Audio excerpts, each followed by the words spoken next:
Yeah. Simply ball dropping. What's up, family?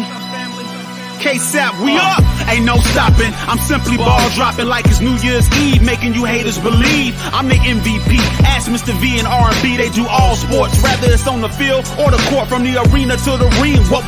You wanna swing? I rope a dope like the one on this boxing thing. That's a punchline. I'm the greatest of all time. Got something on your mind? Hit us up on the line for that round table talk. Ask B Hunt and Sheena and K-Sap too for their views on our dudes. Marriage Chronicles for you lovers. Oh, I'm married to the game. The championships, the only time I wanna ring. K-Sap, the man behind the mic. Check 1, 2. It ain't a rap until I say it's a rap. Just fall through, pull up the hottest pod smoking. Yeah, I got you open. This freestyle brought to you by James Ford. Paid promotion. Yeah, simply ball dropping. You know what time it is. Pull up, chop it up with your family, man. K-Sap, what up?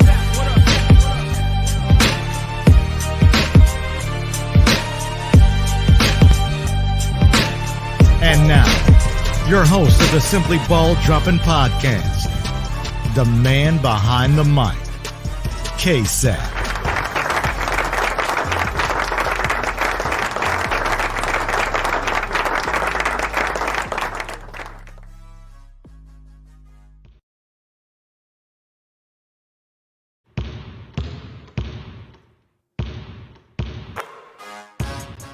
What we talking about? What's up, K-Sap? Yeah. Hey, once y'all come in the building, man, make sure y'all smash the like button. Make sure y'all smash the like button. Simply ball dropping.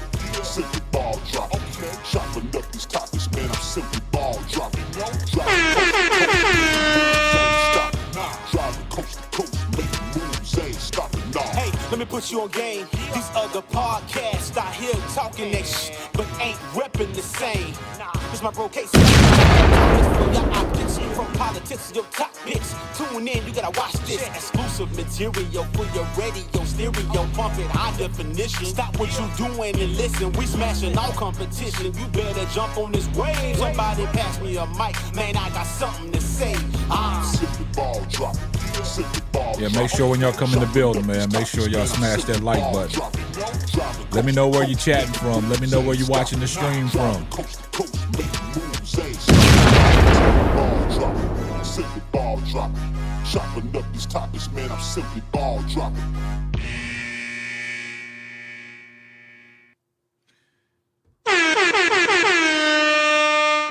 Yes. You know who it is, man. It's your favorite host, K-Sap, the man behind the mic of the Simply Ball Dropping Podcast, man. We got a lot to unpack today, man. We got a lot to get into, man. The rumor mill is swirling, but y'all see the title of the show, Under New Management. Jeff Paliocca. You know, we got to talk about it, man.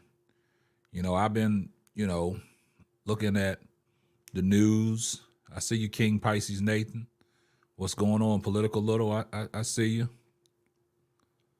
I see y'all in the building. I see y'all filtering in, man. I'll give the stream a chance to catch up to a few people. I see you just starting to filter in. But we got a lot to unpack today.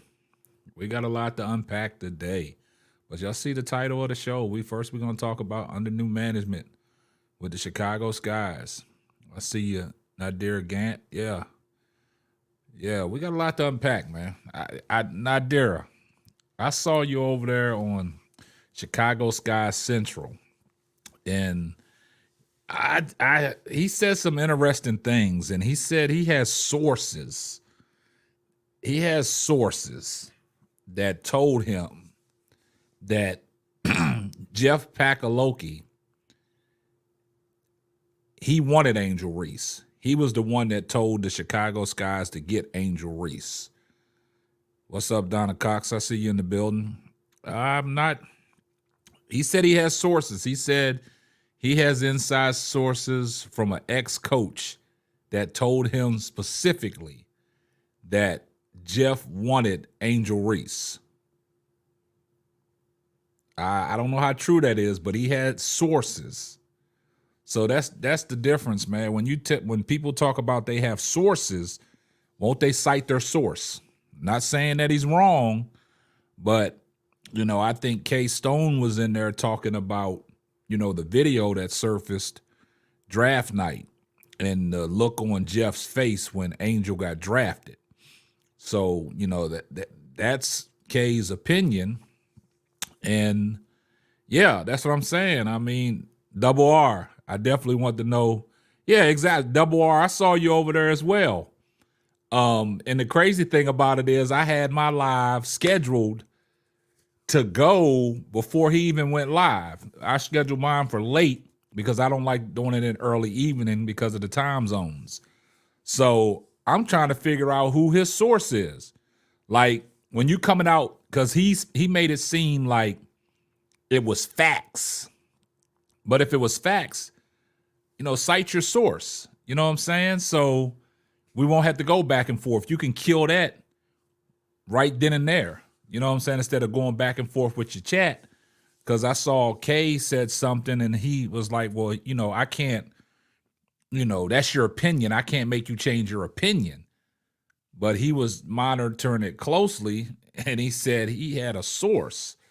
But if that's the case, why come Jeff hasn't coming out and held a press conference saying what it is? You know what I'm saying? Because now we got all kinds of rumors on the internet and social media. Everybody's formulating their own opinion until, he comes out and addresses the situation. Man, we'll never know. So we're going to go off of speculation.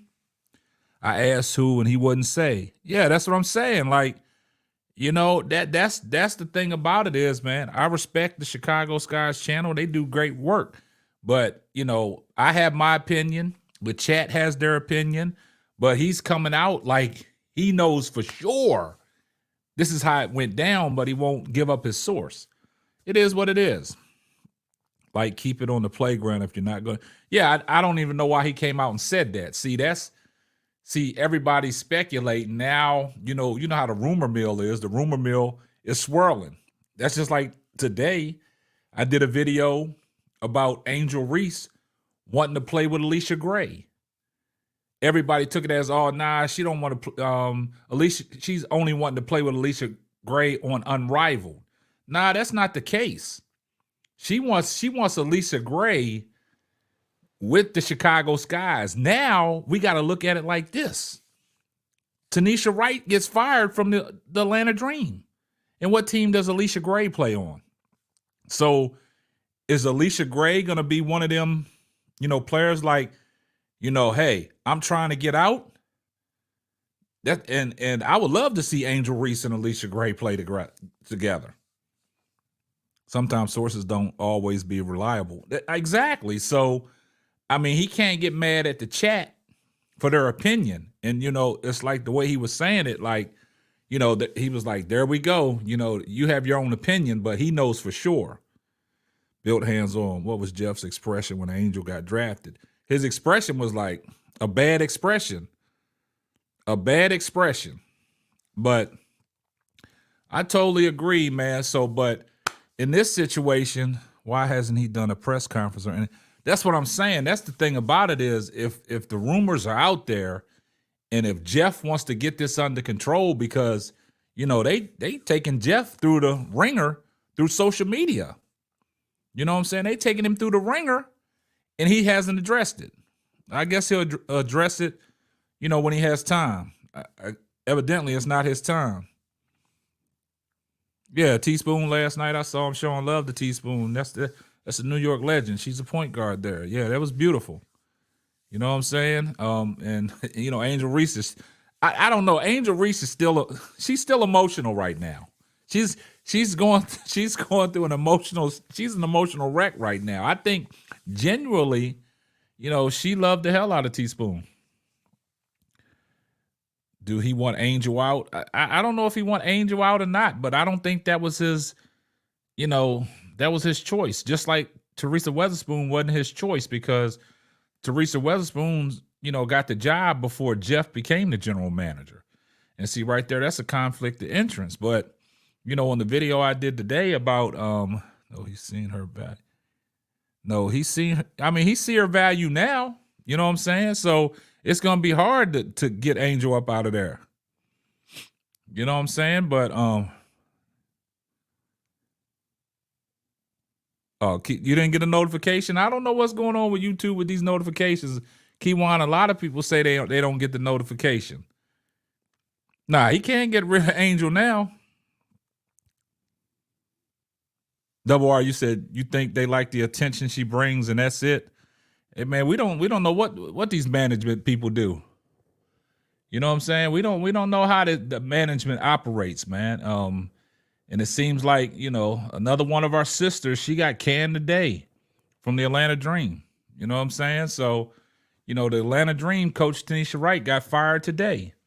Another black coach. So now, when I did the video about Angel Reese wanting to play with Alicia Gray, man, things are starting to come full circle. They're starting to come full circle. Appreciate you, Victoria Teller, for the $5 super sticker. Here comes the money. Money, money, money. Hey, I appreciate that. Appreciate your support. I appreciate everybody that supports to the channel. It means a lot. Thanks so much, Victoria. Yeah, Bob Jones. Angel Reese is about to recruit a super team. Yeah, that's what I'm saying. See, I did that video today. Y'all go check out that video I did about her wanting Alicia Gray to team up with Alicia Gray. And some people came in the comment section like, nah, she only wants to play with Alicia Gray on Unrivaled. Now, you know, that can lead to bigger and better things, right? Because you see how they interacted in the All-Star game. Jay Burns said, I just don't see who will want to play for Chicago with that front. I mean, yeah, Jay, I mean, I agree with you on that, man. But I think Angel Reese is the attraction. Now, if teams can, you know, it depends on what way Jeff goes on his next approach on hiring a head coach. It depends on what coach they bring in to get this thing going. Then we'll see a little bit better. Man, appreciate you, Victoria. Means a lot. Hey, Double R, that's gonna be a hard one. That's gonna be a hard one about Kennedy Carter, man. I don't know. I think it's to a point where I think Kennedy Carter respected Teaspoon so much that even though she's a restricted free agent, we got to look at it this way. If Chicago wants her back, if a team offers her a contract, Chicago has the right to match it. Now, what if Chicago don't match it? They just letting her walk. So, I mean, it's a sticky situation. So that's why I said if they're going to get a new coach, they better have this coach in place right now. Exactly, Panama Queen. You're right. It depends on the coach. You know, coaching is key, man. Coaching, you build relationships with your players. It's key. Yeah. Michael Pinnell said, according to Cheryl Swoops, the general manager was not responsible for this, and he was not present for the firing. It was Michael Alter and Nadia. But, I mean, he's the GM. I understand what you're saying, Michael, but he's the GM. He's the GM. I mean, he could have stepped in. He was already in place now. You know what I'm saying? The GM can override it. I understand what you're saying about, I know Cheryl Swoops said he wasn't present, so I guess they did it behind his back too, but he can make the call and be like, hey, he don't have to be there. All he got to do is press the button and say, hey, I want this person out. He don't have to show up. But, you know, I agree with what you said. Hey, shout out to Nadira Gant for the $5 super sticker. Here comes the money. Money, money, money. Yeah, I know. I know he's part of the ownership, but as part of an ownership, they got to come together. They got to come. All heads got to come together. You can't be doing something outside closed doors that the general manager don't know about. Everybody got to be in agreement. Yeah. Hey, somebody. Oh, Jay Pay. That would be crazy if Teaspoon get the job in Atlanta and Kennedy Carter end up in Atlanta. Whoa, that would be a slap in the face of the Chicago Sky. Shout out to Amy Sue for the $5 super chat. Here comes the money. Money, money, money. Amy Sue said Jeff may not have been thrilled when Angel was drafted, but I know he was thrilled when he saw all that money she was bringing into the organization. That's absolutely correct, because they didn't think Angel was going to come in and do the things that she did and bring the revenue to that team as well. Because if that was the case, the practice facility, they would have never announced the practice facility, that they're building, just to appease Angel Reese. So Angel Reese is bringing in some kind of value to the Chicago Sky. But, players can get disgruntled when you get their coach out of there. You know what I'm saying? But, hey, that's perfect. Jay Pay, man, we got to keep an eye on that. Now that Atlanta Dream job has opened up, man, and oh, my goodness, if Teaspoon takes over that job, wow, and Kennedy Carter goes that way, if the Chicago Skies don't want to bring her back, man. Yeah. I know the owners could fire the GM, but they all got to be all on one accord, man. You can't have the GM and the ownership doing stuff behind the GM's back. Everybody got to be agreeing to it. Teaspoon can go to the Sparks. I mean, Teaspoon a free agent now. She can accept any coaching position that she wants if they offer it to her. If they offer Teaspoon, because Teaspoon, I know she wants to continue coaching. She wants to continue coaching. Yeah, I mean, you got to look. Now we got to think, is Angel Reese in Chicago a long-term project? Is that a long-term project? Wow. Double R, you said it's on the Instagram post that they was asking the T. See, things come full circle. Things come full circle. Things come full circle, man. And that's crazy, man. You see how things work? Oh yeah, she'll have a job because, the LA Sparks job is open. The Atlanta Dream job is open. There's two jobs open that she can get.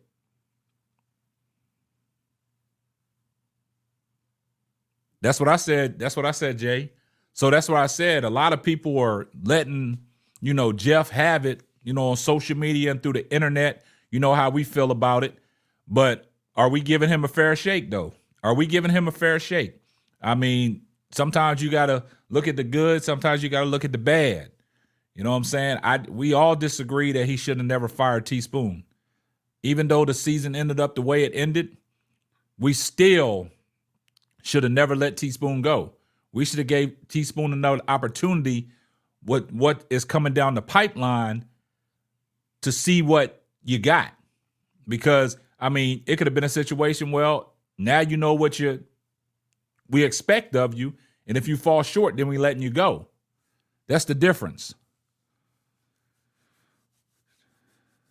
Yeah, the expansion, you know what I'm saying? It's going to be jobs open, so she's going to have Teaspoon is going to have a job. But the concerning thing is about, are we being hard on Jeff? Do we know Jeff's MO? He's a rookie general manager. I don't know what his credentials is. I heard people talking about, he got an eye for talent. He got an eye for, skill sets from different athletes. I haven't seen that. I don't think he is so worried about the coach's skill set. I understand you're worried about your player skill set, but you got to keep your star player happy. And if your star player is disgruntled, you can have mutiny on the ship. What was that, Brooklyn? I saw something you said, Brooklyn, but I think it's going too fast. Okay. I will support Teaspoon wherever she goes, even if she goes to college. I think it will be dope to have her in the college with Dawn. She could bring a university to prominence. Yeah, I agree with you. It was like last night, man. If you saw her on the Jumbotron in New York, man, she was still emotional. Even if you look at Teaspoon did an Instagram post while she was sitting in her car. She said through it all, she got a smile through it all. But you can tell she's still hurt by what the Chicago Skies did to her. So that's why I said that she was caught off guard. She was caught off guard in this situation. Y'all can't, that's my opinion, and y'all can't change my opinion. She was caught off guard. Jeff Paliocca was a part of James Wade's staff before becoming a GM. Oh, okay. Kurt Miller, I know, isn't going to Atlanta. He'll either be in Chicago or the Valkyries. That's what I'm saying, man. Like, it's the thing that bothers me is, all the narratives out there that are being made up, right? We have we've had shows talked about it and what we felt played a big role in it. But my question to the chat is, I know we all upset because, they fired Teaspoon. But are we giving Jeff a fair shake? Everybody was caught off guard with this, Brooklyn. Everybody. But are we giving Jeff a fair shake? I mean, do we know what he's capable of doing? Hey, Brooklyn, I don't know if you was on Chicago Sky Central earlier. He was talking about he has a source. Not C-Dub didn't say this, but the host said this, that he has a source. He knows the ex-head coach, and the ex-head coach is telling him that Angel Reese, that's who Jeff wanted.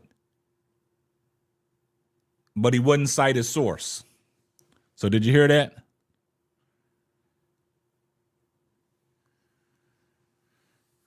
Spoon can go to Atlanta. I mean, Spoon can, yeah. Hey, we agree with that, Alyssa. Jeff didn't give Spoon a fair shake, and he doesn't deserve one. But my thing is, but the way the WNBA is moving right now, because these playoffs are moving quick. And the way the WNBA is moving right now, it's almost like a snowball effect, man. Like I said, this ain't a conspiracy theory, or this is not a coincidence that Angel Reese came out with her statement about playing with Alicia Gray, right? Now, Alicia Gray was the number one pick, back in 2017 with the Dallas Wings. She got packaged up and sent to Atlanta Dream. She's an ex-rookie of the year. And now she's talking about she wants to play with Alicia Gray, and then all of a sudden, Tanisha Wright, their head coach from Atlanta, gets fired. How crazy is that? Now you got two star players that are on a team that don't have no coach. And Angel Reese is out here actively recruiting, like she said in her, exit interview. She's going to, help upper management, try to, lure some of these players in. Now, I know we can't get Alicia Gray because she's still under contract, but we can package up something. We can package up something and go get her. We can package something up and go get her. And Definitive One said, TL said that Jay Burns, she was the developmental coach. Look at what she was doing for Carter. Definitive One said maybe Jeff wants a coach who will garner more respect from the refs. I gotta disagree with that. I just think that's what I'm saying. Like, these coaches are getting the axe. And you know what's crazy, Brooklyn? The two coaches that we're talking about, Tanisha Wright and Teresa Weatherspoon, all year long, there was no rumblings on the wall that they was on a hot seat. But there was rumblings on the wall about Christy Sides from the Indiana Fever.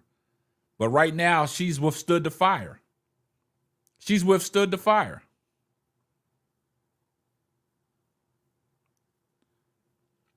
You know what I'm saying? I mean, it's just crazy. Two of our black head coaches got canned. You know what I'm saying? Storm coach, the only black coach active. That's correct.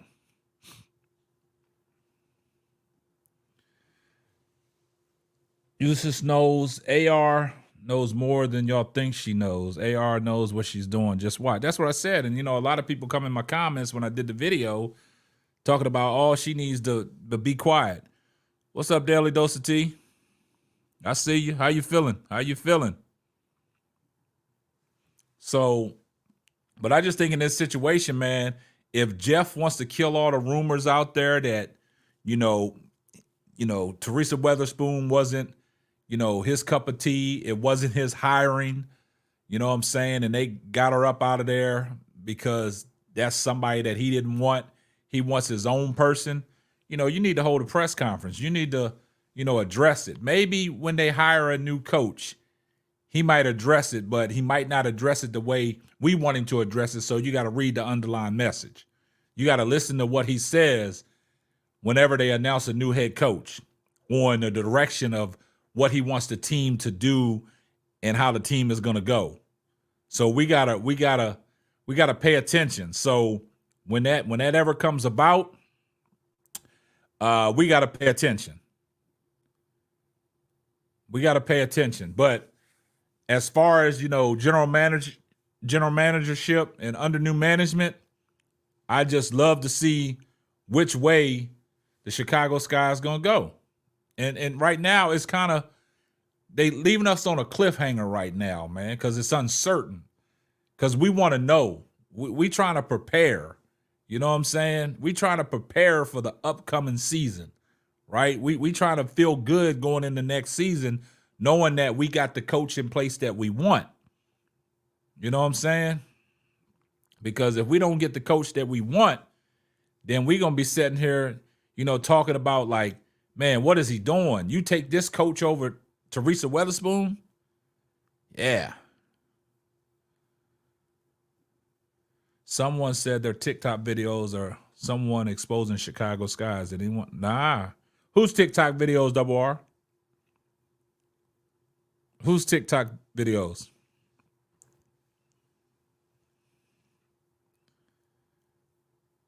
Let us know whose TikTok videos you're talking about. Reese knows how to put teams together. She's the one that put the LSU championship team together. That's why I said Angel Reese is the only attraction in Chicago right now because T. Witherspoon's ain't there. And I think a lot of players respect and highly covet T-Spoon.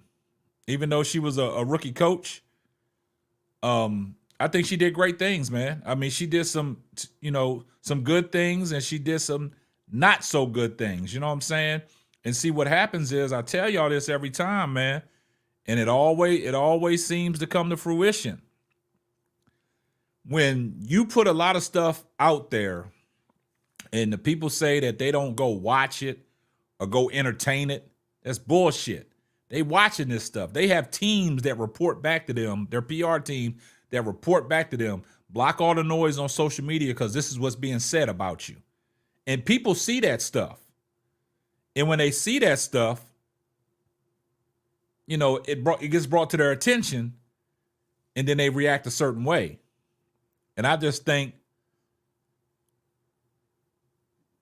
what'd you say? The GM made the trade. Yeah, that's what I'm saying. He made the trade. That's what I'm saying. So everybody, giving him a pass on, his reasoning for letting Teresa Weatherspoon go, which we don't know the full reason, but he made the Mabry trade. So that goes back to the theory that we said that about the general, the ownership from Chicago Sky. They was throwing this season away. And they didn't expect Chicago to stay where they was through the midst of the trade and still be hanging on that 8th spot and potentially make the playoffs. That was unexpected to them. And that caught them off guard. So now you got a coach that was in position to be like, hey, we hanging on to this 7th and 8th spot. We can get there. Unfortunately, the injuries happened and it didn't work out. Who said Kim Mulkey? The Chicago Sky does not have $3 million to give Kim Mulkey. That's what Kim Mulkey gonna ask for, $3 million. She the $3 million coach. Man, this guy, this is what I like to call zero bullshit. He's a troll. He's a troll. Exactly. The Sky did play well until the injuries happened.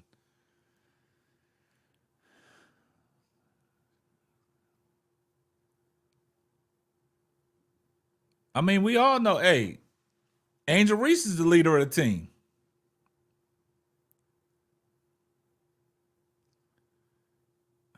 What'd you say, Farrell? Chicago Skies needs a Joe Clark coach. Yeah, Reese is the leader. Yeah, I think you're right, Jay Burns. They only here to cause confusion. They only here to cause confusion. They only here to cause confusion. But man, it is what it is, man. The show must go on. We can't worry about the trolls. You said he sabotaged political little. Political little. When I open up the panel, you gonna click the link tonight? I would love to see you come up. Yeah, last night game, man. Yeah, they got their get back, man. Hard fouling, Dejanay Carrington. And the crazy thing about it is, Brooklyn, I'm glad you brought that up. The hard foul on Dejanay Carrington. Now, do you see these Indiana channels that support Caitlin Clark making videos talking about, that was the get back for Caitlin Clark? Man, these people are reaching so far, man. It's crazy. Okay, I see Political gonna get up on here. Hey, give me about 2 to 3 minutes, man. We'll drop the link, man. I just want everybody in the chat to get off what they got to get off. And if y'all want to hit the link, make sure y'all hit the link. Yeah, Brooklyn, it's crazy, man. I saw like about 5 videos, man, from these Caitlin Clark, channels and Indiana Fever channels making videos of the hard foul on Dejanay Carrington. That's what you get for assaulting Caitlin Clark, and this is the payback. Man, it's crazy, man. I'm telling you, people make up anything. They make up their own narrative, man. It's crazy. Double R, you coming up tonight? Dana back to shooting guard on Turkey. Fans were throwing fireworks, so game got postponed tomorrow. Oh, okay. So we got to go see what our girl Dana Evans is doing. See if she's out there passing the ball. That's crazy. Can't guard a stop sign. Yeah, it's crazy. Double R, you still in here? You coming up on the panel tonight? Yeah. Yeah, I'm going to go ahead. Let me go ahead back to basics. What's up, girl? I see you in the building.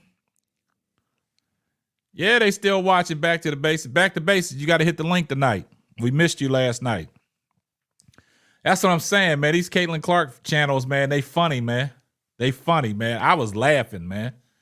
I was working today. What's up, Ted? I was working today, and I was like, man, look at the internet going crazy over the hard foul on Dejanay Carrington. See, that's what I'm saying. Them Caitlin Clark fans, they condone that and want to make videos about it. It's funny. Go watch the international games, man. Mm-hmm. You know what they do, Mitchell. They only here to cause confusion. Kim doesn't want that. She has a 6-year. Yeah. We can't afford. Nah, I don't think Kim Mulkey. I don't think Kim Mulkey would be a good coach for Chicago Sky. Just because she's an excellent college coach, man. But she's only working with one player, and Angel Reese, man. It depends on the team around Angel Reese where she can get the best out of them. Yeah. Yeah, Nadira. That's what I'm saying, man. All the ladies, man. I'm dropping the link, man. Y'all hit the link, ladies. I'm dropping the link. Y'all hit the link. It's ladies' night, man. Oh, what a night. Come on, ladies. It's your time to shine. The chat's in the link is in the chat, ladies. It's ladies' night. Malky comes in and comes out. She supports Angel Reese. Yeah, Miss Goody Two Shoes. It's ladies' night. Hit the link. Nah, I'm with you, Jay Burns. I don't think she'd be a good coach for the W. Where are my ladies at? The link is in the chat. There, political. I see you. There we go. Let me get her on up here. She up in the building. What's going on, Hey, what's going on, Political? I see you in the house tonight.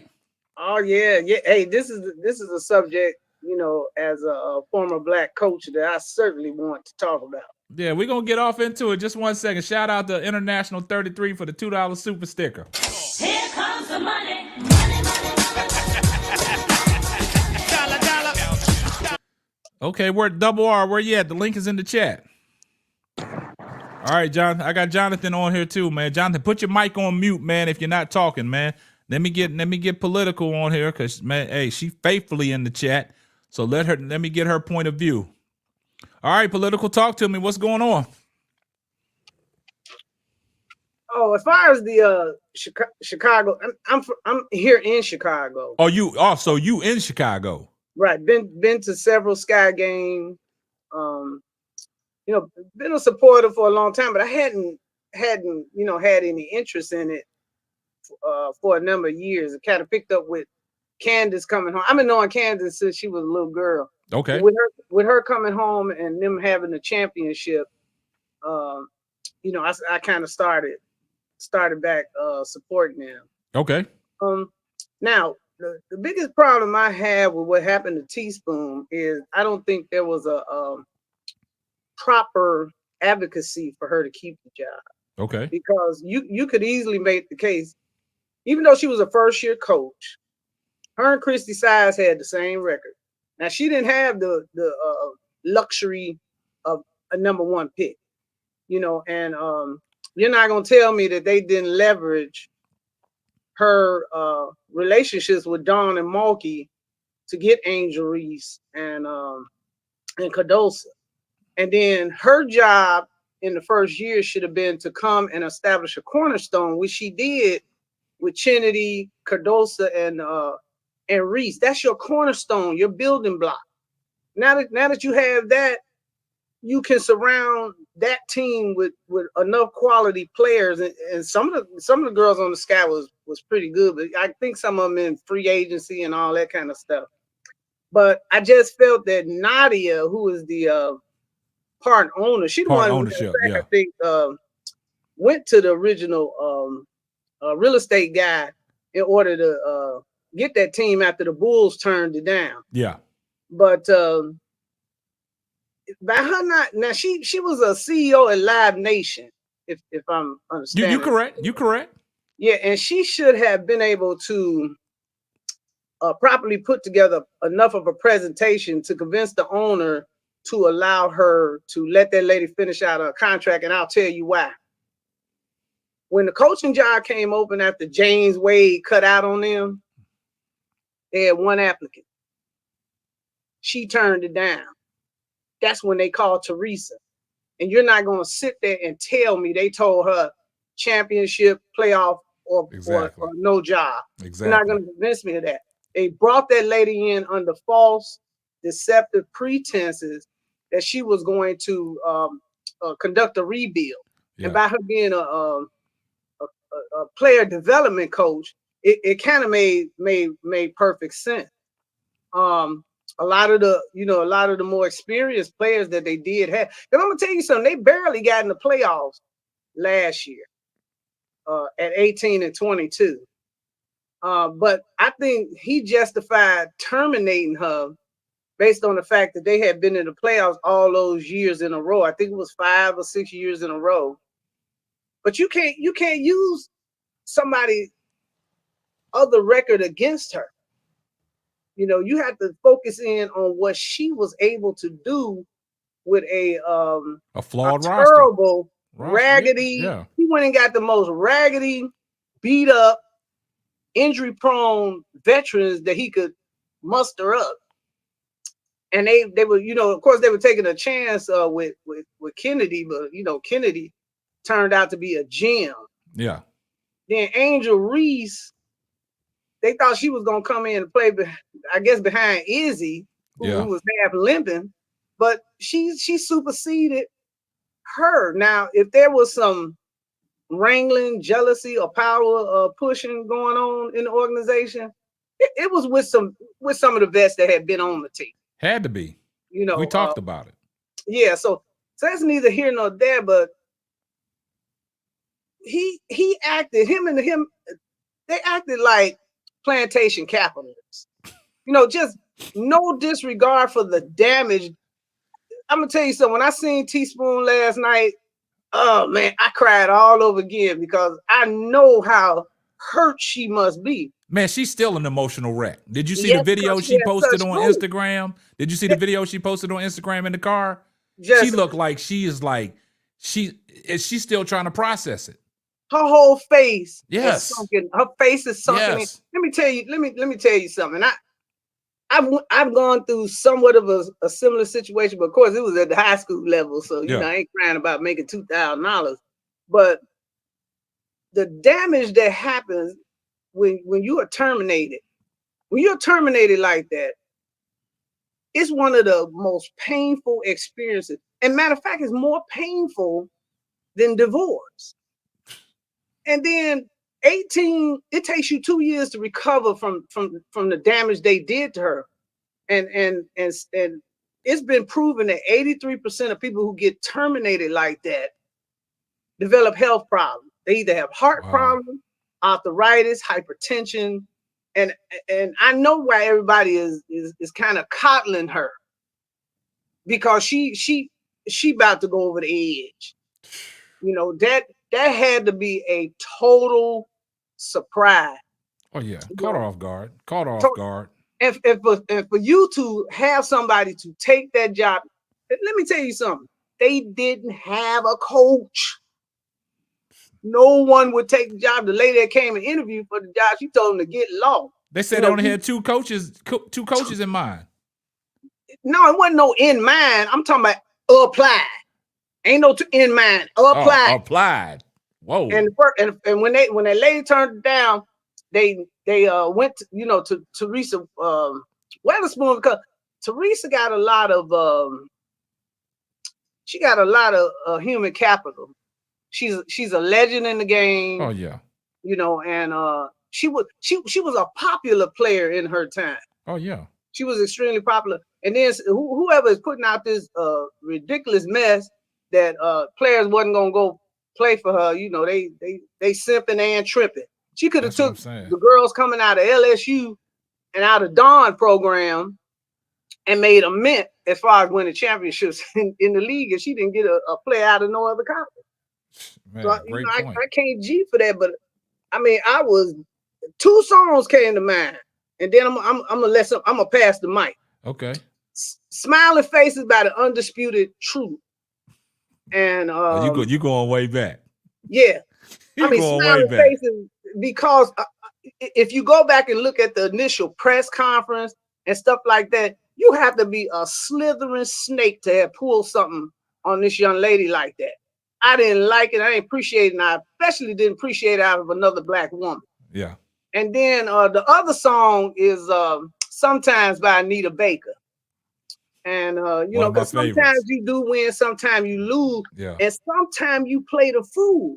Yeah. And I feel like they made a fool out of her. It's got to be embarrassing. I mean, I just can't think of the number of words that I could say, but I have been shook up ever since it happened, because I'm just like, oh my Lord. It touched us all. It touched us all. And I'm glad the points that you brought up are great points. I mean, you made a lot of sense. And then it goes back to last night, even when they put her on the Jumbotron in New York, when the mascot was over there, messing with her. It's like she's still an emotional wreck. And I don't know if she did that video in her car before she was going to the game or after the game, because she is written all over her face. It's written all over her face. I was hurt for. I tell you, I was crushed. Yeah. So, but I'll let somebody else speak. But we discussed it. We discussed it here in Chicago. Yeah. All right. Let me get back to the basics on her. Go ahead, back to the basics. What you got? Hey, can you hear me? Yeah, hear you loud and clear. Can you hear me? Oh, good, because it's working now. Yeah. So I was going to say that I wonder if she still get cashed out for that second year. What do you guys think? Do anybody know that answer? Say that again. Does she still get cashed out for that second year? Because she's under. I thought she was under contract for. Didn't they sign her to a 4-year, 5-year contract? 2 It was years. 2 years. Yeah, she still gets paid, but Okay. you know, I mean, still getting paid and not having a job is different. You know what I'm saying? Yeah, no, understood. And it's something that she, you know, wants to do, and it's written all over her face. You know what I'm saying? So it's Yeah, like, she done fell in love with them girls. Yeah. Oh my God. I'm gonna tell y'all It's- something. It is hard when you have a relationship, when you build a relationship with these girls, and then somebody snatch the because I'm telling you, it happened to me. So I know exactly how she feels. I put together Yeah. a whopper of a team, and then unbeknownst to me, I got totally sideswiped. And hers is on the world stage. So I know it's different. yeah, It's and horrible. you know, she's in the national spotlight, and the reason why she's under the spotlight is because now you got Angel Reese there. You know the attention that she brings, so now you got the spotlight on you. And like we always talk about, you know, the big stage, the bright lights. You know, Teresa Weatherspoons is she's a New York guard. She knows about the bright lights, right? So now that you got Angel Reese there, you thought that you was doing something that was benefiting the team that you can build off of and go into next year, and you get that swipe right from underneath of you. Like you get cut. But when she got cut, we all got cut. You see what I'm saying?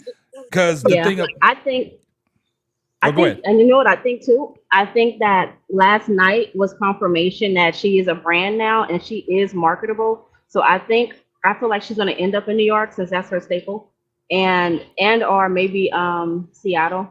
But then again, you never know what's going to happen with the San Francisco team. But I think last night was confirmation that she's well loved and that she's marketable. So if they're looking at the business side of things, I would hire her because she comes with a load of people in marketing and supporters. So if they're worried about business side, I think she will work it. And then last point will be the GM. I think he's just about to do some nepotism. He's about to move somebody he know in, or he already has an idea of somebody. We already talked about that. So I think they have an idea. More people probably apply now that they see how popular the WNBA is now. So a lot of people are applying. And then I think also lastly will be, if they don't have somebody in mind already that's a part of their yes man group, I feel like they'll get a college coach that's over the NIL deals. That's with the colleges and the portal trades. So I think they'll like somebody that will be a good option will be Gino from Connecticut, because he's over the portal transfers and he Do ended you up think staying Gino extra. would ever leave the college ranks to coach the W? No. No, I he's think- over it. I think there's a he's lot not of coaches that we want from the college to transition over to the W, but I don't think they'd be a good coach in the WNBA. It takes a different type of pedigree to be a coach in the WNBA versus college. You know what I'm saying? And that's why a lot of people in the chat say, "What about Kim Mulkey?" I don't think Kim Mulkey will be a good able to coach. coach Reese and Cardosa, who are both so emotional. You know, of course, you know, and Chinnery too. I don't. I mean, I've been racking my brain trying to figure out who they could bring in that will calm the sea. You know, but It's not going to be Kim. Kim wants to be a grandma. She's ready to be a grandma and have her family. What's going on, panel? Right where she want to be. So let me ask you this, political, and back to the basics. I did a video today talking about, you know, Angel Reese wanting to play with Alicia Gray, right? And it's kind of funny. Before I even did that video, didn't even know the situation that was going on in Atlanta, right? So now we get the news that, you know, Tanisha Wright gets fired, right? Now, you know, Alicia Gray and Angel Reese, they did well together in the All-Star game, right? She tried to recruit her. She wants her to be on her team in Unrivaled, but she went as far as to say that she would love to have her as a teammate. So now that Tanisha Wright has been fired from Atlanta, what kind of mindset you think Alicia Gray is in? Do you think she's going to be disgruntled? Do you think she's going to want out? Do you think Chicago can package something up and go get her? What's your thoughts on that? I don't think Dawn Stanley, who has a great deal of influence in her life, I don't think she would advise her to come to this organization. Oh, wow. I just really don't. And see, because Jeff might wind up hurt behind messing over Miss Gray, because her father and that situation down there. They very, very tight range. She seems to like the city of Atlanta, and I don't necessarily think she's from there, but I mean, of course, you never know, but I don't see her wanting to risk coming here. I don't see that. Because Chicago, you got a legendary list of disgruntled franchise players, and I can't see nobody risking their career.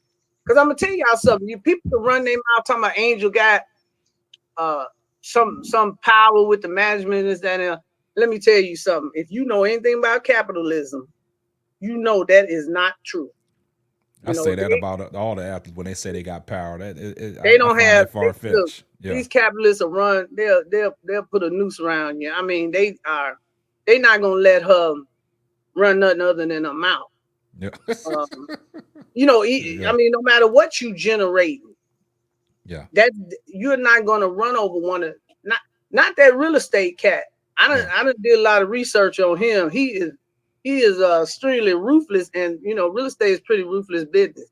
He has shown an intent not to want to invest in that team. How you running a commercial real estate investment company that's one of the top, according to the Cranes list, and you haven't built a facility even though your team has won a championship? I'm glad you brought that up, man, because that takes me back to how Mark Cuban got into the Dallas Mavericks, right? What he did, how he grew his business, but once he came on board, you see what Mark Cuban did for the Dallas, the Mavericks and stuff like that. The facility, state of the art. They knocked down Reunion Arena, built a new stadium, state of the art practice facility, gave the players everything that they wanted. So when you talk about this real estate person, with all this capital, all this money, and you playing in Chicago, and you don't have a state of the art practice facility. Well, I mean, who does that? It had time to build it. I mean, they won that championship in 21, so he should have been able to sit down with some investors. Man, that's a 3-year plan. They could have got that. Yeah. It could have been done. And it should have been up and running by the time Angel Reese was Higgins drafted. and NECA. Yeah, both of them wanted to come here. They came here and seen these guys, and then I don't know what the living conditions are in terms of whether those girls got decent apartments or not. But how you a commercial real estate? It shows me that you don't care. Yeah. And Copper said that they wasn't willing to invest. Yeah, she did say that. So, and other players, have kind of made the same claim. So, and if I was Reese, now I'm not Reese, can't tell her what to do. I'm not gonna bring you in a snake pit and call you a freak. I'm not gonna do that. Yeah. If I've seen somebody like Teresa get bit, there's a great chance that anybody that steps in that pit is subject to get bit. There's no way in the world I would go to a young person like that and advise her to come ride with me when I'm not running the train. Yeah. And you think that's a whole nother that's a whole nother story. But go ahead. You was about to say something back to the basics. Go ahead.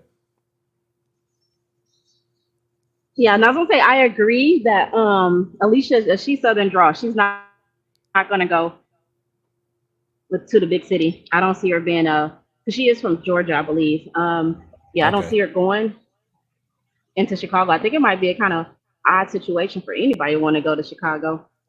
But if the money talk, they might go with all the shaking up. We might be screwed. The way y'all talking, we might be screwed. Alter some people's decisions. You see what I'm saying? The way y'all talking, we might be screwed. And depending on who that coach is. We might not get nobody in Chicago. No, you're going to always get players. And I'm going to tell you why. They're going to always be players that won't not be the players we want, though.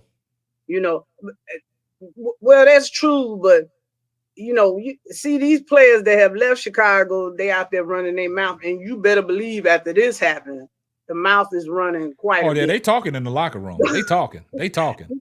And so you talking about, I think they need to stay on the path of building through the draft. Go ahead and take a 2-3 year, two more drafts, they could probably build a pretty good team. But is that going to be conveyed to the new head coach that you have at least 2 years to 3 years to rebuild this? Yeah, they're gonna lie to you and tell you that, absolutely, because they have a history of doing it. So they're gonna. The new coach is smart. They're gonna write it in their little contract. They're gonna totally do the same thing they did to Teaspoon and convince you that they gonna support you, and this is gonna be a rebuild and all that. Shoot, you be a fool to trust that organization. No, because number one, they don't have. Yeah, no, I think the next coach is gonna be smart. They're gonna have it written out. It gotta be. If I'm interviewing for a job like that and I'm a candidate and I see what happened to Teresa Weatherspoon, y'all have to lay this. Y'all have to lay the groundwork. Y'all have to lay this paperwork. This has to be in writing. You know what I'm saying? Because once I sign off and you sign off on it, hey, you can't void this contract because our signatures is on it. It's got to be set in stone, right? It had to be a just like a player have a no trade clause. Yeah, exactly. It had to be a no fire clause for me to take the job. It had to be a no fire clause, no matter under no what. circumstance. If I don't make the playoffs, I get fired. That's got to be in writing. I mean, she shouldn't have I do got have a fired. question. What do you guys even think though about she this? did make the playoffs. What's that? Back to basics. Yeah. I do have a question. So what are your thoughts about they're cleaning up the house before that collective bargaining happened? So you get all these new coaches in before they make their new collective bargaining next year. I mean, that's so this year we'll have a whole new set of coaches. Yeah, that's interesting. So my take on that, pertaining to Chicago Sky, right? You got rid of Teresa Weatherspoon, right? We haven't heard anything else about the other coaches that are on the staff. Have they been let go, right? So this person that they do bring in, they're going to want to bring their own staff, right? So when are we going to know that the coaches that T. Witherspoon had under her, that they're all going, right? So if you're restarting something, you're bringing in a new head coach. This new head coach should have the right to bring in their coaching staff, right? Not handpicked by what was already there. So that's going to play a major role in the situation as well. You know what I'm saying? So now you're looking at it in a different aspect. And that goes to the Atlanta Dream as well. They fired Tanisha Wright. They got more black women. Exactly. Most of her staff were black women. They all was black. Teresa Weatherspoon, they had what's her name? Ty Harris. I forgot the other chick's name, but she went missing in action. But they all black. So have they been going? Are they fired? We haven't heard no word on that yet. I haven't heard anything about them being terminated. They just terminated the the social media people. And wasn't the social media person black? Yeah. Yeah.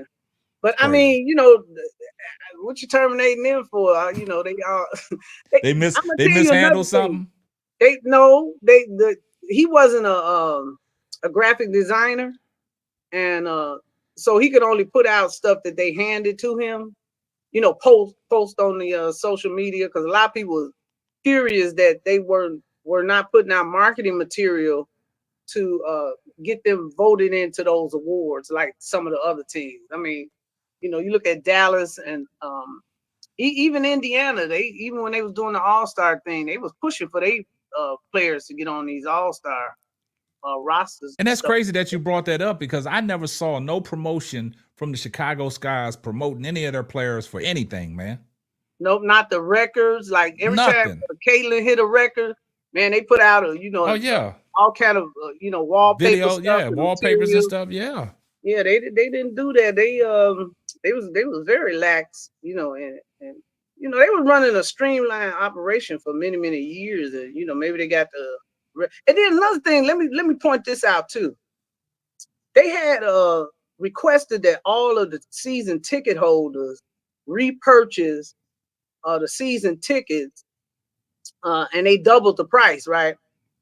Do you know they waited until the credit card deposits hit before they made the announcement about Teresa Weatherspoon? But you know what's crazy that you brought that up? I thought I heard Quita Love Sports talking about it, because she's a season ticket holder. She's a season ticket holder. She was saying something. Yeah, she was saying something along that lines about the season ticket holders. the repurchase and all. I think she was talking about that on one of her streams and stuff. Yeah, I thought that was no, pretty, matter of fact, she was talking about it. She was on an interview in a radio station and she talked about it. Yeah, I saw that. Yeah. I thought that was shrewd. I mean, you got to think about this. Teaspoon produced 2 rookies for the all-rookie team. And then she had a rookie that made the all-star team. You got to give her credit, for what she was able to manage. And I think she had been going through a crisis of some sort ever since the All-Star game, because they flew the whole Chicago inner circle to the All-Star game, but she wasn't there. And they was having meetings with Reese and getting suggestions on, after they had toured Phoenix facility and stuff like that. Yeah, I thought that was kind of odd too. I'm like, if y'all on a private plane, why wouldn't you have a coach? I don't know. Maybe she'll expose it, but I think some things were maybe going on for a while, and then just came to a head. Man, we gotta know something soon, man, because I mean it's all kinds of speculations out there. But yeah, I think the ticket holders very upset and feel like they were undermined. Yeah, and I think we all was undermined. We all in shock, man. We was definitely set up, because I was listening to the little interviews. I was thinking about next year. Yeah, calling my contact about getting them, the tickets, even though the burgers was $22 with fries, but and then people done invested money in T-shirts, and they now everybody worried about his Trinity gonna stay after they ban her jerseys and all this kind. I mean, it is just an absolute nightmare.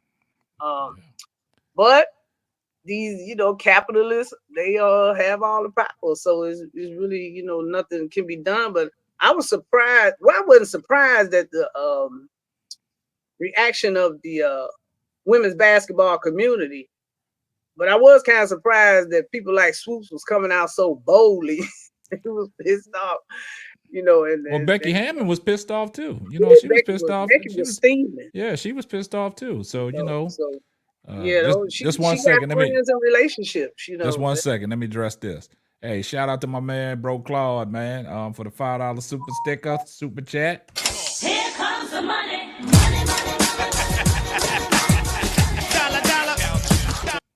He said he wants his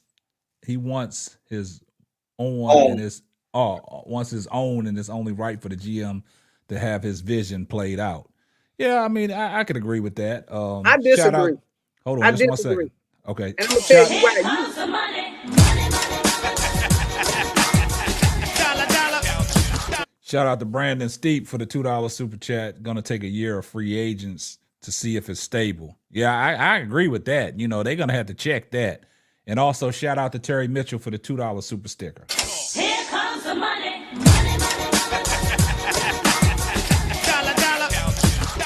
All right, now Political, why you disagree with what Bro Claude said? Because it would have been different if the young man had came into the organization. But you've been in the organization for years. This was not an appointment. This was a promotion. The boy was he was one of the little assistant coaches. So the bottom line is, you had to have known what was going on, how the coaching search was going, and this, that, and the other, if they were grooming you to step up and take the job. And then even if you felt, I want to implement my vision and stuff, I feel like the organization has said, yes, you can implement your vision as soon as we complete her contract.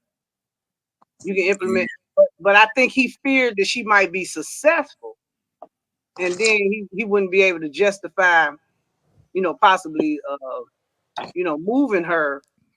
But or either maybe he wanted to be the coach himself. I don't know. It's kind of weird. Do we agree that the WNBA is trying to put themselves, because it's growing, on a plateau like the NBA? Do we agree on that? I mean, in some sense, yeah. I don't think. I mean, if it wasn't, Oh, go ahead. I'm Not on sorry. that big a plateau. I mean, they own 50% of the WNBA. No, So what I'm trying to saying do is save money. Don't the WNBA, isn't their dream or their vision statement to be on the same level worldwide like the NBA? Well, the NBA saved the WNBA, so you got to look at it in that sense. But what I'm saying is that for as any business person that's modeling, because the WNBA is a model of the NBA, is that correct? Okay, so if they're modeling the NBA, I have to use these references. I always use these type of references. Wherever Pat Riley went, wherever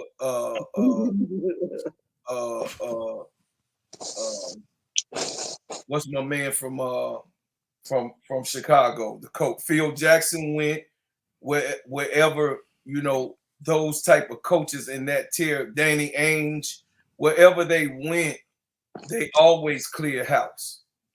Mm-hmm. When he went to New York, when Phil Jackson got to New York, he cleared house, baby. I'm just being honest with you. When Pat Riley, he was the coach initially, right? Same thing he was in New York, but in New York, he didn't have that homestead in New York. But when he went to Miami, they gave him the keys as the coach. So then when he went up to the GM office, he picked who he wanted, and he was very, very successful. So in most of these patterns, Ryan Brown, when he came in, he cleared house. And unfortunately, like you said, he's been around, but he's never had this position. A GM is very important. Your GM is more important than your coach when it comes to getting talent. Your coach is there to also help the GM pick the talent and also maintain, monetize, and manage the talent that is picked. But you have to have that GM, because even Spoon said that her in Politico, Pohuko, Seco, whatever his name is, Jeff, they was having back and forth. They would be talking back and forth at least 3 to 4, maybe 5 times a day on disagreements, ironing things out, the way things is going. She said this was a daily, weekly thing for them the whole season. So therefore, when I heard that, I hear what she say and I hear what she don't say. She said, yeah, we disagree, but we iron things out. You got what I'm saying? But she ironed things out for us. She concerned in what she can control. But trust me, sister, Jeff was sitting back, was like, yeah, I'm getting rid of your ass. Just if you don't think that what I see and what this place is going, what I want, I'm going to make it happen, which was unfair to Spoon, which was unfair to the girls, which was unfair to Chicago as a whole, and rooting for our team because we behind Spoon. But I do, as a businessman, I do understand what he did. It was dirty. It should not have happened that way. He should have gave the girl at least another year, at the least. But he should have gave her 2 more years. But I guarantee when the coach come back, Brooke, what's up, man? Brooke, what's up, Sister Tony? All right, hold on, hold on for 1 second. Hey, shout out to Amy Sue for the $5 super chat. Here comes the money.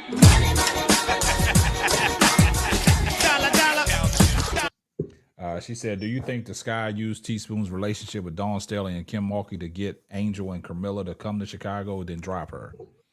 That's interesting. Definitely so. Definitely. Well, the plan to drop her probably only occurred after Reese exploded. Mm-hmm. Because now you got these rookies locked in, and you don't have to care about their feelings. But I'm like this: Jeff is a punk because you want a clean house, you man up and be in the room and let her go. You can't face her. He better not never face me. But you can't sit up there and face that woman and tell her, hey, look, baby, I want a clean house. This is my thing now. You know, blase bloom. I could respect you more. And then you sitting here days after, weeks after you did this to her, you hiding out. It tells me a lot about the kind of man you are. There's no way on earth I would let my child come and play for you, no matter what kind of money you offer them. Because eventually you're going to snake, just like he's going to wind up snaking Reese. Trust me. Trust me, because you do it to one, you will do it to another. That's outrageous to me. Now Reese is Dwayne Wade's girl, so no, that ain't gonna happen. Dwayne Wade, that's bull crap. Ain't no Dwayne Wade ain't got nothing to say about it. Because let me tell you who the GM boss was. Nadia. Yeah, well, you the owner, and you and Dwayne the owner, and then you all let that, and you know I'm gonna keep it clean. You let that prick do this to another black woman. That's it. That says a lot about the both of you all, and that you got your money in something you don't have no control over. Because this should have been able to be stopped. Dwayne Wade wasn't here. He flew into Chicago the next day. I know he flew into Chicago the next day, but he told Reese that he didn't have no say. Reese went to him at that Met Gala, and was telling him, hey, look, we need this, and a third. And he told her, well, I don't, I'm just kind of like a silent partner. I don't have no input into the day-to-day operation. He told he just got here. He said he just got here. He has to see how things work out. Whoever the owner is, he told her to go to the owner, about what she needed, about what she was saying the girls needed. So what you come flying in for? To get your money? Because that's what I came flying in for. Hey, hold on for just 1 second. Amy Sue, we already addressed your super chat. We already talked about it.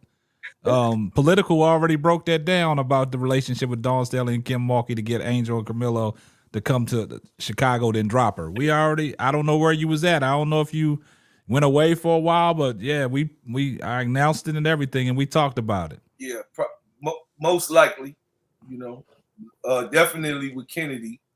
You know what I mean? She had that relationship with Kennedy's people to bring her in. Not Kennedy personally, but because they from Texas.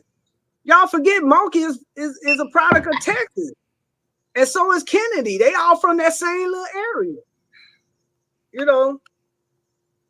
That's how she able to reach certain people.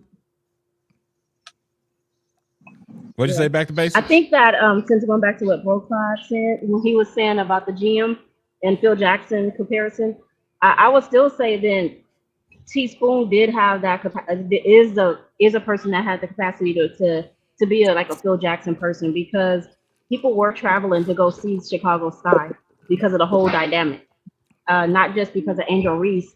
It was the whole package. So it was like a package deal for the fans, and that's what's messing up everything. Is that package deal is gone now, and for me, I know a lot of people are saying that they didn't want to buy jerseys, but they broke down and bought jerseys because it wasn't benefiting the players. So now for me, if the GM is like this shiesty or this, put off this, gives a bad taste in my mouth, I wouldn't want to buy a jersey at all, knowing that it's benefiting the system and not the players directly. So I think if you're going back to the business aspect of things, he picked the wrong side of the business. Well, the CBA is the new CBA is being established, so they're going to be in. That's something that NECA is also going to be. That's put in on the list. The jersey sales, like the NBA, rightfully so. NECA do have that. She made that public. That's also going to be part of what NECA is going to, and her staff is going to be bringing to the table, that the girls do get something off of the jersey sales, because that is very important for the girls that does, like Kennedy. She had an explosion. Nobody knew. She came out of nowhere for as everybody was concerned.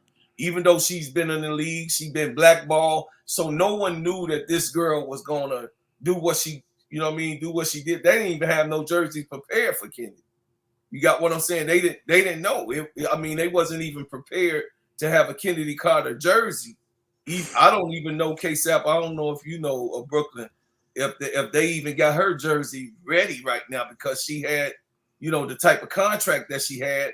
no one knew that this girl was gonna be who she was. But definitely, you know what I mean, they should have something off of, and that's Nneka Ogwumike is definitely that she has that on a priority part of her list with the union of what they, you know, going to petition to the, you know, to the owners, because right now everything. So y'all got to understand, in the next year, in the year after next, everything's gonna be up in the air. Everything's gonna be negotiated. The next 2 years, that's why they clean the house everywhere, all over the league. They probably gonna get rid of 40% of the coach. You know, when we look around, it's gonna be some more because they clean the house, because they got one good year with this expansion. Then they got 2 more teams. Yeah, we already covered that, bro. We've been talking about that plenty of times. They you know how it's coming up in the next 2 years. So let me get I got Jonathan in here, we got Tony in here, and we got Brooklyn and Sister Noble. Jonathan, go ahead. I know you've been sitting here patient. What you got on it? I've been struggling having my save. Finally, my phone, I had to actually take off my headphones to start making things work. Honestly, at this point, ever since the teaspoon firing, I actually kind of lost faith in the Sky, because if this move was because Jeff wanted to be, you know, a little snake over it, or instead of going face to face with Teaspoon, saying like, "Look here, I wanted to have my own coach. You know, you wasn't really the plan of coming here. My plan was to have a coach with experience, have a resume that could help the Sky. You know, if he would have did that with a Teaspoon, that would have showed me the type of person Jeff is. And you know, I heard good things about him until this Teaspoon firing and him doing it behind her back. So I'm side-eyeing him. And you know, and now Angel is like not happy with the firing, you know, and she's like not having second thoughts with the Sky. You know, she really recruits really good. It's like she's like the co-general manager, the way how she makes her moves. She makes more moves than Jeff does. And you know, a player like that likes to recruit to help the team, you know, that's someone I would want. I don't mind them co-signing with me as GM, because they're trying to help build a good team around them. You know, they the future. So, you know what I'm saying? You got someone that was trying to help build a team. Like, that's the only person I see that's trying to help evolve building a great team is Angel. I don't see nobody else making the moves. Like, and you got people who talk about being candidates, you know, saying Swoops don't want to coach their team. Now you got 2 candidates only going for their job. That's not a good sign. And I'm concerned for the next season, things won't go as planned because how everything happened in the end. You know, like I said, Teaspoon's firing was was out of nowhere, and it was uncalled for. Should have gave her another chance. Just gave her two more chances for the next 2 seasons, and something could have built around. But I just don't have nothing else to say about this, but just say how disappointed I am with Jeff and them, you know, and especially the ones who owns the whole Chicago Sky organization. That I lost half of my faith on them, and I don't see them having a big season unless the only way I'm gonna you know, for them to get back on my good graces, if they find a head coach. I've been wanting to say this for days. They need to get a head coach with a great resume in order to make up with that firing, because that firing, I still stand by what I said. That firing was not a good decision at all. If they don't got a head coach with a good resume, I'm not interested in hearing nothing about you know, what the updates with Sky. And I wouldn't be surprised if Reese and Cardosa demand a trade. If they did, good on that part, because I know I'll do the same thing. Okay. Hey, good take on that. Okay, Brooklyn, let me go and get you in here, and then we're going to bring Tony in here. What's up, bro? It's good. So I originally came up to talk about the coaching thing. Um, I don't believe that they're gonna find much help in the college ranks, because I believe, especially the higher cachet college coaches, they get paid way more than WNBA coaches, and they have better job security. So it don't make sense if you Gino or anybody else They not to come coming to the here. WNBA. It don't make Yeah. sense to come. But as far as everybody's sentiments, I mean, I hear everybody, and I think everybody got good points, but I'm not as pessimistic. I feel like the Sky still got a bright future. I still feel like, it's going to be some free agents that want to come here. This move put a bad taste in my mouth, so I think it put a bad taste in everybody's mouth. But I don't think it's like the end of the road for the Sky. So hopefully, with Jeff, like Jonathan just said, I said it earlier in the chat too. This Jeff have been making good moves up until this one. Like this move really shocked me. But if you know all the moves he's made as far as like making up some draft capital that James Wade diminished, he actually did a pretty good job so far. So I'm gonna give him some grace, and hopefully they start making better decisions, because if you continue making decisions like you just made, you're gonna lose me as a fan. I'm gonna tell you that right now. You understand what I'm saying? So hopefully I'm gonna give them some grace. Hopefully they move in the right direction and they start making, they get back to making good decisions. But I'm not off the Sky yet. I'm not as pessimistic and think, oh, ain't nobody gonna come here and yada yada yada. I don't feel like that. I still think the Sky got a bright future, and we'll see. It's a business, and we'll see what moves they make next. What moves they make next is gonna determine if I still feel that way. Well, let me ask you a question, Brooklyn. I was earlier, this is probably around about 4 or 5 o'clock, Chicago Sky Central. He was doing a live, and he said that he has direct contact with an ex-coach that confirmed that Jeff really wanted Angel Reese, but he wouldn't cite his source. Okay. And I saw some What people. you mean really wanted Angel Reese? Could you That's what. explain? Okay, let me explain. I saw And people was up in the chat, saying, "No, did you see the video of draft night? The look on Jeff's, face and all that." And Jeff wasn't even after Teresa Weatherspoons got hired. Jeff came in after that. I don't think he was in no collaboration of getting Angel Reese. And he was like, "See, there y'all go. I have direct contact with a coach, and this is a fact." But he said, "I can respect y'all's opinion, but see, this is how rumors and stuff get started." But he would never say his source. He would never cite his source to coach that he has direct contact where he got that information from. And the chat was kind of upset. I never got that impression. I never got that impression from the draft night thing. The only look on his face was when Teaspoon hit him so hard, I thought she was gonna knock him over. But I don't think he was disappointed in getting Angel Reese. No, that's just I didn't get that feeling. Well, that's what I'm saying. I mean, the shit. I was listening to what he was saying, and people was coming in the chat, and he was like, "Nah, he has direct contact with an ex-coach, right? That he knows. This is factual stuff right here.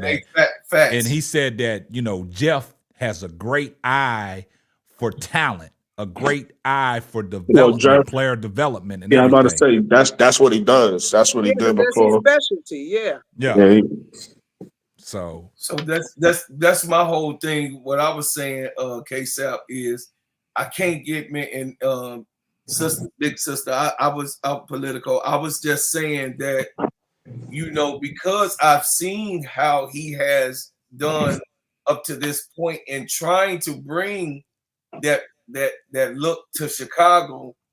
I have to give him the benefit of the doubt because it's business. It's out. We can put our feelings. You can be emotional as much as you can, but number nine ain't got no emotions. Number 1, number 2, number 3, they is cousins. They don't got no emotions either, sisters and brothers. So believe me, I know how to scheme right, work. But right. until you have let me tell you something. When you have a trauma like that, and you see somebody else reliving that trauma, that's the stem of my emotion. I understand capitalism like nobody business. I understand how they work. Anybody that could sit there and institute slavery for 256 years, I know they cowards. It's but see, God don't care about your capitalism, and then in the end, he ain't gonna like the results. I'll say that. Well, Angel still recruiting. I watched K-Sap earlier too. I saw you, K-Sap, and then I peeked on the other boys too, like you did. I saw you, when you were talking about Angel doing the recruiting and herself. So Angel, listen, y'all. Angel is attractive enough. Kennedy Carter is very attractive also, and Cardoso attracts her own with her personality because she's a laid back type of a person and she's a champion. But Angel is so high profile, like that's like somebody saying they don't want to play with Magic Johnson. Come on, man. And that's the type of girl she is because she's hey. So she's very happy person.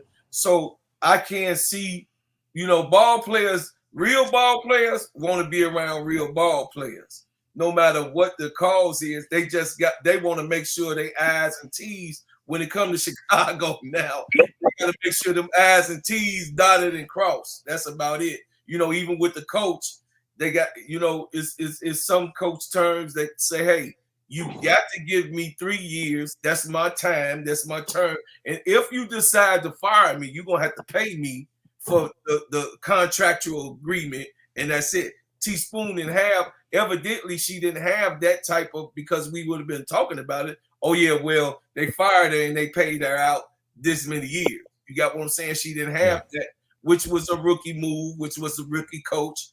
And I believe that the next person that they have coming in, they're going to cover that part because at the end of the day, Jeff continued on doing the bullshit that Chicago Sky does, and he don't get a fucking pass for what he done. It was weak as hell, but I understand because I'm a businessman myself. But it's a way that you can go about. You could either be. It's two types of bosses. It's three actually. An asshole boss, a boss that wants to get along to make sure that his progress is going, or a boss that don't care and don't give a shit. So a boss that don't give a care about anything is a shit show, and a boss that's too extreme can cause a shit show. Shit show, yeah. You know what I mean? So I get it, and I hope that he made a mistake. He's a rookie GM. He made a big mistake, so he don't get no goddamn pass. He made a big mistake, but I hope, like Brooklyn said, that he can continue on in making those business in that high IQ of bringing in talent. You know what I mean? And even with the coaching staff. Yeah. But all of them gonna be fired. I want to answer something real quick, K-Sap. Miss Goody Two Shoes asked me a question in the chat. She asked me if Diaje Fair fit with Reese and Camilla. I think Diaje Fair could fit on any team, but I wouldn't bring her to Chicago because we already got Mariah Jefferson, who's a 5'6" guard, and we might bring back Dana Evans. I don't know what they're gonna do with Dana, but she's also a 5'6" guard. So I wouldn't package her up, man. I was sure they was until they fired Spoon. I don't know what they're gonna do. Right? You're right. You fire Spoon, you might fire her to bring Dana back. Hey, that'd be telltale right there. If Dana Evans is still on that roster. But hold on, I say hold on. I say all that to say that Diaje Fair is also 5'5", 5'6". So if we bring Diaje Fair to Chicago, we'll have 3 5'6" guards on our roster, and no other team in the WNBA has more than one. Most teams don't have one. I keep trying to tell people that if you go look at the teams, there's only about 4 or 5, 6 guards in the WNBA, and 2 of them is on Chicago. Right. So if we bring Diaje Fair here, that'll be 3, and most teams don't even have 1. Alicia So I Gray. wouldn't do that. Alicia Gray, bring her in. Hey, Tony, what's going on? I know you've been waiting a while. Talk to us. Hey, But Diaje hey, Fair should be on the roster. Go ahead, Tony. all right. Hi, everybody. I'm going on? looking at this from a business perspective, just like Brother Claude is, right? Taking out my emotion about the whole situation. Now, Jeff's firing. I don't know if it was Jeff's decision to fire or if it was the owner's decision to fire Teaspoon. It's his. Right? Now It's he's his. in the role as a what you call a manager, the general No, he's manager. her boss. He's her boss.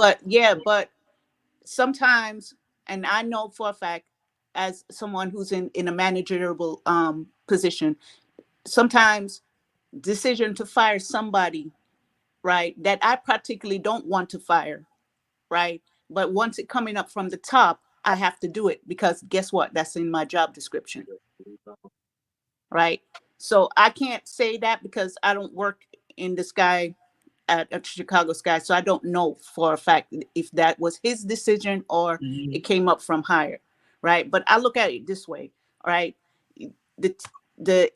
His firing Coach Teaspoon would come from how the team's performance, the franchise goals and the financial considerations.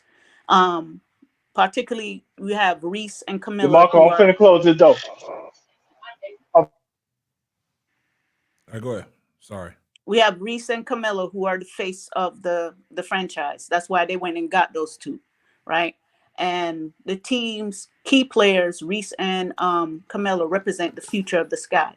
Now, Jeff may have felt like the coaching needed to be changed, or higher thought that the coaching needed to be changed, seeing how certain things that how Coach Teaspoon was saying was doing on while they were playing the game. Feedback from the fans, feedback from the holders of the what do you call it? Oh God, the stakeholders in the business. They probably was aligning to see how strengths and how to maximize the team's potential. Now, with the Sky underperforming this year, that move could have aimed to revitalize the team around these two stars and improving their profitability. Now, was it the right way to do it? Probably not. And I don't know who their PR is, because they apparently they don't have a great PR person to try and fix what happened. No, they got Nadia is doing the PR on this particular move. So she operations and she's PR and she's / everything. So she doing she's she's handling. So she's Jamaican. So she's doing 5 jobs. Yeah, she's the one. Her signature's on all of the various statements and stuff. Because when they let James Wade go, the owner made a statement. But when they let Teaspoon go, all of a sudden we need a black girl to make the statement. Yeah, exactly. And that's what Cheryl Swoops was saying. That's the crazy thing about it, man. That's what Cheryl Swoops was alleviating too. And Nadia is Jeff's boss. Yeah. In the pecking order. So I don't care what Jeff wanted. I hired her, and I'm not firing her, Jeff, because I'm your boss. Yeah, but how do you know he had to sit down and talk to her? He couldn't just go and say, "Well, I'm going to fire." Evidently, I don't think he sat down and talked with her, Tony, because he went to talk to the owner. Yeah, he went and talked to the owner because he was nowhere present. Isn't Nadia part owner too? Yes. She's a minority owner. Yeah, she's a minority owner. The principal owner is a friend of his. Okay, And that's but what we're saying. That's why people having a problem. Why come Jeff was not in the room? Why come Jeff did not make the announcement? He didn't talk to Teaspoon. They didn't have a conversation. That's a fact. They didn't have a conversation. That conversation, Jeff took that conversation to upper management. Upper management pulled the trigger. Jeff did not have a conversation with her. and we know this as a fact because I know it for a fact. It's a fact. We're just going off of what someone said. Or I ain't going off of what no one said. It's a someone fact. said that I know somebody from. I ain't know somebody from know somebody. It's a fact. No, that's a fact. That's a fact. Because sometimes that's what general managers do. General managers don't want to sit down and put themselves in the fire and to announce it or even talk with that person. They talk to upper management and let upper management do it. They want to stay out of the way. He never had a sit down with her. I look at it this way, right? Even if he went to the owner, the majority owner, and he said to whoever it is, and he said, hey, I'm going to fire Teaspoon because this is, you already had put the cart before the horse because you're supposed to hire a GM before you hire your coach, but they did it the opposite way, right? And whatever personal feelings he had, or whatever business he was looking at it. So I'm looking at it. I'm trying to look at it in a way that I'm not putting my personal feelings in it, because personally, I think it was a dick move what they did, right? But I have to look at it as a business, as the business part, because what is the future? What is the plans for this for building around Camilla and Angel Reese, right? And some of the decisions may not be pretty. Some of the decisions might not be what the public want, right? But it's a business they're running, and I have to look at it that way. So even if he had talked to the majority holder, and the majority holder said, hey, Nadia, we're gonna fire Teaspoon, she had to know something about it. It's not like she was surprised, like, hey, the next day, hey, we find Teaspoon and you got to go do it. Well, she certainly could not have advocated, or either the owner, told, because it was her hire. It was her hire, and she didn't. I know most business, when you have owners, you have to have a vote on certain things. Now, the majority vote goes, or I don't know how the voting went, but I don't think that this was something.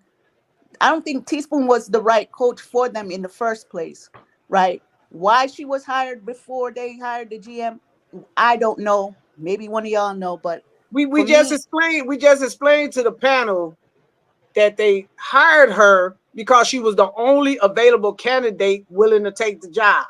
When they put the word out that they wanted a coach, nobody applied. One person applied.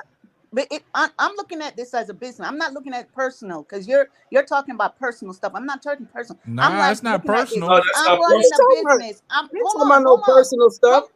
Hold on, man. I'm trying to explain to you what happened. What I got to say, and then you can say whatever it is, right? I'm trying to say that if I'm running my business and I put out there I need a coach, right? And hey, Teaspoon comes up and says, well, I want to take this job on, right? I got to look at her credentials and her resume to say, hey, well, why would I take her on? Why would I take on somebody that doesn't have the experience? She's a Hall of Famer. But she it was don't matter if she but hold up, Tony. She was the only one that applied for the job. Second job that Teaspoon got fired from. So let's it's not about her.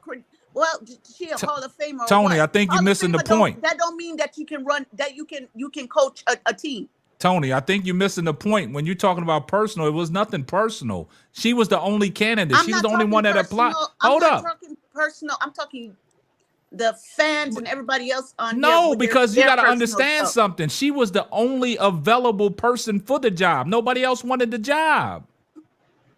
Nobody else applied for the job. She was the only person. So you're saying, why did they hire Teaspoon in the first place? She was wasn't the no other only candidate. person. It was nobody else to hire. That's the point that you're missing. Or when there's somebody, but the person that they really wanted wasn't available at the time. they didn't want the job and they wasn't available, so she was the only candidate at the time that they could hire. Who made that decision? Who made that decision? The owner Nadia. or Nadia. Jeff? Nadia hired did. her. Okay. Nadia is a minority owner. She made that hire.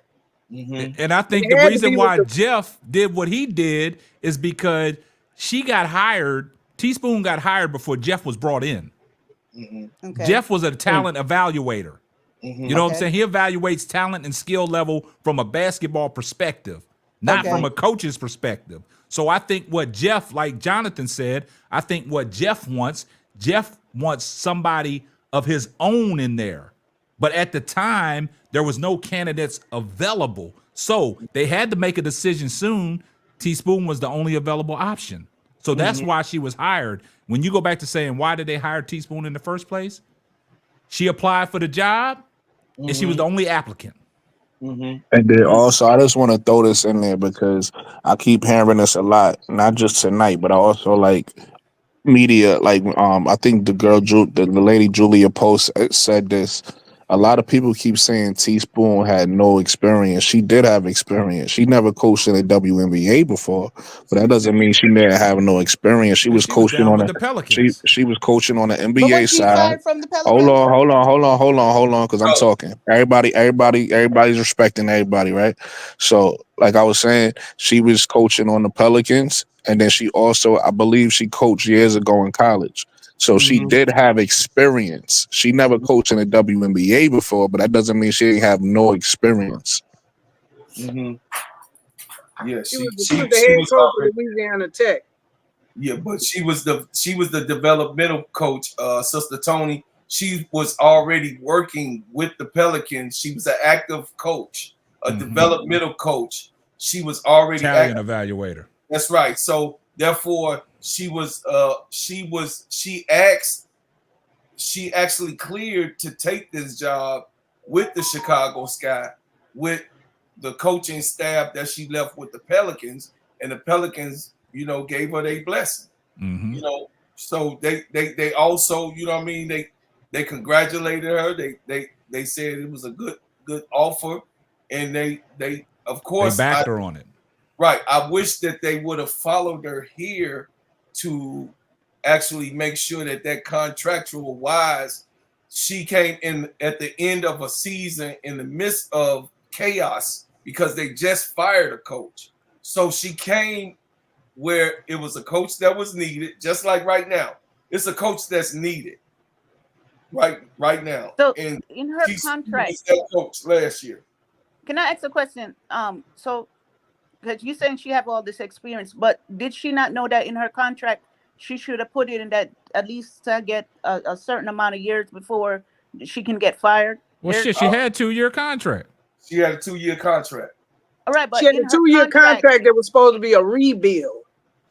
That's different from a 2-year contract. I'm gonna win the championship. Yeah, but if you have the right lawyers, before you sign the contract, there's certain things inside there you'll see, and then you'll be like, hey, well, I can't build a team in 1 year, right? So it would have to be 2 or 3 years before. If I can't build the team in 2 years or 3 years, then by all means fire me if you want to, right? But it don't work that way. Did she not know? So it don't work that way. So you telling me that coaches are just going into teams, because I'm not an expert on nothing on basketball, and I'm not going to sit here and act like I am, right? But what I'm trying to understand is, right? Because nobody goes and sign a contract. I know for myself, I'm not going to sign no contract unless I have a truly understanding of what I'm signing. Tony, right? Hold on, Brooklyn, let her go, and then you can get in. Go ahead, finish. I want to make a joke. You just said that. You just said, can I finish what I'm saying? Because you just a while ago just said that we don't. All I was gonna say was woulda, coulda, shoulda. Go ahead. I understand. All right, go ahead, Tony. I can't make a joke. I was wanting to because make you a see joke. now we getting off into something else. Finish. I'm trying to hear what Tony trying to say because I'm trying to get an understanding on where she's coming from. But we're trying to tell her it don't work that way. But what finish? Go ahead, Tony. I mean, you saying that it don't work that way in the contract? No, it don't work that way because if you look at it, How is that? How's that okay, possible? I'm gonna give you a prime example. Darvin Ham signed a 5-year contract and got fired after 2 years. It doesn't work that way.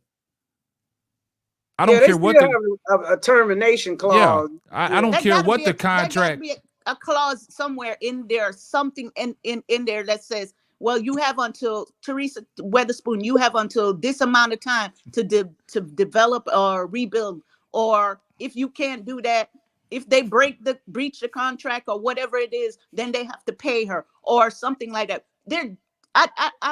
I don't think Teresa, I'm trying to give her the benefit of the doubt that she was smart enough to know that's not to sign something that just, hey, I'm gonna sign something because.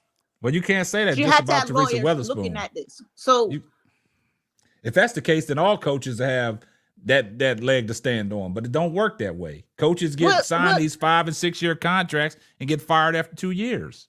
Well, here's the thing, right? Because we can act play stupid or not. Everybody should know that before you sign something, you should be looking at everything and have an understanding of what you signing, right? Yeah. And in somewhere in that contract, it had to say we are giving you certain amount of time to build this team up to get them. They not drawing contact. Yeah, that's contracts not out like that. going to be in a contract.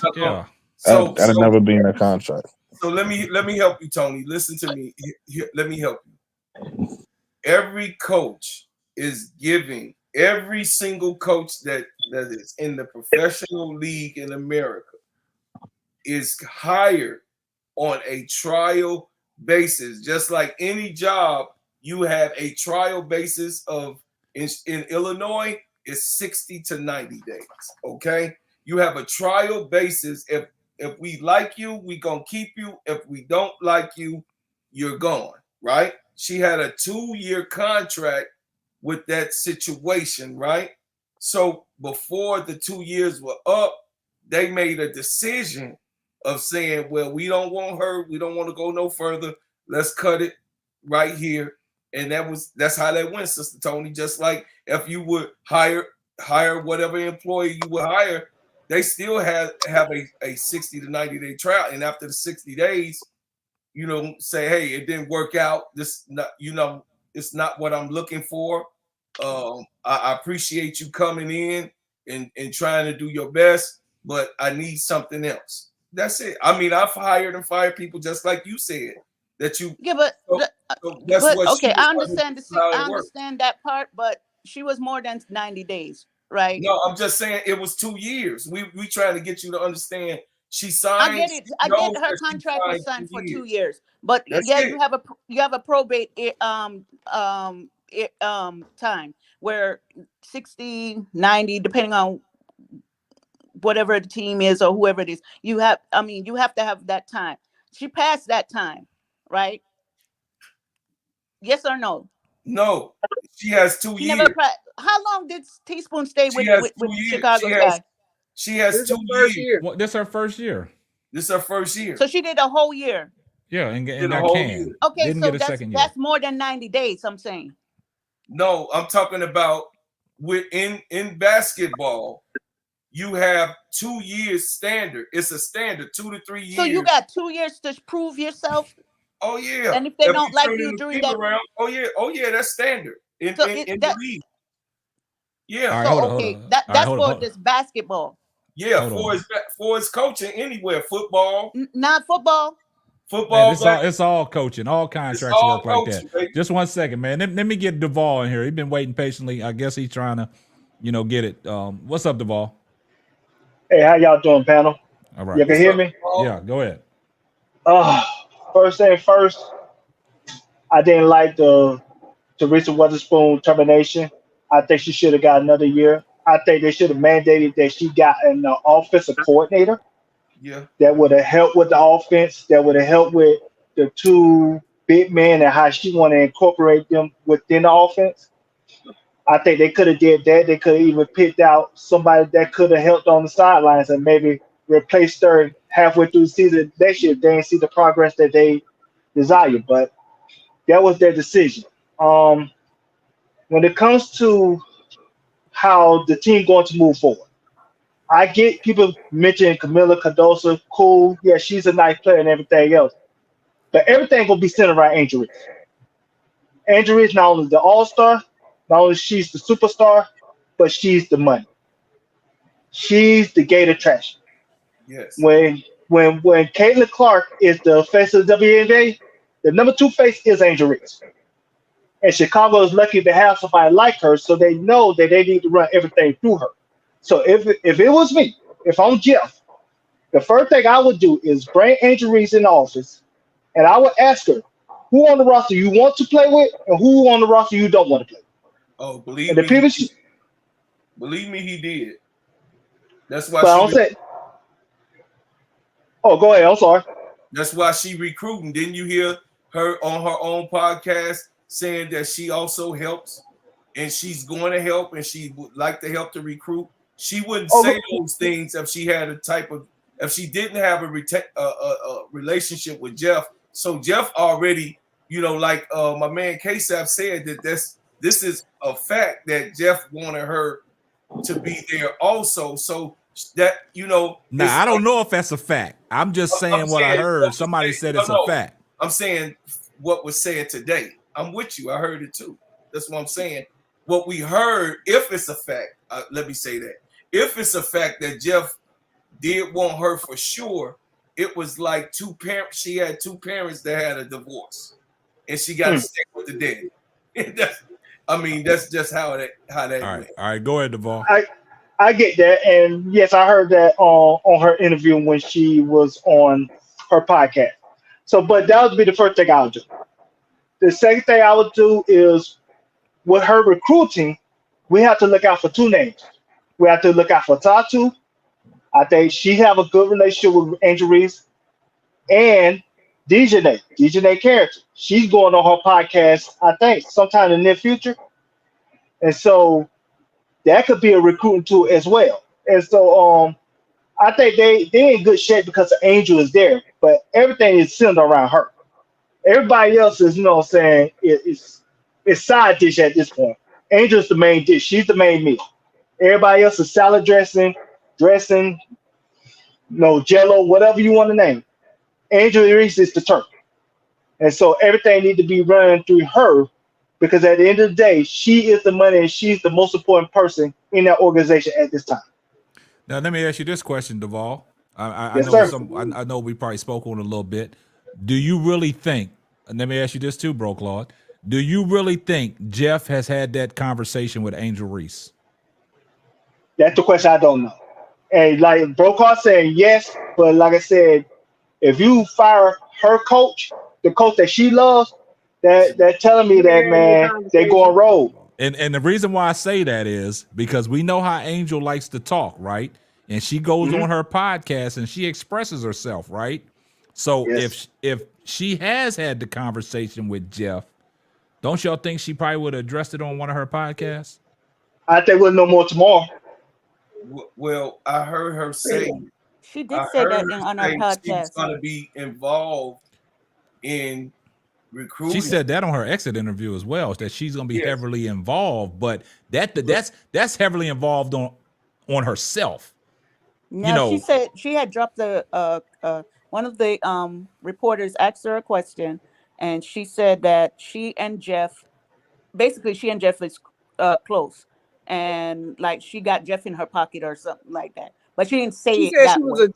a junior GM. She said, but look, when was the time? That was before the teaspoon firing. Before the firing. That was before the firing. But if you watch the interview she had with Cheryl Swoops, which was done before Teaspoon's firing, she particularly asked, and one thing about Angel gonna drop some little gems here and there. She particularly asked Swoops if she's going to would she come and coach, right? And then she dropped like new coach, and she would like to have her as a coach. coaching the Chicago Sky. She And said But yeah, that's all but pre-tape though. That's a look, pre-recording. some things, something.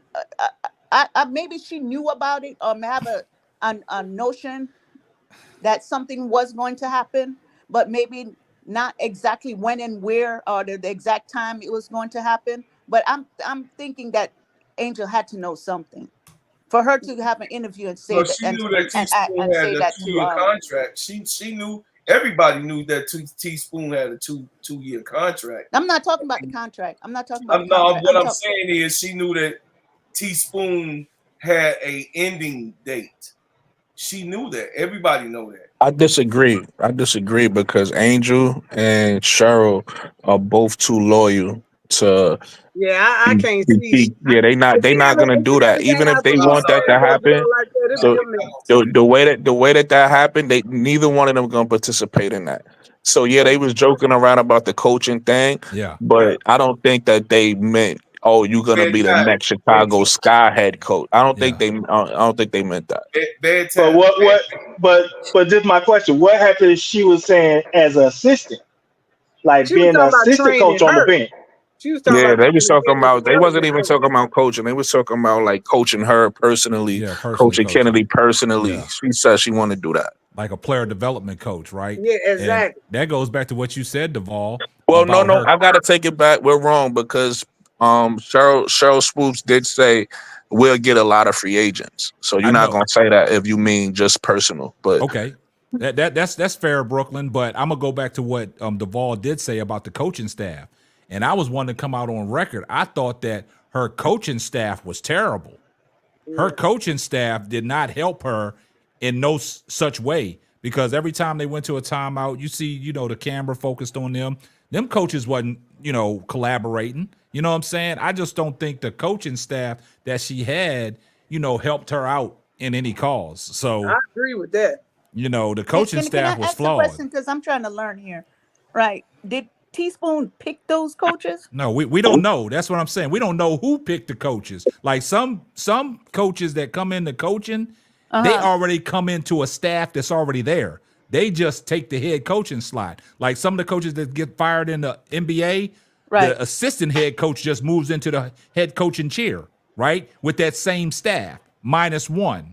So now that's what I'm thinking. Like, did Teresa Weatherspoon get a chance to pick her own staff, or was that staff already implemented when she got there?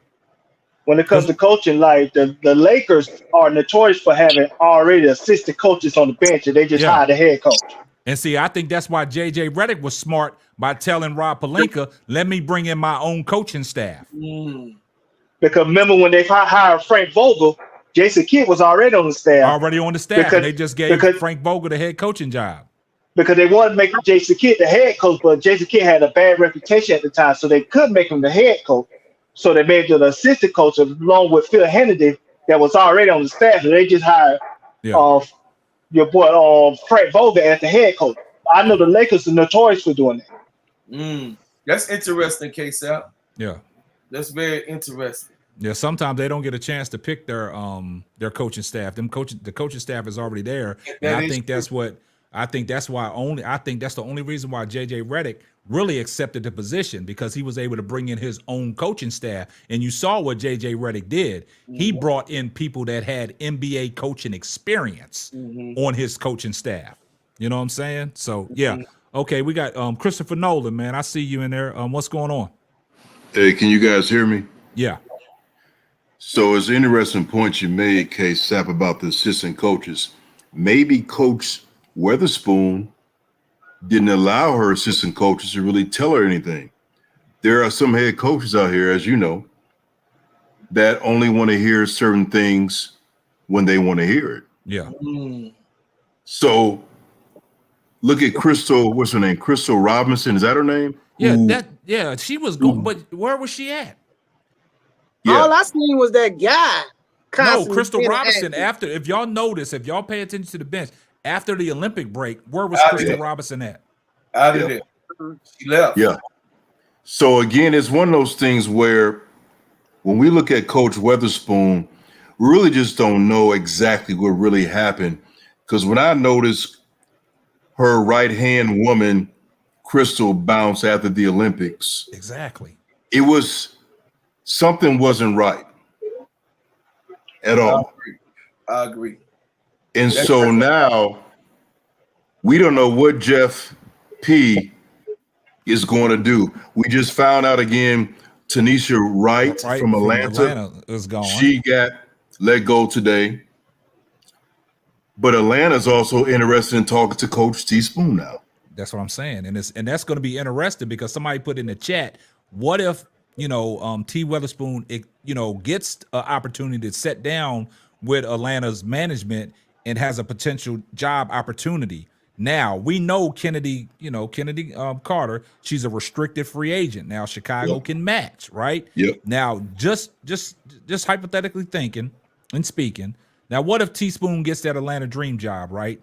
And Kennedy Carter, Atlanta offers her some money and Chicago don't match it. Well, if Teaspoon gets that Atlanta job, Kennedy Carter is going where Teaspoon is going. That's unfortunate for us Sky fans. Yeah. It's just unfortunate. Kennedy and Teaspoon had a great relationship. Teaspoon opened her with welcome arms, let her be who she was. And if she gets that coaching job, we can say bye-bye to the real CC. I'm just keeping it 100. What if Angel said what she said? Because everybody thinking she recruiting Alicia. What if she throwing hints out there? She going to Atlanta if Teaspoon get that job. And it's crazy, Brooklyn. It's crazy that you said that because I did that video today, and then I did the video way before the announcement came out that Tanisha Wright was fired. Right now, Brooklyn, check this out. Let's put this out there. Right, what you just said. Teaspoon go to Atlanta, right? Angel Reese, within because 2-year rookie contract. Just think she leaves Chicago and goes to Atlanta. And guess who the vet in Atlanta Angel looks up to? Tina Charles. Mm-hmm. Oh, But you want to play with Elisa Gray. No, but the veteran, that you got some, stability in that locker room. And Tina Charles, the old Wally veteran. There's only one vet we heard all season give Angel advice on how to get better. I mean, I know she cool with a lot of vets, but one vet in particular, the first vet in particular to help her out was Tina Charles. Yeah. So things like you say, bro, Claude, these conspiracy theories and stuff that come up, it's kind of crazy. Man, I be saying it. It's like I don't want it to be that, but it's just funny because we talk about it though. We talking about it days after a month. It's almost a month after. So, but we talk now. We're here. So since we here, it is a possibility she could go. But I don't think, like I said this before in our podcast that we had four times ago. I think that Angel Reese is that type of player of Brooklyn that likes to put her stamp down. Like, she looks up to Michael Jordan. She talks about Michael Jordan all the time on how he galvanized the Chicago Bulls. She said that in one of her interviews while he was at the court, at practice, that she want to do that here in Chicago. She want to galvanize bro, Claude. Yeah. She also played in Maryland, right? Yeah. And she wanted to stay in Maryland, but then she realized it'd be a better opportunity for her to go to LSU. That's right. So I do believe she want to be in Chicago. But if Jeff Paliocca keep fucking up, she going to Atlanta. There you go, Brooklyn, my dog. Paliocca. Hey, I want to get back to what Chris said about this coaching staff. I want to get back to this to Ty Young and Crystal Robinson. Hasn't nobody spoke on the Crystal Robinson situation, man? Nobody said nothing at all, period, in the media or anything. We've been talking about it, and we just started talking about it when Coach Spoon got fired. Yep. So that should be telling people stuff. Unless they gave him an NDA to sign, and so they can't talk about nothing. That's interesting, right there with NDA. Yeah, that's interesting. It's a disclosure always. Yeah, man, that's a good point, Christopher. Hey, I got mail from Man Down Sports on, man. Hey, what's going on, man? What you got? K-Sap, what's up, man? How you feeling, man? Can you hear me good? I Loud got and some clear, type man. of buzzing in the back of my I can hear like a buzz. Can you hear like a buzzing? Nah, I hear you loud and clear. All right, Anybody good. on the I panel? don't- He got a something going on. buzz to y'all? You're loud Yeah, and clear. something going on with my stuff over here, man. I gotta fix it later. But nah, so I don't know how much I kind of came in late, but I was looking at the 2023 roster, and I'm looking at like 4 key players. Somebody probably already talked about it, but like most of those players was either still in the playoffs or was on contenders, man. Mabry left, and she's still playing right now. Yep. Courtney Williams, she was on that roster. Khalil Copper was on that roster, and Elena Smith that's playing with the Lynx. All of them was in the starting lineup for the team last year, and I'm trying to figure out why would a coach quit? Well, he took a job to Toronto, so maybe he saw that as a better situation for him. In the middle of the season, Right? Yeah, quit in the middle of the season, and then you start dumping your players. Like, okay, we want a clean slate. Maybe they're making too much salary, and we're not getting far enough in the playoffs. So you giving a clean slate to a new coach that you bring in, and then you put them in a situation where we know you're not going to win, and then you give up on her in 11 months, not even a full calendar year. Yeah, 11 months. I just think that's crazy. And to me, it seems like maybe drafting 2 bigs, in the lottery like that, Cardoza and Reese. Maybe the GM didn't. Maybe that wasn't his ideal, but maybe Teaspoon talked him into it, and wow, he see that it didn't work, and maybe that's why he got fired. Hey, Or that's maybe a good that's Said why it didn't work. No, I don't think it worked. When you look at how they was trying to feed Cardoza, most of the entry passes in the post was turnovers. They just couldn't feed her. But that's on the guard play. That's not on the philosophy. That's on the guard play that can't feed the bigs. That's on the inept of the guards that's out there. And we got to be honest. There was a lot of politics when it comes to when they were playing on the court. They were doing a lot of like freezing out the bigs, especially Angel. Because I think there was a lot of jealousy on that team because of Angel. They were jealous. There was jealous of her 100%. Well, before you go to all of that, I don't think a coach is go fire. I don't think a coach go get fired for some players having jealousy. I think the GM can see that and understand that behind the scenes. But when I'm just talking about the X's and O's, I'm looking at the court. I'm not gonna blame the guards, but the whole philosophy of my best player is Kennedy Carter, but I'm trying to feed Cardoza all the time. I know she's a mismatch, but she's really not a mismatch. She's a mismatch in height. I can see if it was Liz Cambridge. Now, when she get the ball in the post, she can do some freaking damage. Cardoza ain't that. Thank you. For someone that plays for South Carolina with all the talent, that's like a quarterback playing for LSU and having all the talent in football, right? So with Cardozo, all that talent in South Carolina with the best coach in college basketball, and then it take you all the way to your senior year to look like something. Facts. Preach. Well, the thing is that I did hear. I know you watch it and very aware too, big bro. That just came on, but Angel was successful giving the ball, and she preached on how she knows how to get the ball to Camilla the way she wants it. She has been, and then to back her up, she has been successful in putting that ball in Camilla's hand, and so have Kennedy. But like Angel said, that she don't think that the ball came to them in their spots and where they wanted to, and she specifically took it on herself, saying, "I know how to give Camilla in her spots and give her the ball where she can be successful." So I don't know, man. Maybe you could tell me how you perceive that. Well, let me say this, guys. I'll say this. My bad for cutting anybody off. But I'll say this. I think for the Chicago Sky this past season, the best offense would have been a motion offense where the ball is really moving more. And I don't know, Duval, about the jealousy. I just think the guards didn't know how to pass the ball to the bigs. Real talk.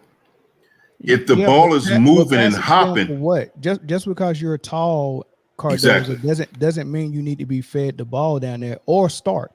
I wouldn't have started her. I would have started. I would have started Isabel. She only started because Elizabeth. Oh, look Hold at the best bigs. Look at the best disagree. bigs. Hold on, but look at the best bigs in the league. Look at the best bigs in the league. Brianna Stewart, she play on the perimeter and the post, and she can put the ball on the floor. Asia Wilson play on the perimeter and the post, and she can put the ball on the floor and shoot the jump shot, and she can run the floor. She can play defense and move her puppies. Who else? There's Nafessa Collier play in the post and the perimeter, can put the ball on the floor, shoot the three, right? These big, like if you're gonna be big like that, you got to be able to not be a liability on somebody defense. that don't have experience. She a rookie. Okay, then she shouldn't have been starting, and she shouldn't have been getting hold on. Let me. No, I disagree with that. Okay. She only started because Leah's got hurt. She only was starting because right. That's Leah's right. got hurt. Don't I was about to say that, bro, Quad. Yep. Ewiz got Yo, let me know when I can speak, because everybody talking. Just let me know when I can speak, man. Go ahead, bro. Thank you, man. Thank you. So, hey, what's your name, homeboy? Mel. Mel, what's up, Mel? How long you been watching WNBA? Off and on since the beginning, but not like consistently. It fell off when they went to Lifetime TV and nobody. Gotcha. All right, so I asked you that. Lifetime. All right, so look, now it's cool. Listen, it's nothing wrong with that. I'm a new watcher myself. I haven't watched. I just started watching WNBA, but I like to do my research, right? So what annoys me is when I hear everybody talking about how the bigs play today, like it's only one way to win, right? Because I heard the same thing in the beginning of the season about Angel and Camilla. It was Andrea Carter. She was on ESPN and she was talking about she don't know if two non-shooting bigs could coexist, right? And I'm sure that's probably how you feel listening to what you just said, mentioning all those bigs, correct? No, but I explain when you finish though. No, that's not okay. Cool. Okay, cool. That's what it sounded like. No. The reason why that annoys me is because people act like the Minnesota Lynx didn't exist and they didn't win 4 championships. You get what I'm saying? So it's more than one way to win. That's number one.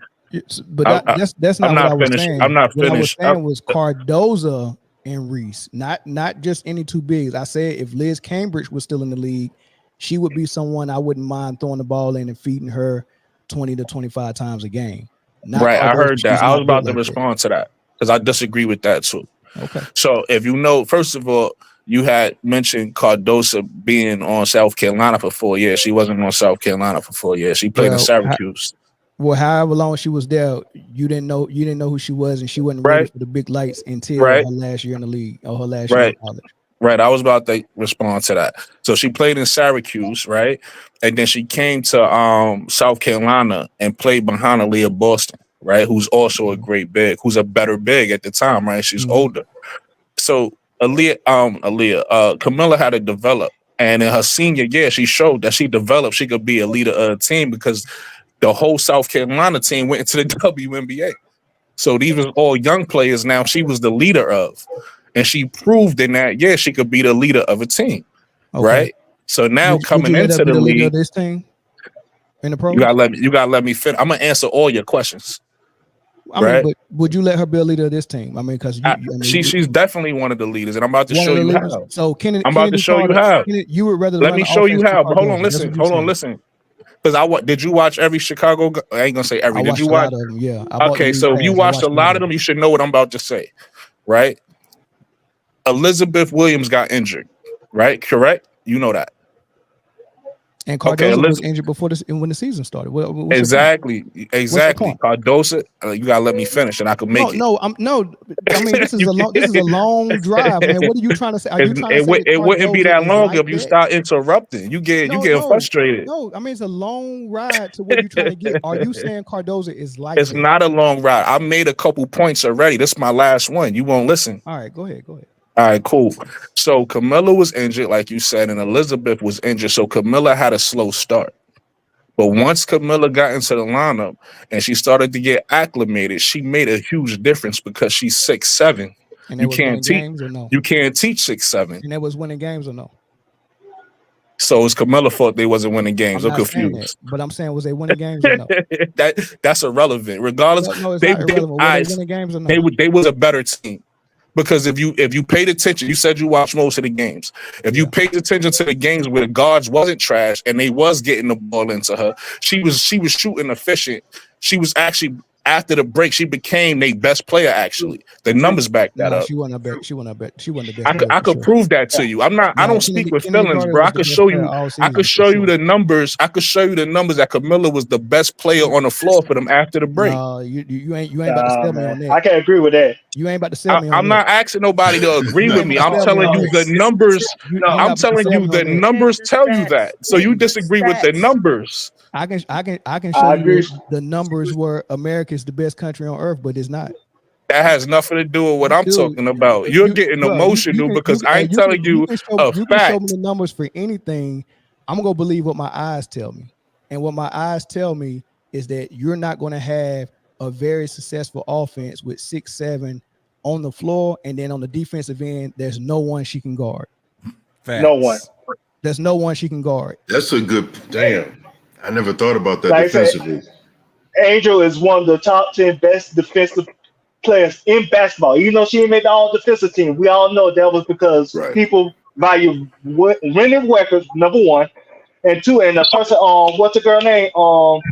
From Phoenix Mercury, she got that reputation stamp instead of letting somebody new get into it. Like I said, ain't nobody on that team is near as elite as a defensive player as Angel Reese.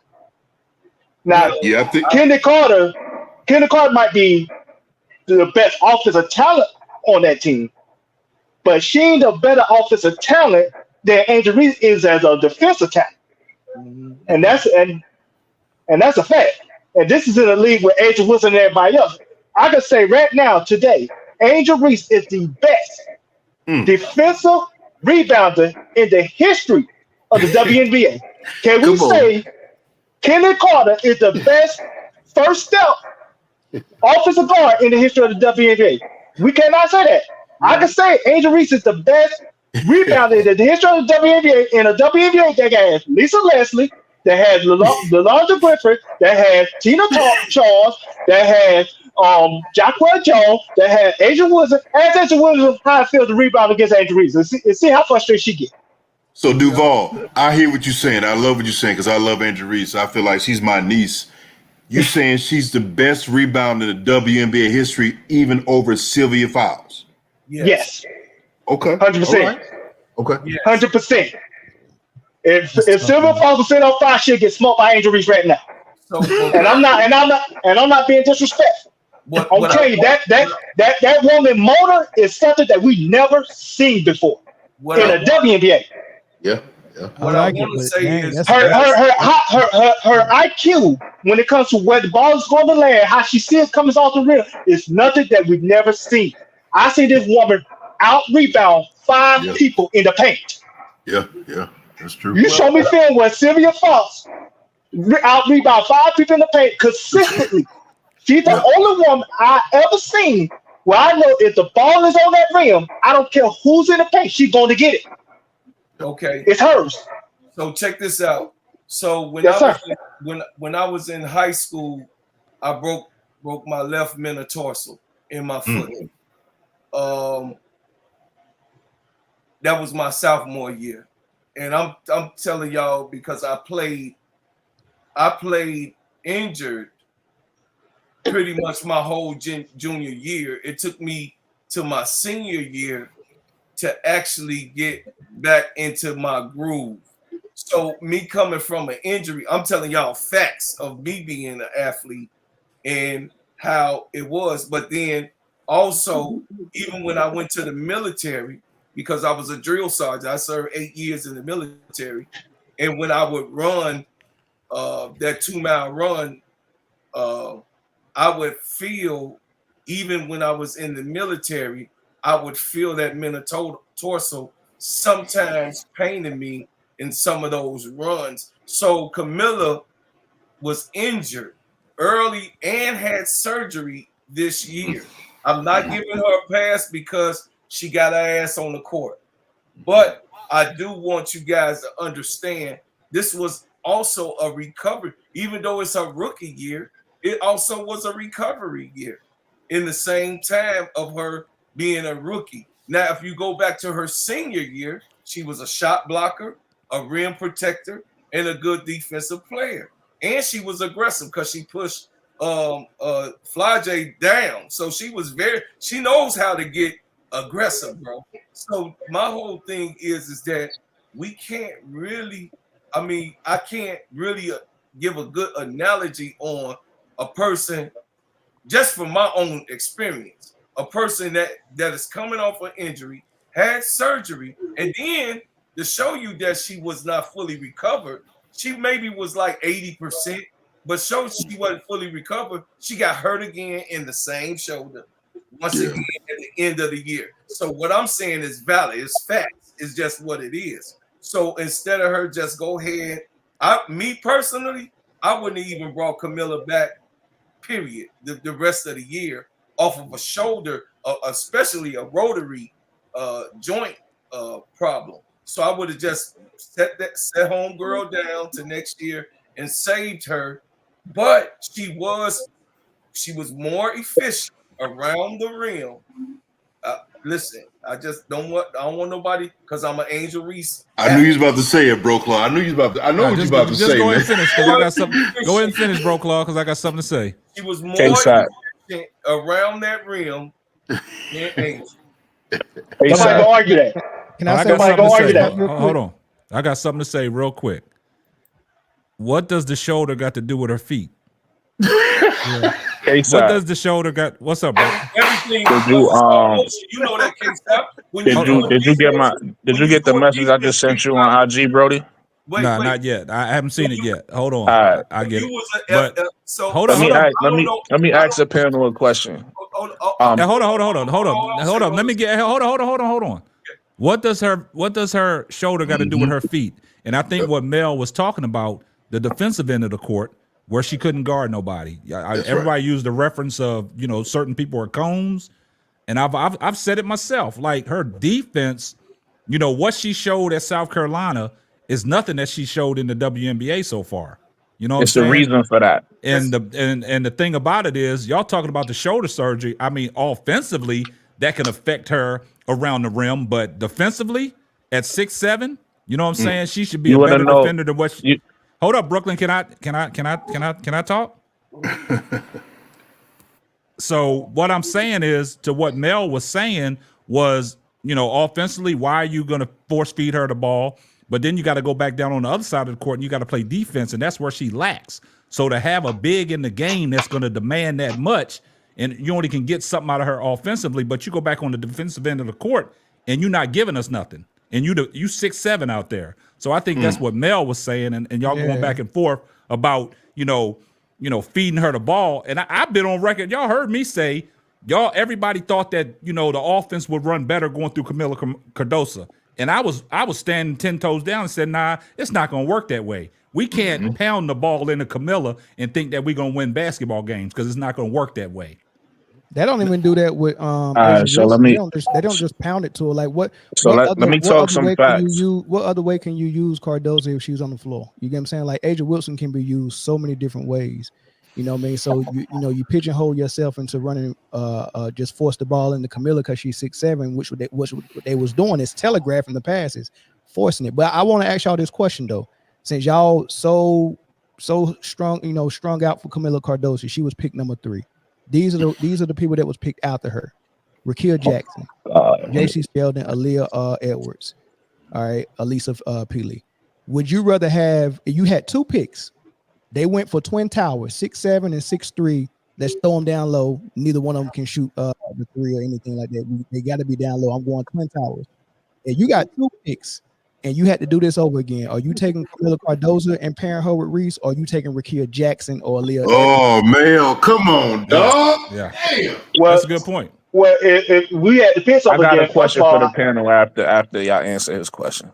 Rakia if we had to take those Pits over again, if we take those Pits over again, I'm taking Angel Reese number before 3. Camilla. I think Camilla still Well, would have been there. Hey, if on the Sparks, I would have ran up to the point you took Angel Reese, not only for the players that she is, but the marketing and everything else. That's stupidity on them. That's malpractice. But that's just Duval, me. I'm gonna tell you this, Duval. That duo, because the Sparks had 2 picks as well, and they went Rakia Jackson And Cameron Brink. Taylor Brink. That duo of Jackson and Brink will outperform the duo of Cardoza and Reese. Now, if I was them, Cardoza would not. They would have been out. She would have been outside the top 10 for me. I would have grabbed Reese 4. I would have grabbed Rakia Jackson, or vice versa. I would have took Rakia Jackson, knowing that Reese was gonna fall, because a lot of people wasn't checking for. I would have took Rakia Jackson, that's true, and then Reese, and that would have been. Imagine Reese, Kennedy Carter, and Rakia Jackson. Rakia Jackson together. Oh, Amazing. y'all got me tripping tonight. Thanks. Well, Elizabeth Williams at the 5. Amazing. Yeah. Now Brooklyn, what's the question you got for the panel? I just want to have an educated conversation, because we talking about a lot of stuff with no facts. Are y'all? I just asked a Are question. y'all gentlemen? He can't even answer it. Yeah. Hey, before you start reading that paragraph Before I start reading, can you just ask the question? Would you rather have Rakia Jackson and Reese, or Cardoso and Reese? Because we seen what Cardoso and Reese look like. I'd rather have Cardoso and Reese, bro. Man, Cardoso, But my question for you guys, I asked you guys a question before, some of you, but all of y'all wasn't here. Are y'all familiar with the term player impact estimate? Yes. Everybody is familiar with it, or just some people? No, I'm not familiar with Nope. it. I'm not. I don't even care about it. If You don't even we care. wasn't I tracking it in the bet 90s, you I don't, care about because it. you ain't been making sense the whole time you've been up here. Of course not. So Of course listen. not. So listen. This is what player impact estimate is. That's a hit on me. Is that a hit on me? Huh? No, Miss Tony. No, baby. It's not on you. It's not on you. All right. So let him finish. But y'all gotta be Miss Tony, respectful to each stop. other. Let Brooklyn go. So this is what player impact estimate is. It basically measures pretty much everything you do on the floor on the offensive end and the defensive end, right? Points, assists, steals, everything, right? It factors in everything you do on the court, right? And typically the person with the highest player impact estimate ends up being the MVP of the league, right? So the player with the highest impact estimate in the WNBA is Asia Wilson. The player with the highest impact estimate of the NBA is the Joker. Just to put in context of what this stat means, for some people don't care about it, but that's what that stat means, right? So I just sent you a picture to your IG for after the Olympic break. Who got the highest player impact estimate on the Sky? K-Side. You sent this before. I already know. I know where you're going, Brooklyn. Hey, I just like I speak facts. I speak facts, bro. I don't speak feelings. I don't get emotional and make shit up because of how I feel. I talk facts. I don't think nobody's getting emotional. Nah, it was very emotional a second ago, and I'm gonna tell you why. Right? It wasn't. Brooklyn, Okay. don't do that. It was not emotional. It was emotional. It was not emotional. That's it was how you very perceive emotional. it. It's not emotional, man. If you say some stupid shit, this is what emotional is. I don't care about I don't care about stats. I don't want to know about. That's stupid. That's just you want to stay dumb. I'm trying to educate. I'm trying to educate people. He real emotional now. I'm trying to educate people. Wow. Let's talk about South Carolina. Hold on. Let's talk about South Carolina. We talked about why Camilla. Hold on. Let me educate again. We talked about why Camilla. Hold on. All right. Let me let whoever talking finish. I don't want. Yeah. Let me finish. You teaching basketball with a calculator, man. Use your eyes. Watch the game. Right. That's what we grew up on. You watch the game. You can tell me who's putting effort and who's. It's a such thing as fake effort. And with these advanced analytics and advanced stats, these advanced analytics will have Luka looking like he's up there with Michael Jordan when your eyes tell you he's not. Your eyes tell you that Luka is a cone on defense. He can't move his feet. He's out of shape. That's the first thing you're supposed to do when you come to the basketball court is be in shape. And he's failing that test already. So you play one position, you play one end of the court. You're supposed to be the point guard, but you can't guard point guards. But they're mentioning him with Michael Jordan because advanced analytics, and you want to come up here with a calculator and tell me that Cardoso is the way to go. Good luck with that. And can I add this real quick? Let me add this real quick. Hold on. Brooklyn. All right, go ahead. I just want to add something real quick, and then you go ahead and go. I promise you. Reason why that your stat is valid, but let's add context to it. Camila Cardoso, in most cases, did not have to defend the best player. Angel Reese did. Camila Cardoso did not have to be the focal point of the offense. Kenny Carter was. Camila Cardoso never had the high-end games as Kenny Carter or Angel Reese did on offense. You know, Angel Reese was more inefficient than not Kenny Carter, but then Camila. Hey, brother. Guess who had the highest impact estimate on the team all year? Who that, brother? Angel Reese. So you sitting here arguing with me about something that backs up what you trying to tell me. All I said was after the All-Star break. Let me let you feel. You just love to hear yourself. Yeah, brother. Come on. Hey, look, hold on, real quick, man. Hold on, what's real quick. Like, Brooklyn, we got to keep it, professional now. Look, because when people are talking, then you come in, and then as soon as you start talking, they come in. We going back and forth. Let them finish. You answer the question, and we can move on. We got, on the panel, so we all can get the points in. This is a very interesting conversation, and I like what we're doing. Yeah. So go ahead and finish. So whoever was talking, go ahead and finish, and then Brooklyn was talking. My bad. All right, go ahead, Brooklyn. You finish what you got to say, and then Mel is next, and then Duvall, you get back in. I appreciate that. Thank you. So the reason why I wanted to speak on that is, all right, I just proved the player impact estimate point. Right now, I'm about to prove why Camilla isn't a corner with defense. Right? We comparing a great defensive team to a terrible defensive team, and then expecting a player to look the same way. Right? What South Carolina has on that team is a Raven Johnson, who's historically, the numbers back this up. I know some people don't care about the numbers, but the numbers back this up. She's a historically great defender, right? Mm-hmm. She's up there. She's up there with people in history. The numbers back up. She's up there with people in history with her defensive ability. Okay. South Carolina has that on a team. When you have a team, this works in all basketball. I don't care if you coaching high school basketball. I don't care if it's professional basketball. I don't care if it's women's basketball or men's basketball. If you have a team and you don't have great perimeter defense, I brought this up a few shows ago, then you're going to put your bigs at a liability. So we're looking at a team that all season long, ever since Diamond DeShields hit the bench, we haven't had a good perimeter defender.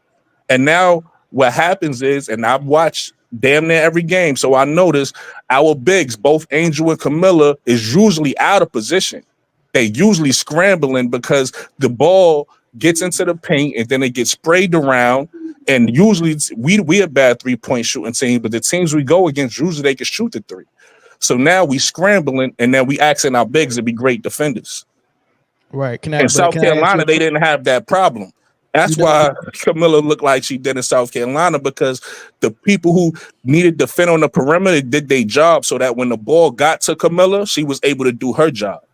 I understand. And Brooklyn, I appreciate that. And I'm just going to ask a question. I'm going to shut up because we haven't heard the lady speak yet. But I do want to ask you this.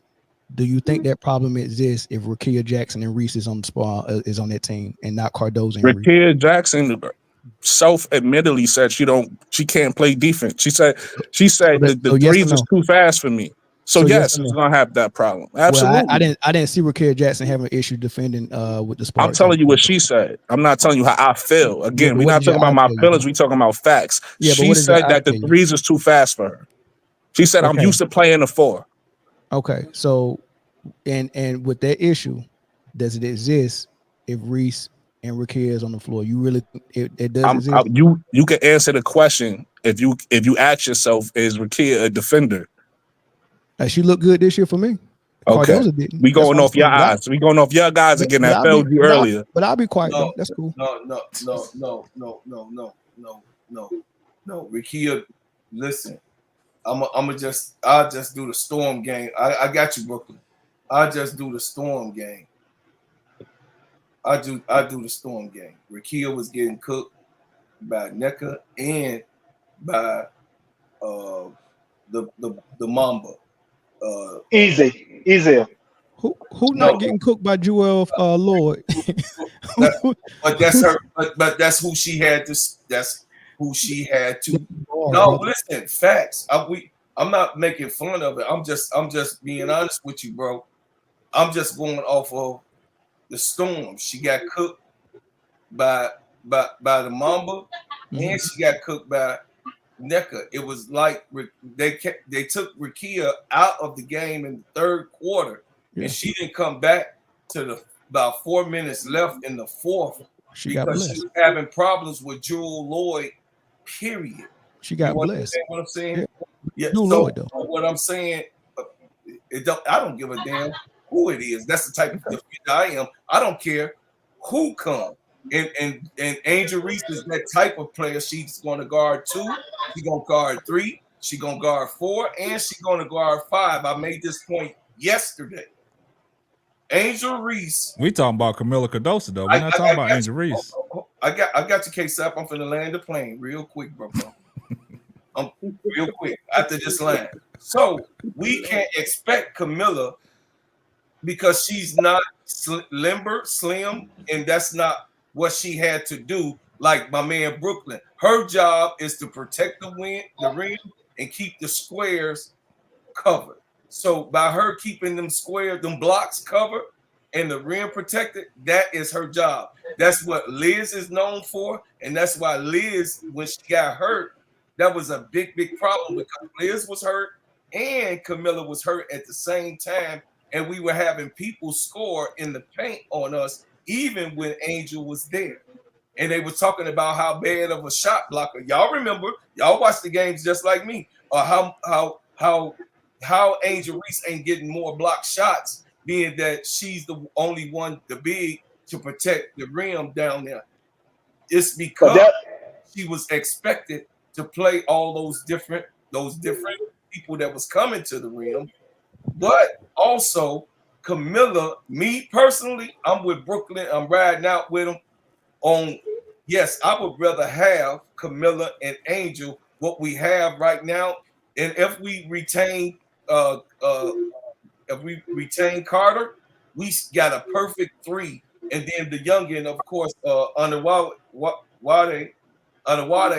we got, you know what I mean? We got a good nucleus that's there, that's young, that I think that's going to be good on the court. So I'm riding out with Camila being on that court, but Liz is going to be back, and then she can learn from there. So that's it. That's my. All right, let me say a couple things real quick.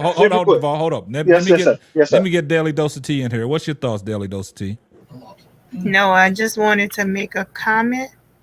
I know he was saying that you watch with your eyes and not the stats, but if that's the case, that's the same thing. A lot of the people that don't like Angel Reese, they say she doesn't make an impact. She doesn't do a lot of the stuff on the floor and all of that. So if that's the case, we can't go by her stats either. And that's normally what KSAP, does. He normally, talks about her stats because, like everybody say, the stats don't lie. So I guess I'm just kind of like making a comment from Mel in Brooklyn where he's actually pulling up stats, but then he's saying that, I guess he's basically saying like the people say for Angel Reese, the stats don't matter. She's not good. So can I clarify that, Daily Dose? Yeah. So I know enough about basketball to be able to watch it and see what I see and see that someone's having an impact without looking at the stats. Now, I'm not saying stats don't matter. I will look at the stats. However, Brooklyn wasn't pulling up stats. He was pulling up advanced stats, advanced analytics. That's going a little bit too far for me because if you got to go that deep to find impact for a player, then the impact ain't really there. All right. I ended with this question for you, Daily Dose. If I was coaching the basketball team, high school, college, whatever the case may be, and I said, hey, I need you to go to 4 different states and find a program or find a point guard for my program. I want you to go look at 5 different schools. Okay. Are you going to just say, save the trip? I ain't even got to drive. I ain't got to fly. Let me just Google their stats and find your point guard. Or are you going to go watch these players play? Watch them play. Exactly. That's why the eyes are more important than anything, and then you use the stats to validate what your eyes saw. I just watched the game. This girl didn't miss no threes. She was 6 for 6. Is she normally like that? You look at the stats. Oh, she's shooting 40% from the 3. Yeah, I can put those two things together and say she's a good 3-point shooter. It just wasn't one night. Right. Now, if I don't go watch her play and then I look at it and I just look at her field goal percentage or her 3-point percentage, I really don't have the whole picture, the whole story. You can't come back to your coach and say, hey, this is going to be the best player for your program if you ain't never see them play. That makes sense. I just, like I said, I basically wanted you to clarify. I want to respond to that now, if that's okay. Okay. That's okay, K-Sap? You got to go ahead. All right, cool. See, I don't like when people do what he just did, right? Because I clearly said I watched every game, right? So clearly I'm looking at the game with the eye test, right? Yeah. And then clearly I said, not only do I have the eye test, right? I said I could back up everything I'm saying with stats, right? You did. So I gave facts. See, a lot of people see what he did, and this is what he's not clarifying, is he spoke with emotion and said, and then once my facts came out, he said, oh, I don't need the facts. I don't need the stats. I got the eye test. That's what he did. So you being real disingenuous with the way you're speaking. So okay, whatever. You can feel how you want to feel. You've been up here wilding the whole time you've been up here. So the way I do agree on one thing he said though. What you're supposed to do is watch the game and get a feel for the game with your eyes, like I did. And then what stats do, I don't care if they advanced analytics or they regular stats. Stats are stats. At the end of the day, stats don't tell you everything. They tell you a piece of the game. So you got to learn how to use the stats and you got to learn how to use your eye test. If you know how to do both, hey, some people know how to do both. Some people don't know some people know how to do one or the other. That's on them. Others know how to do both. Well, can I add a couple things real quick, all please? that just to end up agreeing with me though. So I don't I understand think that's what he just said, Brooklyn. No. What he said was All right, so maybe what I said went over people's heads. So what he tried to infer was I was only using the stats, and that's the problem I had, and that's not what happened. Okay. I clearly said he tried to say that he uses he uses the eye test, and I was only using stats, and that's not what happened. I clearly said I was watching it. I clearly before anything said I watched every game. He said, and then I said, hey, I got stats to back up what I'm saying. Can I say a couple things, please? All of this is a pissing match between me and Brooklyn for some reason. This is not even a pissing match, bro. I don't need the piss. I don't know if you want to be the only. You got it, bro. You want to know what this is? You don't know how to admit when you wrong. That's what this is. So I'm going to have a pissing match with him. And all right, cool. Maybe that's what you're doing. Every time I talk, he keep coming back. He got to piggyback off everything I say because he got to establish that he's the guy and no one else is. You already won, bro. My G, I'm already me. I don't have to compete with you. You won, brother. You won. I know I won. That's the point. I won from the beginning. I can see the match. You won, brother. Can we get back to just talking basketball without this pissing match? You won. It was never nothing to win. You won. You won. Once I brought up the stats, you lost. I agree. I lost, brother. I lost. Wow. Listen to this. Okay. Hear me out. Hear me out. Hold on, bro, Claude. Let the ball go, and then you can go, man. Let the ball go. Go ahead. Thank you so much. I just want to say a couple things. That's all. It's kind of chaotic right now, but I just want to say a couple things. I like it. I love it, man. I'm enjoying it, man. I'm tripping. Yeah. It's going to blow your channel off. Daily Dose of Tea. What I want to add to your situation is Angel Reese, she factoring in the eye test and the analytics test. Right. Because the eye test going to tell you when she guard the best man, they have a bad shooting night. She did her job. And then when you go to the analytics, when she has the best plus minus in all of basketball, not just on her team, in all of WNBA. Right. So the analytics and the eye test back to what Angel Reese has done for the Chicago Sky this year. And just like Rakia Jackson, she got cooked by you say NECA and Jewel Lord. Guess who didn't get cooked by NECA and Jewel Lord? Duval. So now I got one last thing to say. I'm gonna shut up. I just want to make that clear. Cause if I not remember, James Reach shut Nigga down. Angel shut Jewel Lord down. So I just want to put that out there. That was the eye test and that was stat tape. But I got one last thing. Then I'm gonna get out the way. And my one last thing I'm gonna say is this. Oh man. With Mel, I agree with you. If we would have had Angel Reese and Rakia Jackson, with Elizabeth Williams and Kendi Carter, I think we would have been a championship level team at this time. I think that hurts. I think that team would have been a lot more powerful this year, especially because you gotta understand if Rakia Jackson would have played from the beginning, she would have been something else, and that would have been a different thing. So I agree with Mel on this. Okay, Deval, you were you trying to tell me that Cardoza didn't? Because I think you were saying Angel Reese. What you were saying about Angel Reese? I'm sorry. So I guess you was talking about Cardoza wasn't. No, what I was trying to say is you said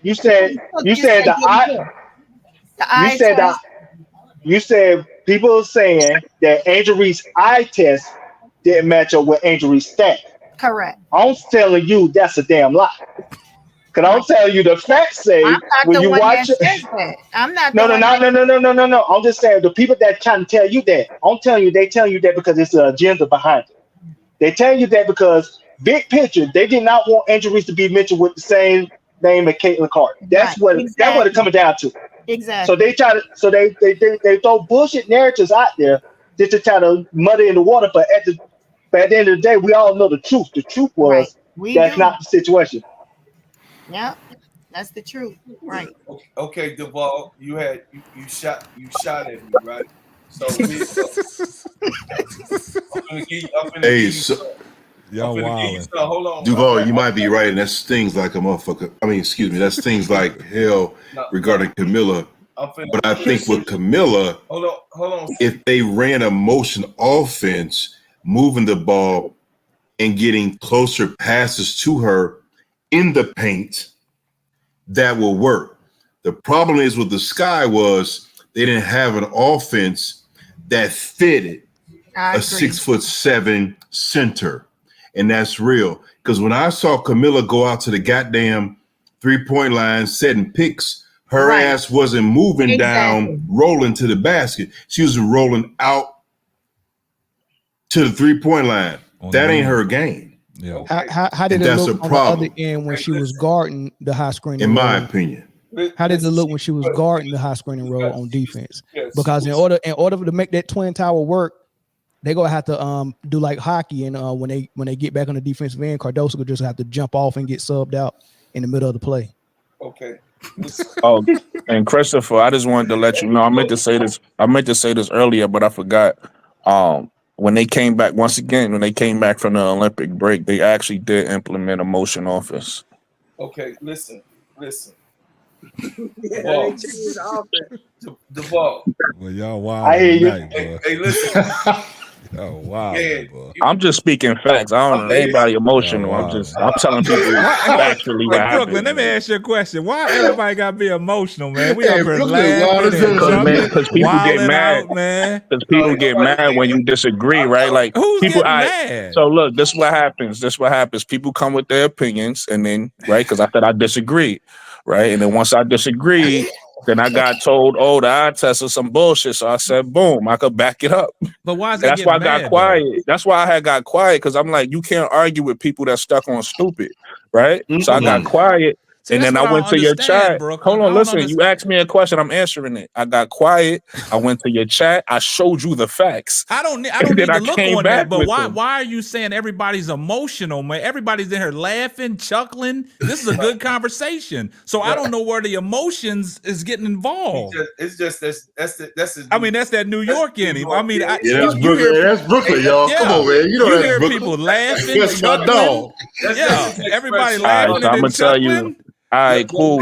I could tell you so y'all saying it's Brooklyn. Y'all might be right. No, but listen, y'all might be right. I'm gonna tell you. Listen, what I'm about to say, some of y'all might understand and some of y'all might not. It's cool. I come from a city where everybody is trying to swindle you, right? So I could see the little funny shit people do, and they try to hide it behind something. So it's like I just call it out. I'm a straightforward person. We can't treat the panel so like when that, somebody, Brooklyn. You know, when somebody, you've been on the panel too long.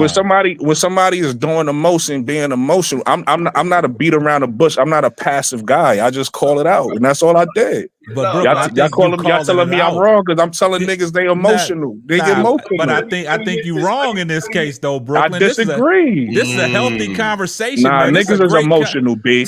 I can see emotional niggas. I know emotional niggas when I see them, and niggas is emotional. Nah, Brooklyn, I can't let you get away with niggas that. is emotional, B. Can we stop with the N-word? Can we just stop with the N-word? Let me intervene. I'm from Brooklyn. I talk how I talk. I'm from Brooklyn. I was born and raised in Brooklyn. All right, cool. I talk how I talk. There's a time and place. All right. Chill out. All right, go ahead, bro, Claude. I got cut off a few times. Duval, I told you I'm coming at you, right? Oh, so here you go. I got you. Non-emotional, bro. This is so funny. No, listen. Check it out. It is a San Antonio. They only Spurs. here to cause confusion. That's right. It is a San Antonio Spurs. You ever heard of that team? Love that team. Wait, okay. So it was two bigs that won the chip, right? Yes. They're Ross and Tim Duncan. Yes. Hold on a second. I'm trying to talk. You answered the question, bro, Claude. Okay. I'm trying to talk. Hold on a second. I'm trying to talk. So the thing is that you sit there and wavered.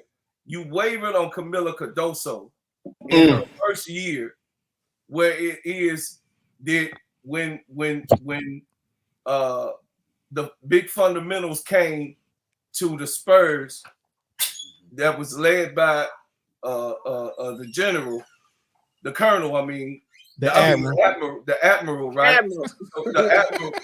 So when the big fundamental met the admiral, you telling me that the first year was a bust? They didn't answer that. Duval, can I answer that real quick? Hold on. You telling me I was that was a rhetorical question. Let me finish. Y'all talk so much. Damn. Give me some love. So the thing is that they can coexist. They can give them some grace. Don't give up on the girls, because guess what? Cardoso can run the floor. We can say that she's one of the fastest bigs that can run up and down that floor and score with the best of them. We've seen her take off when it's a fast break. Camilla Angel down that floor. And that's what the eyes saw, and that's what actually happened in those games in fast break responsibility of that ball. So what I'm saying is get a girl some grace, Brother Devo, because she will be into her, she will grow into her position. And I still would have picked Cardoso, not third. I would have picked Angel Reese third, and she would have been my second. I still would have picked Cardoso, because guess what? When I'm thinking of how the Spurs was with those two brothers there, they was damn near unbeatable. Right now that I'm looking at it, that's the same way Milwaukee functioned. You got what I'm saying? They had two bigs. They had an agile big that could put the ball down on that floor, and then they had the twin brother at the center position. You got what I'm saying? So just give them some grace, and they won a chip. So just give them some grace. Give her some grace. Don't shoot her in the leg like a dead horse. That's not because you taking her out, Devo. I just listened to you agree with Mel, and Mel, you had good points. What you were saying was good points. Two things can be right at the same time. But what I'm saying with Brooklyn, he was actually right on spot of what he was saying. Mel had terrible points, bro. I ain't gonna do that. His points was terrible. Of course I did. I got I'm just calling it a spade, bro. I'm not gonna lie to y'all on this panel. This nigga been up here bugging the whole time, but y'all co-signing.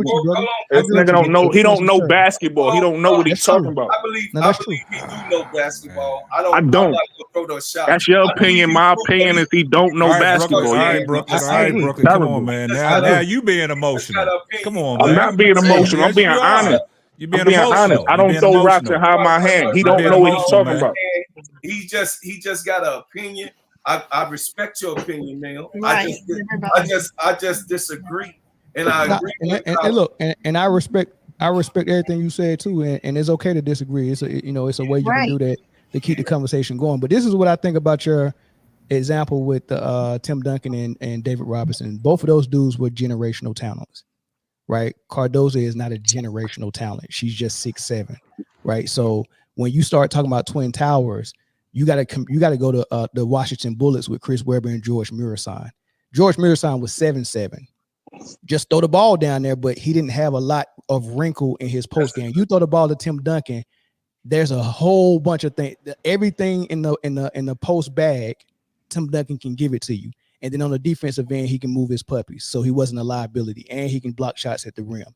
So comparing Cardozo and Reese to David Robinson and Tim Duncan is not a real good comparison to me. Now, if you want to go to the WNBA about Twin Towers, you want to go to Lisa Leslie with the Sparks, with the rookie Candace Parker. Both of those are generational talents, right? Cardozo is not. She's just 6'7". Damn. And let me add that to you. Damn, man. And since you shot at me, bro, Carl, let me add this. Back, and we got to be fair. Back then, with the Twin Towers with David Robinson and Tim Duncan, one, David Robinson was out of his prime. Secondly, that's an old style of basketball that's not being played like that today.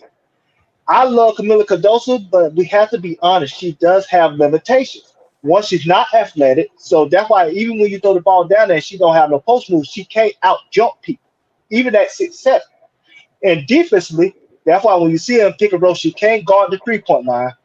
She can't guard a man one-on-one. She's just a rim protector. She's the Rudy Gobert of defense, which is not bad, but it's on a certain fresh line that she could give you when it comes to defense that Angel Reese can give you a lot more. So that's why I say Camila Cardozo just have a lot of limitations that Angel Reese do not have if she was to reach her upside, if that makes sense. I don't get what you're saying. We talking about rookies, dog. We talking about rookies, that's dog. what I've been trying to say, because she's talking rookie. about How rookies, y'all dog. going to do all the stuff that y'all talking We talking about rookies, dog. Oh, man. Yeah. It's all upside. Angel Reese got an upside, a high ceiling, and Cardozo. KSAP could be in KSAP talk about this all the time. The upside of Angel Reese is so high, so is Cardozo. It's very and I agree, and look, and Clyde, I agree with you, but I think that upside would be reached much quicker if they wasn't playing in a Twin Tower system together. I think Cardozo can reach her potential more if she was on another squad. That's why I wouldn't draft it both of them and try to squeeze a Twin Tower into this changing offensive philosophy in WNBA. Going off in the chat. And Mel, that's why coaching is going to be important for the next coach to be able to arrange that. Yeah. Incredibly. Because Cardozo, she's going to be playing in China. She's going to work on her game. And watch this. She's about to work on her outside game because she realized that she's going to have to guard bigs outside and have bigs guard her outside as well in the WNBA. Real talk. Yeah, JJ is a focus. But so it basically comes down to, can Reese and Carmelo coexist? You know what I'm saying? I think Mel is trying to say, like, you know, and what Duvall said or Christopher said, it's about that coach coming in and implementing her style. Yeah. How they going to work them two out? And I think Mel saying stunting that growth. You know what I'm saying? Because we always talk about Angel Reese's potential is up there. She, you know, that's not a finished product. But in Camila Cardozo, how far can she go? You know what I'm saying? And you working with two bigs like that, and they both down in the paint because, you know, Angel Reese got to work on her perimeter game. They both going to clog the paint up together. You know, who's going to step out and shoot the shots? You know what I'm saying? So can they implement that? Yeah, Angel is trying. Didn't you hear she was saying? Yeah, she's working on that. She's trying to stretch that 4. So if Angel stretched the floor like she's going to play and she's working out right now to be able to hit those mid-range, those because she's working out with Kevin Garnett. On that, she will be working with him on that mid-range shot. And then, of course, towards that three, she shot some threes. Camilla then shot some threes this year too. So I'm not worried about Camilla shooting the ball because she is very, very accurate in what she does. K-Sap, what I'm saying is that Camilla is good around the rim, and she got a decent mid-range game right now as a rookie. Yep. Yeah. She has a decent mid-range. So by her having a decent mid-range shot, and then you look at what Brooklyn was saying, you look at the numbers by me watching Camilla, and her numbers also speak to who she are. What you think she gonna do coming back in her second? I'm pretty sure she'll be a whole lot better, and I hope I'm wrong. I hope I'm 100% wrong. I hope they just come out and just kill it next season, man. But I'm just saying, for my preference, I wouldn't have went two bigs if I had two picks in the top 7 picks of the draft. I wouldn't have went two bigs. And I want to say this, Camilla, I know she's a rookie, and I'm not knocking that. I just think her upside is limited based on the fact that I think she's not as athletic, and most importantly, she don't have the motor of Angel. She's 6'7". Duval, goddamn, man. Oh my God. I think that she do got a motor. She's the fastest one on. She's the fastest big. She faster than Liz going up and down the court. It's proven. She's faster. Just because you can get up and down the court like that don't mean nothing. That mean a whole lot at 6'7". I know she runs the court. I know she runs the court, but my problem I got with Camilla Cardoso, and I'm gonna stand on it, is on the defensive side of the ball. That's why she's barely in the game, because she's in foul trouble. You see what I'm saying?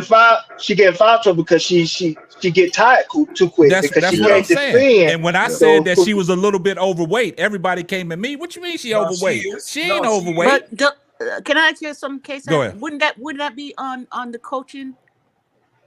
Nah, you gotta come in shape on your own. You can't teach somebody to get in shape. That's something that you gotta do on getting in shape. But I mean, in terms of her getting a little bit more aggressive and getting more this and doing this and that, y'all keep forgetting she's a rookie, and y'all you keep comparing her to Asia. I'm not comparing her to nobody. No, Tony, no, baby. Let me stop. Not you, right? But I've been hearing everybody compare. What's your name, young man? Mel. Duval, Mel. Duval, Christopher, and Mel. I'm probably the oldest person. It was Duval. It was Duval compared to. You were comparing her to someone. No, it was Duval. It was Duval, though. It was Duval who compared to. Yeah, Duval's making all the comparisons. Go ahead. Yeah, he crazy as hell. I was comparing her with people who already got experience in the league already, right? Yeah. And Yes. she's a rookie. And does she need to improve? Yes, and she has said that herself in many times in that she's going to improve. Hence why she's going to China to go play overseas, right? Mm-hmm. She knows that what she has to improve. But y'all got to give her grace. She's she's second in blocks in the whole league. Mm-hmm. Right. Right. So I mean, she's doing something. She's not 100%. She's not going to be 100%. Y'all keep forgetting that Angel Reese started before her. She only started in June. And then she started improving after that. Y'all got to she was the best player on the Sky after the Olympic break. But I think what y'all missing is we only can go off of what we saw the rookie season. We understand she's a rookie, there you go, but we coach. only can judge off of what we saw her rookie season. Now that's why we always critique players on how they can get better in certain situations. But when we critique other players, they always say we're hating, right? So now that we're critiquing our own and saying how we think they can improve, and when we make our opinions about, because y'all always heard me say about Camilla Cardoso on the defensive end, that's where she lacks, that's where she struggled. And if you look at majority of her blocks, they come from the backside. It's like when somebody's going at her straight up, She don't get blocks when somebody's going at her straight. She's coming from the backside. The weak side help. And that's why I was saying, like Brooklyn, we had the argument about the pick and roll, and she's always lagging. That's how she gets her blocks, because she's coming from the backside getting her blocks. But you asking her to guard a person straight up, she's not doing that. To the ball's point, Angel Reese does that better than anybody. She guards you straight up. Carmilla Cardoso, for her going up and down the court, the way y'all say she's going up and down the court that fast. But when Broclaw talking about the shoulder, what that got to do with her feet? Show me some lateral movement. Show me that you can slide. Show me that, instead of you in the pick and roll, like Mel said, if you put her in the pick and roll, she's lost. That now you got to go offense for defense. You got to get her out the game. And I think that's some of the things that Teaspoon was doing through the course of the season. In certain situations, was Carmilla Cardoso in the game when it mattered? Y'all think about that.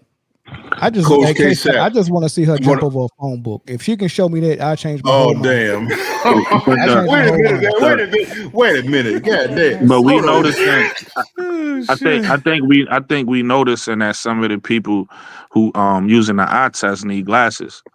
That's number one. And then number two, I don't know if y'all notice about defense. I'm sorry, I'm gonna stop educating. It's my last time educating. Most shot blockers get blocks from the weak side. You don't get blocks from straight up. So most good defenses, you'll put your defender, who's the best defender, to stop the ball, and your best shot blocker comes from the weak side to get the block. Anthony Davis. I'm gonna stop teaching that. I'm gonna mute. I'm gonna drop down, man. I want to say this. Y'all keep on with your eye tests. Y'all keep on with. I want to say this, guys. I'm sorry, Coach K-Sap. Let me say this. Yeah, go ahead. 6'7" or taller in the league, Camilla Cardoso, Brittany Griner, Tierra McCowan, Kalani Brown. Camilla has the highest upside of all four of those ladies because she's just a rookie. She's just without jumping over a phone book. She's just a rookie. So Camilla, and I think Camilla is going to develop even more in China with her game. Go ahead, Chris. Yeah, but Chris, we all agree that she has a high ceiling and upside. What I said is it the best fit to have Twin Towers, or would you rather have another duo? Hey, let me tell you, hold on. Y'all keep defending Cardoso like we're saying the girl can't play.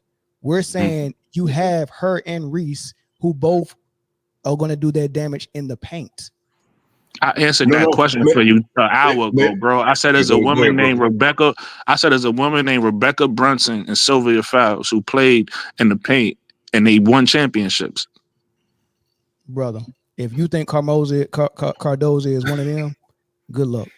No, hold on, Mel. Let me hold on, Mel. He's not saying that she's there. She's one of them. He's just saying that there's been a Twin Tower before. But we've already established that we're not against twins. We're not saying Twin Towers have never worked before and can't work. We're saying this combo of Cardoso and Reese, I would have chose a different duo if I had that top 10, 2 picks in the top 10. So Mel, let me say Twin Tower, especially not a 6'7" that's not gonna be able to run the floor and play defense the way I want to. And you expect a rookie who have one move in the post, which is turn around, and she's not going to jump. She's getting her shot blocked at 6'7". Come on, man. Okay, man. She's a rookie. What did you expect her to do? Come in and just be LeBron James and run the whole thing? Exactly. Tony, I got you, baby. I got you. Mel, here's my thing. We're going to equal this out. It's going to be on Angel Reese's game to be a stretch 4 to help out the Chicago Sky. Cooking, Chris. You cooking. This is what I'm talking about. We need Camilla to be down there. She don't need to be outside unless she has a defender out there with her, and then she can either shoot or drive to the basket like she's done before with the Sky. But it's going to be on Angel Reese. You had Reese and Raquel. You wouldn't have had that issue. I get you. Had that issue. Like you drafted 2 players that gave you a problem that you got to solve. But we don't have Raquel. So now we got to solve it. We got to solve the. I'm not saying it can't be solved. All I'm saying is you drafted 2 players They gave you a problem that you had to solve, and Teaspoon wasn't able to solve it in one season, and now she's out of a job. You just gave me what I needed, Mel. So long as Go ahead, bro, Claude. Go ahead, bro, Claude. Go ahead. Go ahead. So long Go ahead, dog. Long as you said that it long as you saying that it can't be solved, because there are minds that's called coaches that can solve that problem. A good coach can come in and make sure that what you're wanting to be represented is there are coaches, and hopefully they bring that coach in that can solve that problem, because all losing team have problems.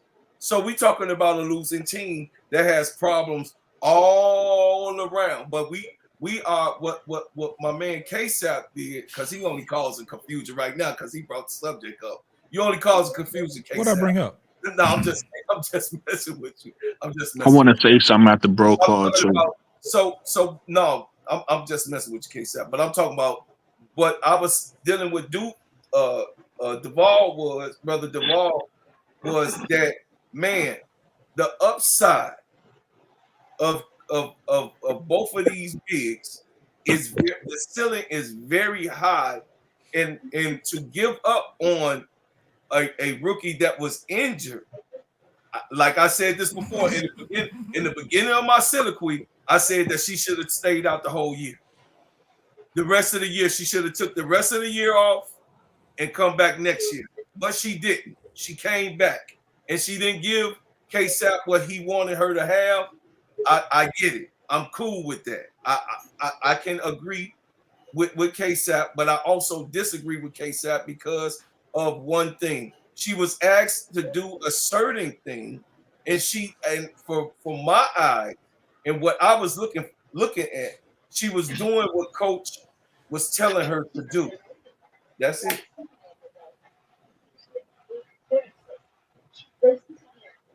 All right, and I was saying what Christopher was saying. It all hinges on if Angel Reese gonna, start shooting that mid-range jumper. You know what I'm saying? To get out of the paint and let Camilla go to work.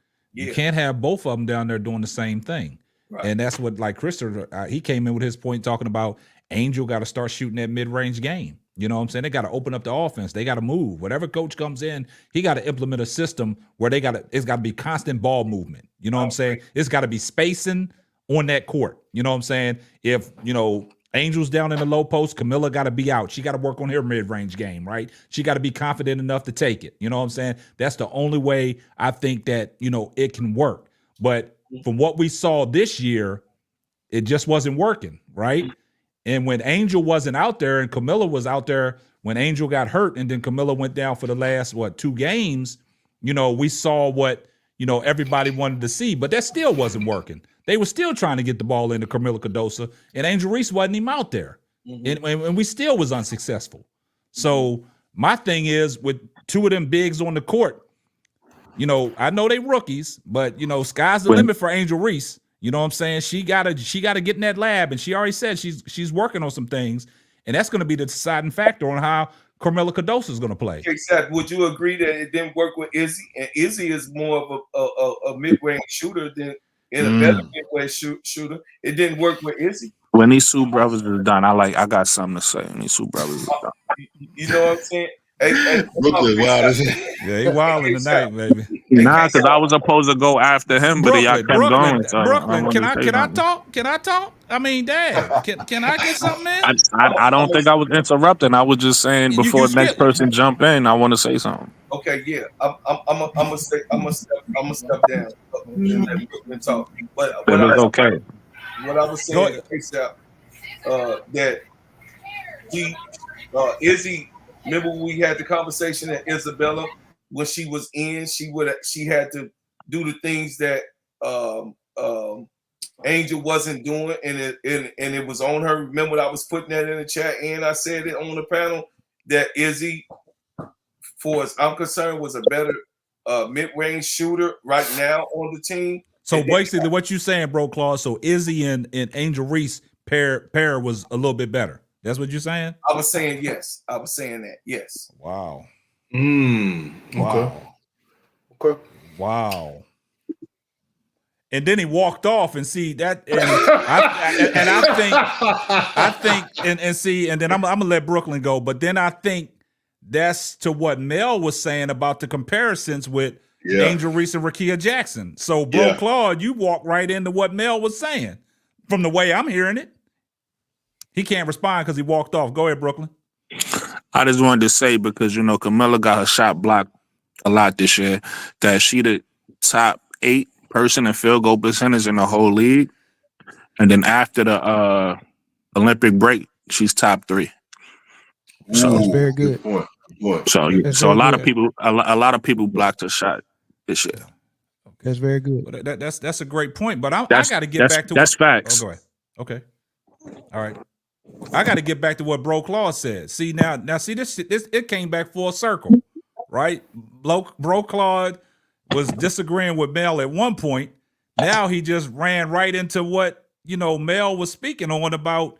If he was the owner, he would have drafted Rakia and Angel. It'd have been a better fit because Bro Claude gonna come back and say Izzy and Angel was better than Carmilla and Angel. Can I ask a question, Coach K-Sap? Go ahead. About Angel and Rakia, because I love both of them, as you know, back in the chats. They play the same positions, though, right? And with the Rakia at the 3. No, Rakia even said to herself, she's not used to playing the 3. She's used to playing the 4. I know, So but you can put her at 3 though, because you can see put her at the 3. That's the she thing. can step out and she can shoot the 3 ball. She can drive to the basket. She can get her shot. She can play in the mid range, right? So basically, go ahead. So I'm saying, if that's the case, if we would have drafted Rakia at 3 instead of Camilla, and Angel at 7 at the 4, will we be a better team right now? I think honestly. so. And 100%. You'll be a championship team. I think the offense has more upside, and on defense you can have. Damn, y'all killing me with Camilla, man. That's my girl. Hey, y'all killed yourself, and I'm gonna tell you why y'all killed yourself, because now y'all going back into what Mel was saying earlier.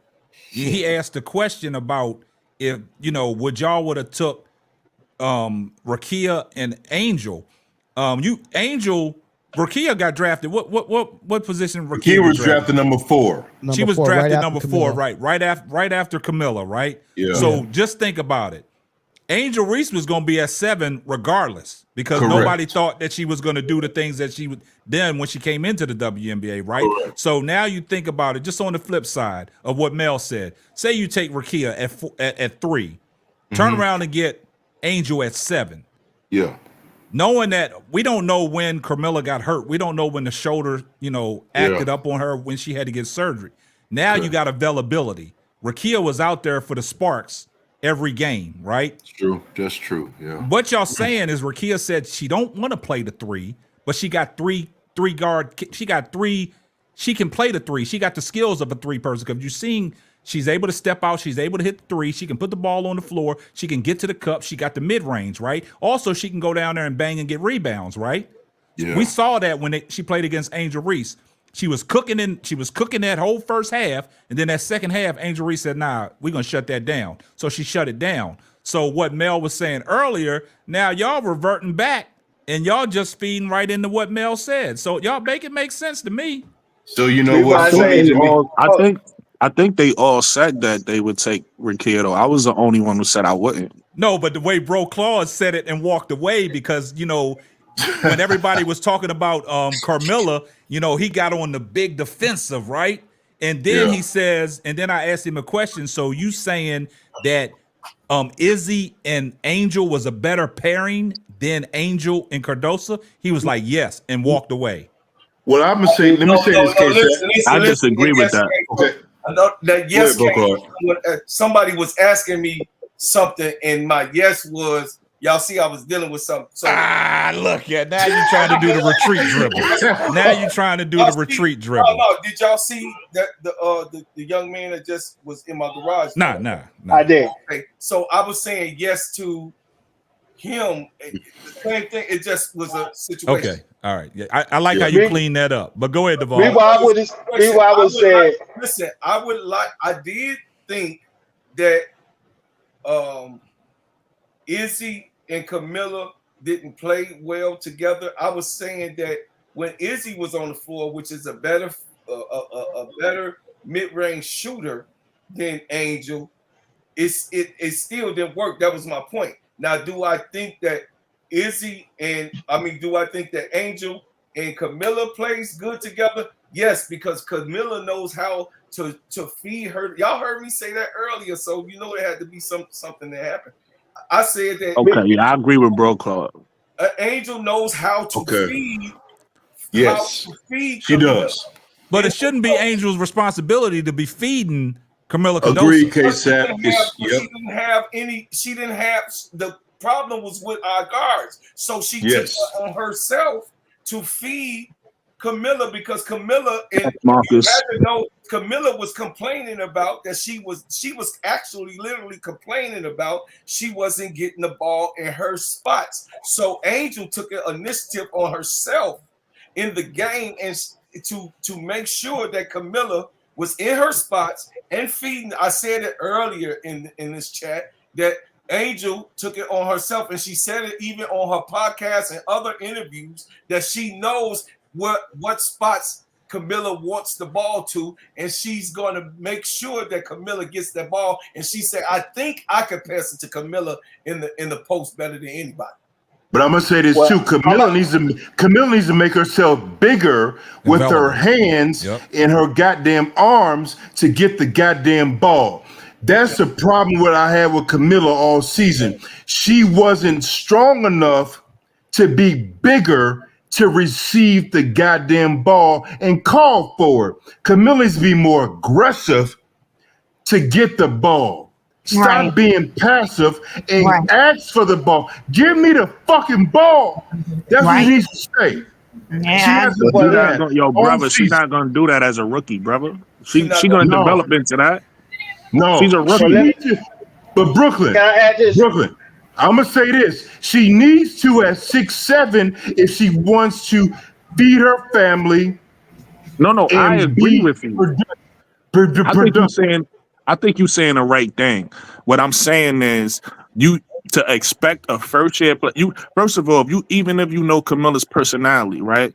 Camilla's personality, she's one of those people who's like a loner. She'll go into her shell, right? So she don't have a personality like Angel. She's not a big personality. So to expect her to be acting like that as a rookie is crazy. But I do think you're right. I think that's the person she needs to develop into. That's why I disagree. And I'm not, no disrespect, Mel, but that's why I disagree with Mel, because the person that he sees her as and the person I see her as is two different players. I see her as a rookie who hasn't reached her full potential, but when she do reach her full potential, yes, she's she's going to be one of our go-to players. Okay. Right. Let me add this. Can I please add this real quick? Please add this. Hold on, Devon. Hold on. Let Mel go, then you can get in there. And then we got Lakeisha that came in. So and what I was saying is, y'all drafted her number 3, and then y'all telling us that she needs to develop into all of this other stuff that players like Rakia and Aaliyah Edwards have already. And y'all and I disagree with that. After her, Aaliyah Edwards and Rakia. Aaliyah Edwards number 1 pick. Rakia Jackson. Let him finish his statement, then y'all can get in. Y'all talk about cutting people off. Can Mel finish his statement? Then y'all can go. My bad. Yeah, Brooke, just give me your honest opinion about Rakia and Aaliyah. I got you. So Rakia Jackson is more polished and developed. I've been saying this. A lot of people have been saying this from the beginning of the season. She's the most polished rookie of them all. Right, especially offensively. Now, defensively, she got some things she need to work on, and she said that herself. Right, Aaliyah Edwards she's like I don't want to say a baby angel. I don't want to say that, but she's similar to an angel, meaning she's motor. She has a lot of motor, but it's things she need to work on herself too. So I don't look at both of those rookies. They might do certain things, but like I said, offensively, Rakia does things better than Angel. Of course, she does things better. I don't really want to compare Rakia to Camilla, but I know that's the player you're talking about. She's better than Camilla offensively. Yes. But you think Camilla got the highest upside though?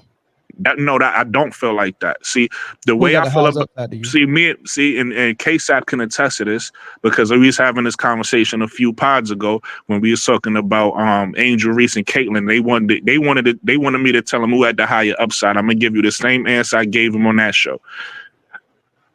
I believe all of these rookies because I came from college, so I was watching them in college first. I believe all of these rookies have a high upside. Who has the higher one? I don't know. I believe Rakia is going to be a superstar in this league. I do but too.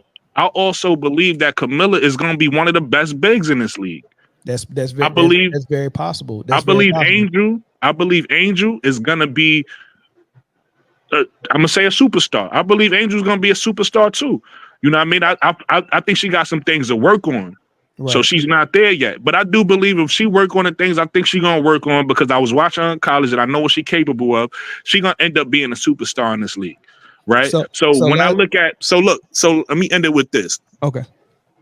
Let's just say I feel the way you do, right? And I feel like they should have got Rakia and they should have got Angel. The Sky would have been in a good position, but they would have been weak at the center position. See, what y'all saying to make sense if Elizabeth Williams never got hurt. If Elizabeth Williams don't get hurt, then you have Elizabeth at the 5, which is a good 5. She's 6'3". She's small, but she's a good 5. You have Angel, who I like at the 4, and you have Rakia, who I like at the 3. Right? Yeah. Now, again, Rakia, just because this would be a better offensive team at that point, Rakia still is going to struggle defensively, but that's okay. You know, you could develop. Like I said, I don't put nothing. I'm not looking at none of these rookies and just writing them off. That's why I disagree with you, Camilla. Like the way you view Camilla and I view is just different. But I guess we agree on Rakia. You get what I'm saying? Yeah, but now, I don't think I like. But now let me just say this. I like what Chicago did because I don't just look at when I look at basketball. I don't just think offensive end. I think defensive end. And I think Camilla is gonna play both sides of the ball. She just got some things to work on. I think, like I said, we already know Angel is a defensive player. I think she's gonna work on her offense. So now think about them two as finished products. Let's just say ceiling wise, they not superstars, but let's just say ceiling wise, they both are above average players, are good players, solid starters. Now you have a team that's solidified on a defensive end, right? All you got to do is really add, to me, a perimeter defender. Your defense is locked in. You already got a great defense, and now you just got to get the offensive players that fit this team, that fit this mold. Now, I think Camilla, that's saying if they don't reach their potential. I think Camilla going to be one of the best bigs in this league, offensively and defensively. I got a question for the chat when y'all done. Because I want to add something, please. Brooklyn, hold on, Duvall. Hold on, Duvall. I'm gonna let you get in there. I'm glad. Brooklyn said some interesting things, and I got to bring this up. You talking about Camilla Cardoso, right? Now, let's just say woulda, coulda, shoulda, like Tony always say. Just think if Elizabeth Williams didn't get hurt, then what? What do I think? What happened with Camilla? Yeah, because she's the center, right? And you know, as a center, she goes down there, she grit and grind, she can play defense, right? So now trying to, put Camilla in there, inserting her with Angel Reese, now where we go? Where's the problem? Camilla would have came off the bench. Ooh, there you go. I disagree with that. I'm gonna tell you why I disagree. So this is what I think would have happened. We all saying what we think, so I could be wrong. I'm not saying I would have been right. This is what I think would have happened. I think we would have seen the best version of Camilla because what people seem to forget is Elizabeth Williams was our best big, better than Angel, better than Camilla. When she was playing, she was hitting that mid-range jump shot. She was playing defense. She was locking up. But one thing you can't teach is 6'7". So she would have lost her job before the end of the season. That's the reason why they drafted her. They had Elizabeth Williams last year. I don't know if a lot of y'all know that. Elizabeth Williams. She was here before she got hurt. She was here already. Elizabeth Williams was here already. They went and drafted Camilla Cardoso for a reason. Angel Reese set out her own mouth that she asked the players, "Hey, what's some of the things y'all wish I could have did better?" They all said rebounding. So but that Elizabeth Williams was here already, and the issue was rebounding. But She's that's 6'3". still not answering that question, man. Elizabeth Williams, if Well, she's not hurt, is she in the let me Camilla answer that question, would have Dave. ended up starting the same way I told Angel when people told me Isabel Harrison was going to start over Angel. I said no, Angel's going to be starting, which she did. And I'm Angel came telling in you ready. that I'm telling you that Elizabeth Williams would have held down that spot because in the beginning of the season she was our best big, but she would have taught Camilla Cardoso how to play that center position better than she was playing it. And then Camilla would have took over that starting lineup. OG. She would have Wait, been. can I add two things real quick, please? Go ahead, Devon. I've been waiting. I apologize. I'm the one that said if I'm sorry. I'm the one that said that if they would have drafted Rickea Jackson and Angel Reese in this draft instead of Camilla Cardoso, they would have been a championship level team this year. And the reason why I was said that is because you would have had two all-world defenders and Elizabeth Williams and Angel Reese. Elizabeth Williams won second team all defense last year in 2023. So you had two all-level defenders on the team at the bigs. You would have had two playmakers at Rickea Jackson and Kennedy Carter. And like I said, whoever your point guard is would have been your point guard. That would have been a team that could compete with anybody on any given night. They wasn't going to be a champion. They would have been a good team. They wasn't going to be a championship team. They would have been good. Brooklyn, there was some things that you said that I wanted to kind of address, but you said so many things I kind of forgot. But we was talking about Rickea. I don't know if we was talking about. Yeah. So you said that we had different opinions on Cardozo. I don't think we that far away on what our opinion is on Cardozo.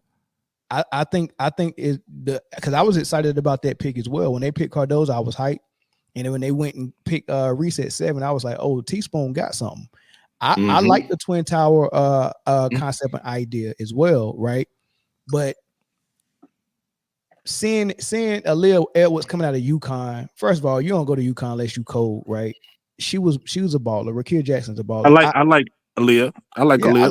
And I'm just thinking all of those duos would be good. Reese and Cardozo, Twin Towers, or Reese and another big with Rickea, that'd be dope. Or Reese and another big and Aaliyah Edwards maybe at the 3. I don't know. They interchangeable at 3. And I 4. wouldn't put Aaliyah at the 3, but I agree with what you're saying so far. But offensively it might look a little weird, but you can play her and Reese both at 4 and 5, and you can get away with it unless you're playing Brittany Griner and Asia Wilson. But everyone else in the league, you can get away with Reese and Aaliyah Edwards. You can get away with that, right? So I would have much rather liked that, and I think whatever problems you have with that combo is less than the problems you have with Cardozo and Reese. I just think it creates too many problems that you got to solve. That's all. Hey, brother, let me get next. Let me get next. Hold on. Let me get in. I just wanted to respond to what he said.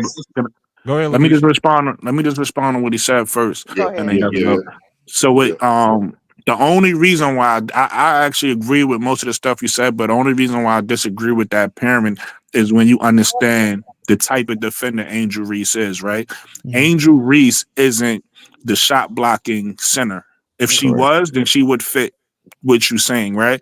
To me, I think Angel Reese is in a perfect position because what Angel Reese is a multi-positional defender, meaning she could guard a guard and she could guard a wing. She could guard most bigs, right? So her in the position she's in at the 4, like, all right, so with Aaliyah Edwards and Angel, they for them to play the 3, because I think Angel can play the 3, but she would have to work on her game. Right now, she can't play the 3. For Aaliyah Edwards to play the 3, she's like a real traditional big. She has a mid-range. She has a mid-range. She's a good screen setter, but she don't really have a 3. So playing her at the 3 is actually going to be a liability. So I actually like Aaliyah Edwards in a position she's in right now as a 4. The same thing with Angel.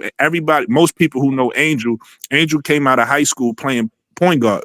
Mm-hmm. So she has the IQ to play on the perimeter, but she doesn't have she never worked on those skills because she got tall. So she don't have the physical skills to play the three. But had both of them had like a little 3-point shot or whatever, I would agree with that, and I would have thought that would have worked. But because neither one of them have, because at UConn she played the 4, and like I said, she's a really good 4. That's why I like Aaliyah. I see what you're saying. I like Aaliyah. She's a really good 4. Do you think she got some Professor Collier potential? No. You talking about Angel or Aaliyah? Aaliyah. Aaliyah Edwards, no. I would say no. potential. I disagree. I would say potentially yes, but again, that's potential. That potential is a stretch because the way Kalia played, you could play Kalia at the 4 or the 3. So she would have to develop those. It's almost like my same argument I tell people all the time who want to draft Anissa Murrow. People who say, "Oh, Anissa Murrow could be our 3," and I say, "Well, maybe she can, but she would have to show me that she could play on the perimeter because in college she plays the 4 and she has a lot of 4 skills. She has a size to play the 3. Defensively she could play the 3, but offensively, I've never seen her initiate a ball screen. Offensively, she shoots a 3, but at a very low efficiency. So it's like, is she gonna come in next year and just be our 3? She has to show me in this tournament. So that's my same thing I would say with Aaliyah Edwards and Angel. They have to, it's skills they have to develop to play the 3. A la perfect example is Rakia Jackson. Rakia Jackson she plays the 4, but she has the skills to play the 3. So that's why you can slide her in at the 3. Yeah. Offensively, she still need to work again. Defense, I look at both sides of the ball. She still need to work on her defense at the 3. Rakia Jackson. Yeah, but if she was with Reese, I think Reese won't be It'll look good. It'll be good. Reese done stepped out and guarded some threes. Yeah, absolutely. Reese could definitely guard the 3. Yes, absolutely. I agree. I was going to say that. All right, hold on. Let me get Lakeisha in here. Go ahead, Lakeisha. Go ahead, Lakeisha. Yeah. Oh, great debate. Hi, everybody. Yes, sir. I was just saying about Camila Cardoso. I understand where the guy with the hat on, I understand where he's coming from because me and my mama debate Camila Cardoso more than we debate any other player because she has a lot of upside, but sometimes when you watch her game, you want her to be as big as she is. I would just say that. But I will say this too. Camila Cardoso can most definitely be aggressive. I've seen her be aggressive because I've been watching her since college. I think with her, I'm just going to say about the mentality. When she's guarding a person that she really wants to shut down, you see a different Camila Cardoso. When she was battling Angel Reese in college, that was an aggressive Camila Cardoso. Because Angel brought that out in her. Playing against her. K-Sap. Angel brought that out of her. You know what I'm saying? And Don Staley as well. Don Staley had to keep reminding her that she was 6'7". Exactly. And y'all seen on the court, hold on, Lakeisha, I didn't mean to cut you off, but you've seen on the court with Angel even telling Carmela Cardoso, you got it in you. You just got to go do it. She's been encouraging her to do things, but she just don't go out there and do it. And y'all know that's the biggest problem I had about Camila Cardoso. She does not put in that effort because you like Brooklyn said, you can't teach 6'7". You cannot teach that. If you 6'7", you 6'7", right? But what I'm saying is when she runs up and down the court, but when she gets on the defensive end, she got to be more aggressive. She got to know how to slide her feet. That's why she's always in foul trouble. You got to tell them no. Yeah, look, when you lazy, that's when you start committing. When you out of shape, that's when you start committing bullshit fouls. And that's what she was doing. That's why Teaspoon had to get her out of the game, and she wasn't in the game down in certain stretches of the game, and people complaining, well, why Teaspoon take Camila Cardoso out? She been in foul trouble. She's out there committing fouls. Remember that part I agree with. When she blocked Asia, when she was. All right, go ahead, Lakeisha. I know what you're talking about, bro, Claude. Let me just say this one thing though. I agree with you. Angel does pep up her teammates, and don't get me wrong, that's a great thing to do. But Camila Cardoso needs to hear that from her coach for her coach to hold her accountable. I'm just gonna say that she does have to be reminded sometime to keep being big in the paint. But I also think that Teaspoon put her in some bad situations. I'm gonna say When Dawn Staley was using Camila Cardoso, she was using her in the paint as a shot blocker and as a person that clogged up the paint. She never had to really come out to guard 3-pointers or 3-point shooters or guards. She was getting big in the paint. So now you have Teaspoon trying to teach her a defensive scheme that she doesn't feel comfortable in. Well, watch this, Lakeisha. You got to look at it. Apples to oranges. The South Carolina team versus the Chicago Skies team. That's the difference. Right. Look at the players that she had around her.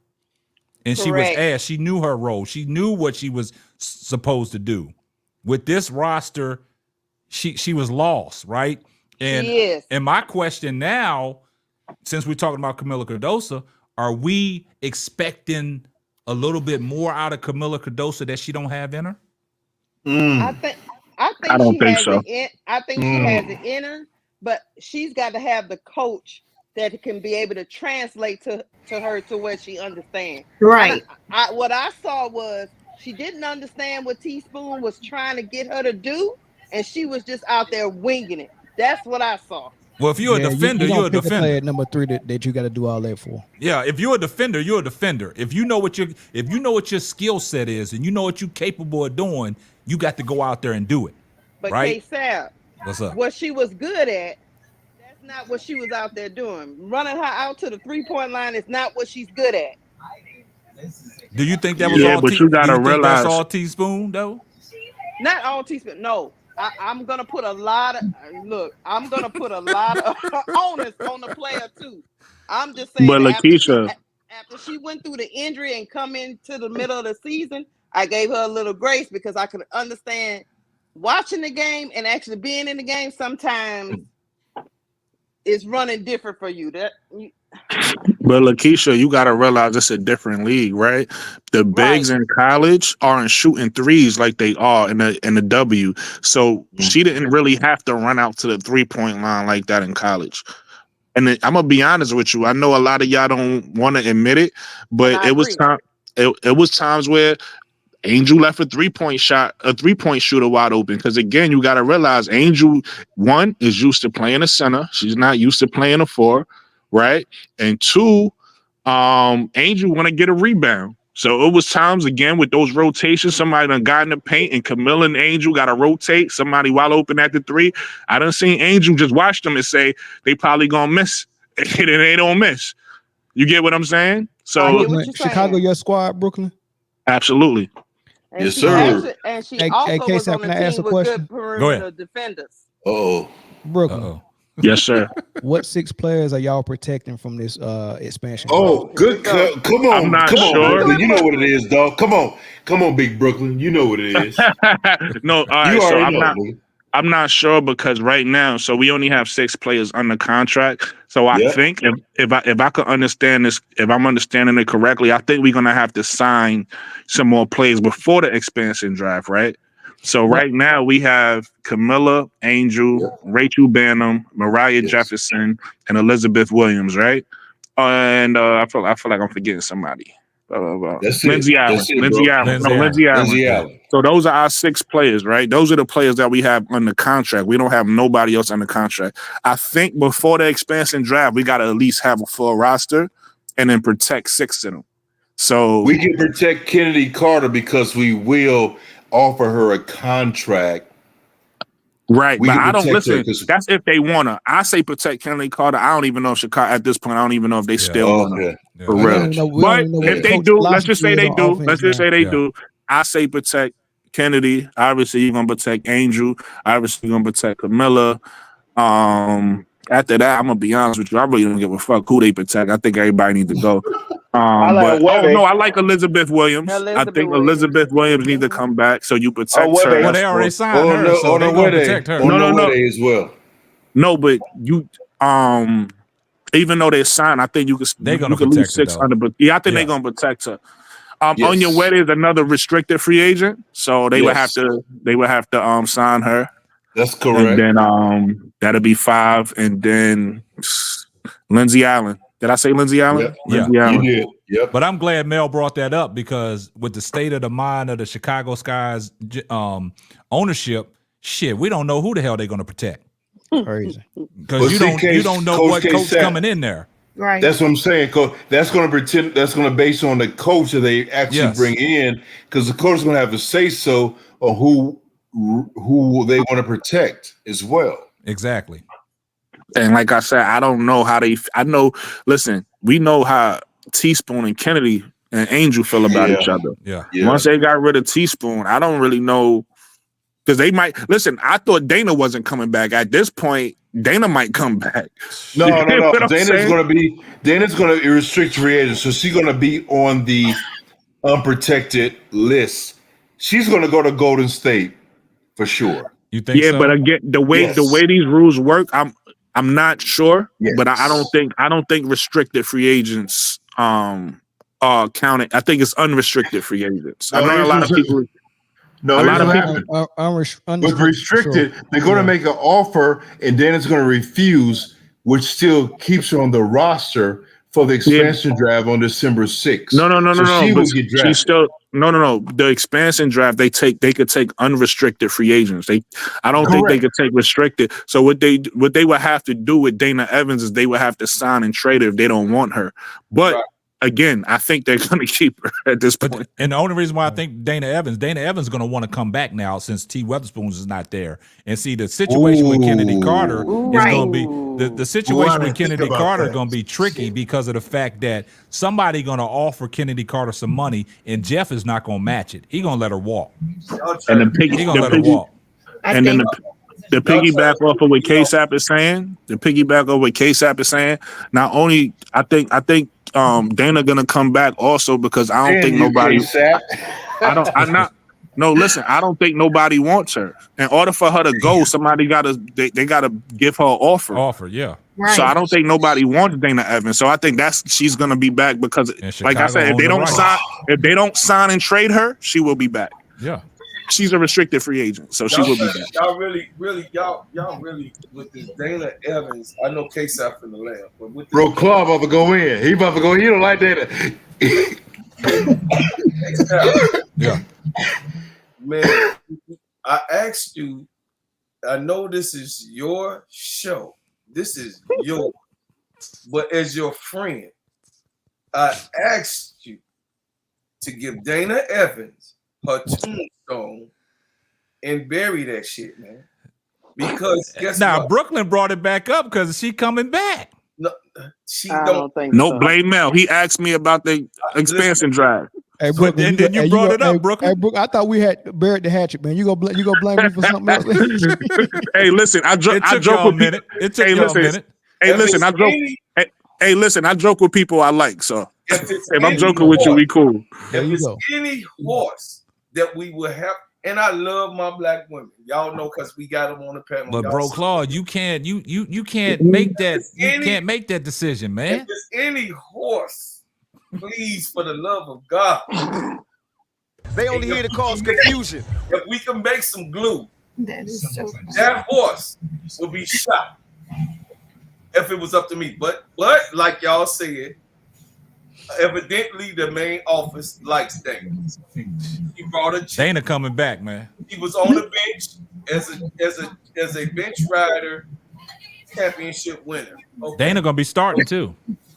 So I don't think so. I really don't. Actually, I don't. But it depends on the coach we bring in. That's what I'm saying. It all depends on what's coming in, bro, Claude. After what Dana Evans has done to airing out the dirty laundry, do you think the next coach gonna wanna?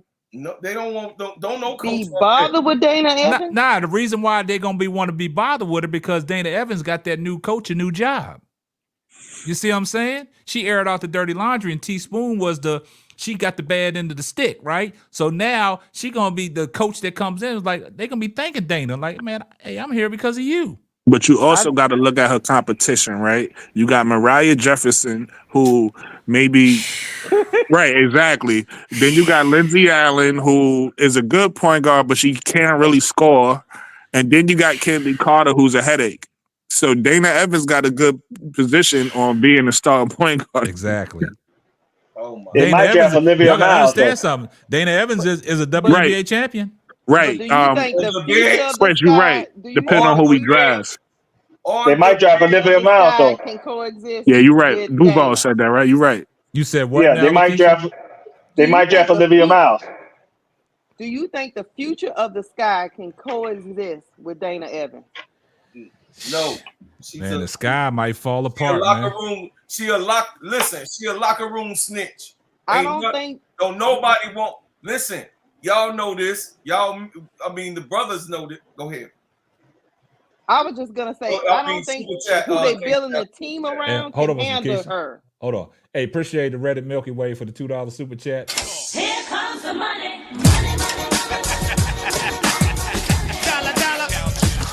Said Bro Claude, they bringing up bench champion Dana.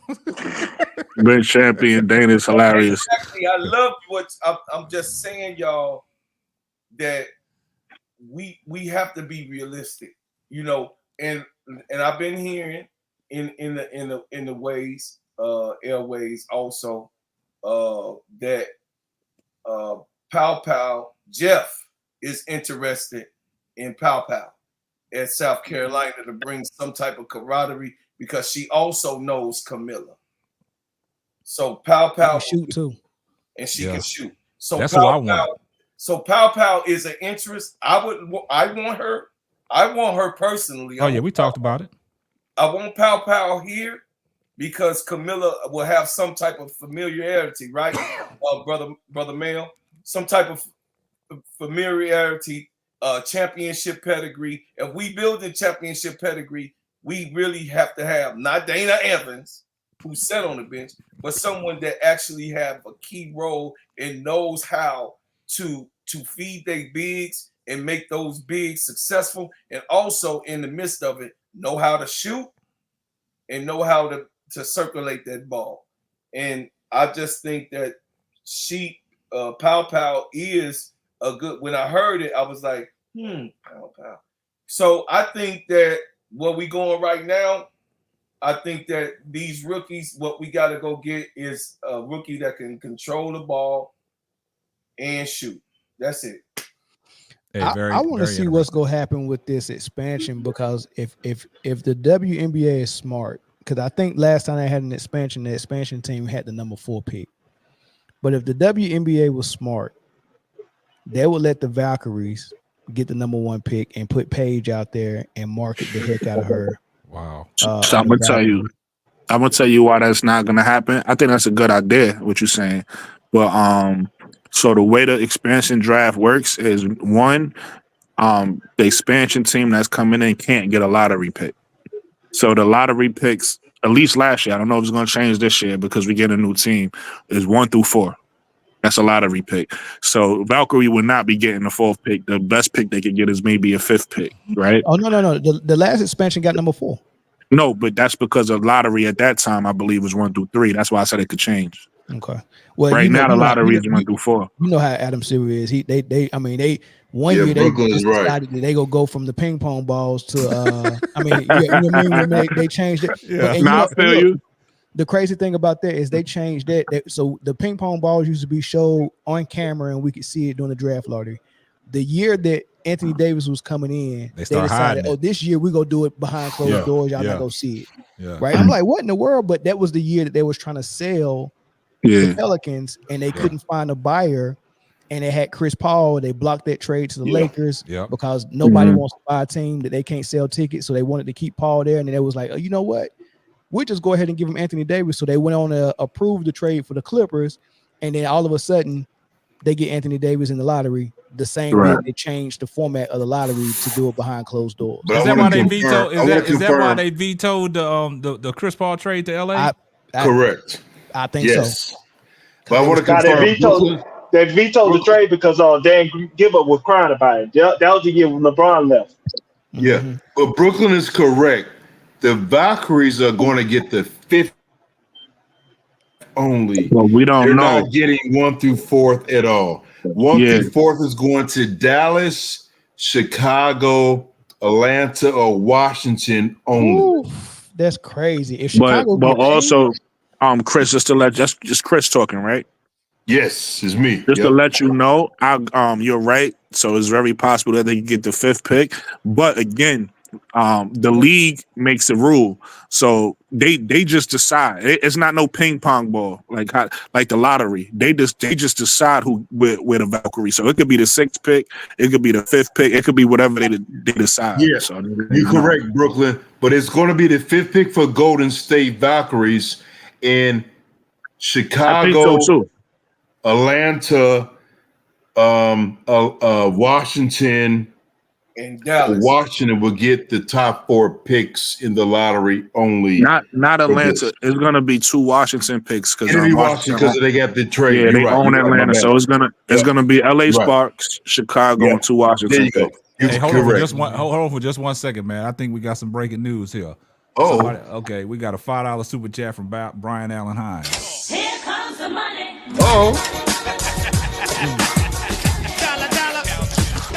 He said the Sky just renounced their rights to Dana Evans, making her an unrestricted free agent. I love it. That's a good pick. That's actually pretty good.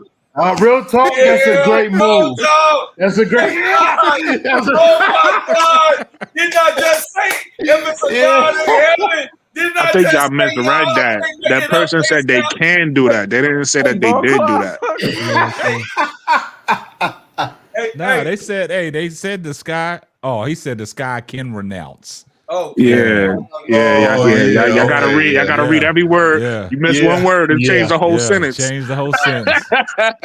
That was a good one, Brian. I don't know if that's true though. I don't know if that's true though, because the way typically restricted, and I could be wrong, but the way restricted free agents typically work is if they don't want to be with the team that like let's just say no teams matches them, right? Yes. And they got to stay with the team that they on. What they could do is they could decide to just play out the year and then become a restricted free agent the next unrestricted free agent the next year. Yeah, that's typically how it works. I don't know if what that person said is true. But Brooklyn, the Sky don't want Dana, so they're going to put her on the unprotected list for sure, and offer her the lowest amount of money possible, so she could get the fuck out of Chicago. And I'm just being real. And I love Dana. I love Tasha St. Patrick. Tasha St. Patrick is my girl. But that's what they're gonna do. Tasha St. Patrick will be in jail. Yeah. But man, look, hey, check this out, man. We 4 hours in, man. We got to go to our final thoughts, man. Hey, this was a good conversation tonight, man. Hey, tonight, y'all had it going on tonight, Brooklyn, man. you cook, Brooklyn. Yeah, y'all. Hey, but look, all cooler heads prevailed, though. We all came together, man. Yeah. You know what I'm saying? We all came together, man. So, Tony. Daily Dose of Tea, what's your final thoughts? I'm just ready for the games tomorrow night. Okay. No, it's not tomorrow. Yeah. It's Friday. Thursday. I'm sorry, y'all. Friday. It's Friday, right? Yeah. I'm a day too early. It's all that juice you've been on. I'm excited. Okay. Excited for the games. Yeah. Hey. All right. Well, I appreciate that. Tony, what's your final thoughts? Tony then went to sleep on us like Marcus. Hell yeah. She done fell asleep. All right, Lakeisha, it's your turn. What's your final thoughts? I would just say the Chicago Sky, a lot of that stuff hinges on what coach they hire. Somebody keep on saying Tanisha Wright is our new coach, man. Why Nubian? What's that? Nubian Is Sage that true? one? I don't know. She said it twice. I hope not. Wow. All right, go ahead, Lakeisha. Go ahead and finish your final thoughts. If you don't hear from Andy Constable, don't believe it. Yeah. Yeah, I think it's just going to depend on the coach they bring there. It's going to determine who they keep and who they let go.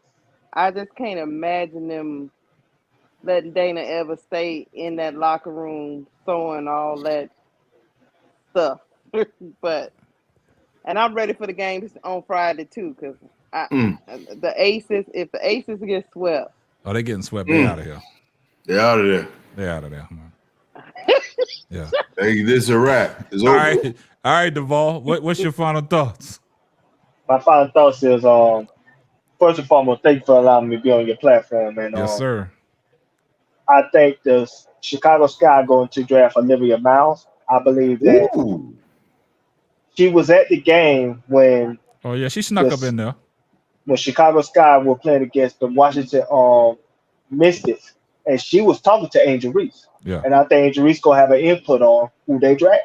And I think it's going to be her because her skill set is she is a great, not good, great passer. She's Caitlin Clark passing plus. And so if you want to get the best out of Angel Reese and Camilla, you need somebody that can get them the ball at the spot that they need to get the ball at. And I think somebody like Olivia Miles who can finish at the basket better than a lot of people in college, and she can pass the way she can. I think it will solve a lot of ills on that offensive side of the ball. But it depends on who the coach is too. So, but like I said again, thank you for allowing me to be on your platform. I appreciate talking to you, Mel, Brooklyn, Brocard. It was a great conversation. Everybody, I appreciate all of you.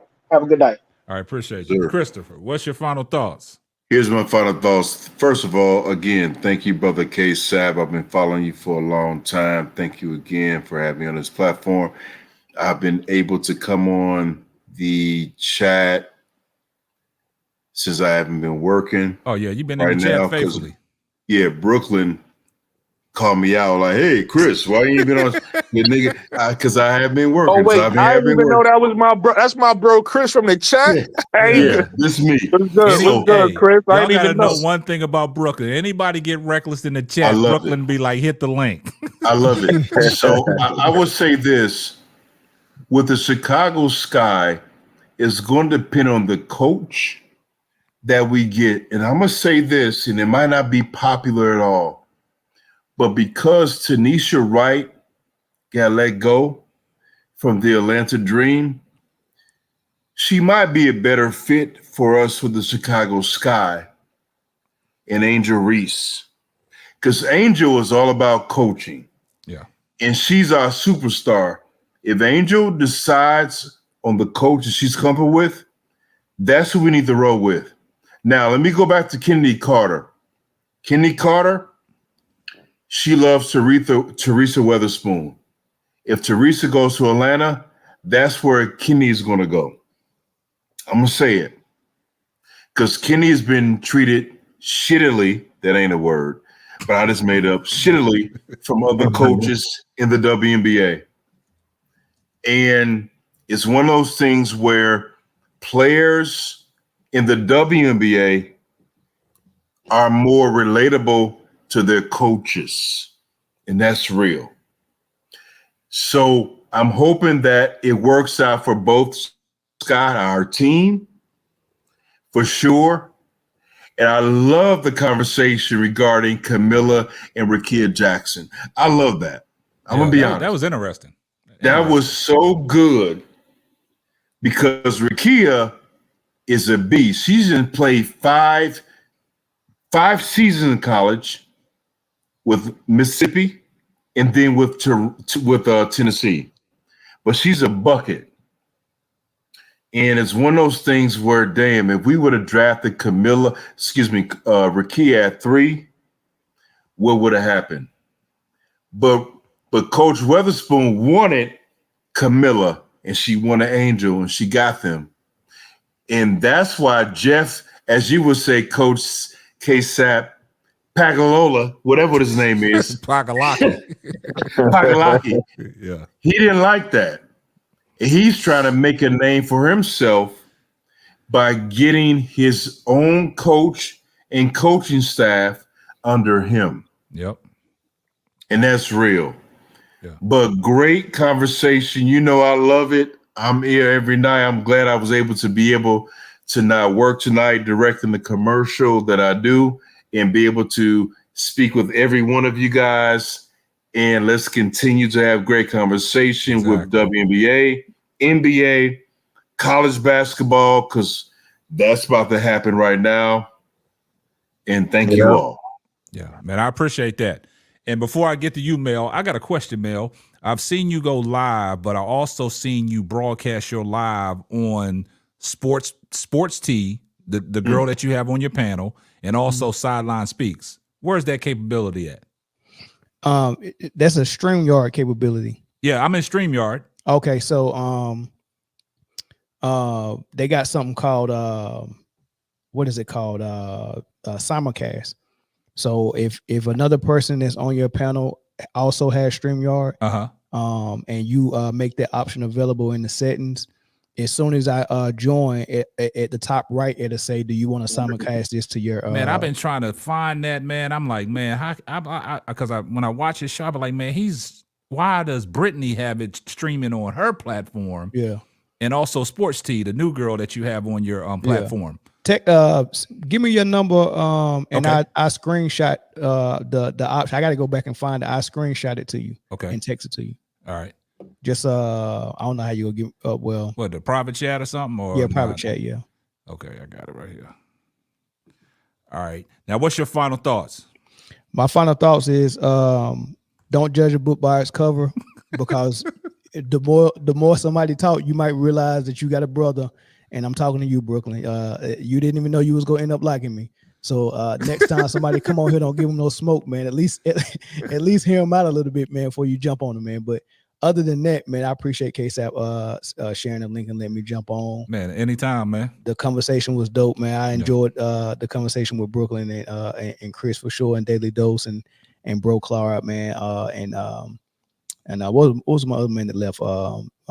Duvall. Yeah. I appreciate all of y'all. Some of y'all didn't talk. Tony, you didn't talk much, man, but I appreciate all of that. She fell asleep on us. She did. I did not fall asleep on y'all. Look at Tony. Tony, like, hey, I ain't fall asleep. Yeah. Man, I put my number in that chat. Miss Tony, he called you earlier. Yeah, but can I respond to that? Yeah, go ahead. Hold on, I was just joking. I was just joking. Other than that, though, I'll be back KSAP for sure. And y'all can come in and jump on my stuff. Y'all go follow Man Down Sports, man. Yeah, we gotta follow Man Down.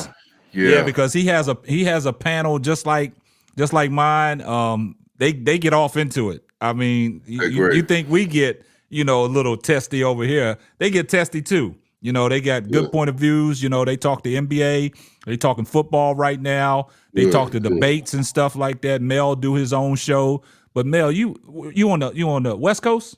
Yeah, I'm in Cali. Cause man, when you be going live and stuff, man, you be on 3 o'clock in the morning. I'm like, man, when does this man sleep? I don't sleep, man. That's one of the gifts and the curse that you get from the military. I did 21 years Navy, and I was in the Navy too. Yeah, no sleep. Yeah. Thank you for your service, Mel. Huh? For your service. Oh man, no problem. I did it for the money. I ain't do it for y'all. Hell no. Me too. That was a good one right there. Yeah. But yeah, that's it. Yeah, man. But I appreciate you pulling up, man, because I remember you saying that you've been trying to get on, man. But this was a great opportunity, man. It was a great conversation, man. This what makes, man, podcasting fun, man. When you get conversations like this, we all ain't gotta agree. You know what I'm saying? It gets testy, but it's healthy though. It's agree to disagree, man. And I had a good time, man. That's why I was sitting back there telling Brooklyn, I don't see where the emotions was coming from, because everybody was laughing and chuckling. Like you said, you might read it different. But man, I had a great time, man. Brooklyn knew nobody was in their emotions. He was just checking my temperature and seeing if I was gonna get out. I was gonna get emotional. He was trying to force me to get emotional. That's what he was doing. But 21 years of military don't allow you to do that, man. You gotta be able to, you gotta be able to stare down those sights and hit a target from daggone 450 feet. Man. So I don't get rough with Brooklyn, and I know you don't get rough with being from Brooklyn either. So I dropped Man Down Sports YouTube link in the chat, man. So y'all go ahead and hit that hit his link and go ahead and subscribe to him, man. I came across Mel's channel, man. I forgot when I came across it, but I came across it early. But I didn't subscribe because at that time I think Mel had I think you had about 2,000 subscribers. Yeah. And then I watched your panel grow, and I was like, man, Mel's up to 24, 25,000 subscribers.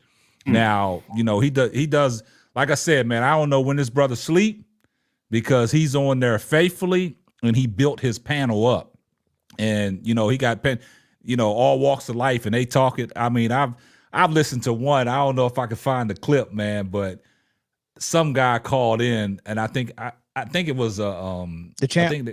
Yeah, the champ, that dude, man. Oh my goodness, man. That call right there was hilarious. See, he opens up the phone lines. He has people on his panel. Also, he opened up the phone lines for people to call in. He takes phone calls. And man, boy, they was going at it. But the thing, like Mel said, like he don't get out of character. He calm, cool, and collect. He'll sit there and he'll let you talk. And it might look like he's getting them up, but he just stay the same course, man. So yeah, so military does that to you. But like I said, Mel, man, I appreciate you, brother. Appreciate everything that you're doing over there, man. Keep doing what you're doing, man, because you're over there cooking, man. You're over there cooking. Likewise, and I appreciate that, man. Like I said, that first time I came in your chat and I said I was in the Navy, and you said, yeah, okay, now we understand. You know what I'm saying? So yeah, so that's a good thing, man. But like I said, y'all support the brother, man. Appreciate you pulling up, man. Anytime we go live, man, just pull up. I'll drop the link. For sure. All right, appreciate you, brother. Yep. All right, Brooklyn, what you got? My final thoughts is just, I'm gonna stay positive for the season. No. I see y'all not even listening. I just gotta laugh every time you come to start something. Go ahead. I'm talking about this season because everybody giving up on the Sky because of the firing and all that. So I'm gonna still stay. I'm gonna still stay positive. I still think Jeff Paliocca is making good decisions before this teaspoon trade. So I'm gonna just have faith that he's gonna continue. I mean, I said trade firing. I'm gonna have faith that he's gonna continue to make good decisions. Hopefully, like I said, that type of decision really made me question my fandom for the Sky. I didn't like that at all, but I'm not gonna jump ship just yet. I'm gonna stay the course. As far as the conversation tonight, man, listen, I come from a place where, all my friends, we talk like this, we argue, so I ain't take nothing personal. As far as like the emo thing, it was really the beginning of the conversation. The back and forth was unnecessary, but it is what it is. We got past that. Like I said, I don't know if you heard me because a lot of people was talking to you and KSAT, Mel. Thank you for your services, and anybody else who serve. Thank you for your services as well. I tell everybody that, even in real life. I also tell nurses that because they don't hear it enough, and I tell like mail carriers that, because when COVID happened, first of all, y'all don't know. I ain't gonna really say what I do, but let's just say when COVID happened, I still had to work. Yeah. You get what I'm saying? So I do something too, where people be thanking me for my services. But anyway, I always tell mail carriers that because when the world shut down, people still wanted their mail. And we forget about them sometimes. Yeah. But yeah, that's my final thoughts, man. I'm gonna stay positive. It was a great show tonight. I ain't take nothing personal with nothing on the panel. So shout out to everybody on the panel. My brother Chris. I didn't even know that was you, man, because you ain't had your picture up. I'm so used to seeing your picture all the time in the chat. But this was a great conversation tonight. Man, shout out to Chris, man. He became a new member, man. I appreciate the support, my brother. Me and Chris I like Chris. Chris be saying, like, how you got, remember I was saying about Mo 3? Yeah. When I said this a few shows ago, and I was like, sometimes people say things you think. And Chris do that in the chat. Like, Chris be saying things I be thinking. So I respect that. Yeah. You got a super chat. All day. ASAP. I got you. Yeah. You got a super chat, Yes. ASAP. Nah, I got that's a new member. He became a member of the channel. Yep. Yes, indeed. Yes, indeed. So I appreciate that. Yeah, like I said, man, I had a great time tonight, man. Appreciate all the ladies that pulled up, man. Tony, you fell asleep on us toward the end, but it's all good. I'm asleep. I'm surprised Bro Gad wasn't here tonight. I'm surprised Bro Gad wasn't here tonight. I don't know where he ran off to. You know what I'm saying? Bro Gad told me to create confusion. Yeah, and Wody Mack, I don't know where he went, you know what I'm saying? But yeah, overall, man, I appreciate y'all support, man. I appreciate y'all rocking with me, man. It was a great show, man. Appreciate everybody that's on the panel, man. And y'all enjoy the rest of the night, man. Salute. Yes, sir. Salute. Right. Simply Ball Dropping Podcast.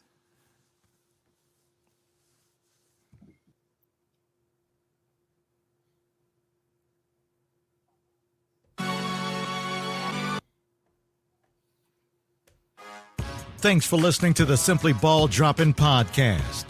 Be sure to subscribe, like, and share on all major platforms.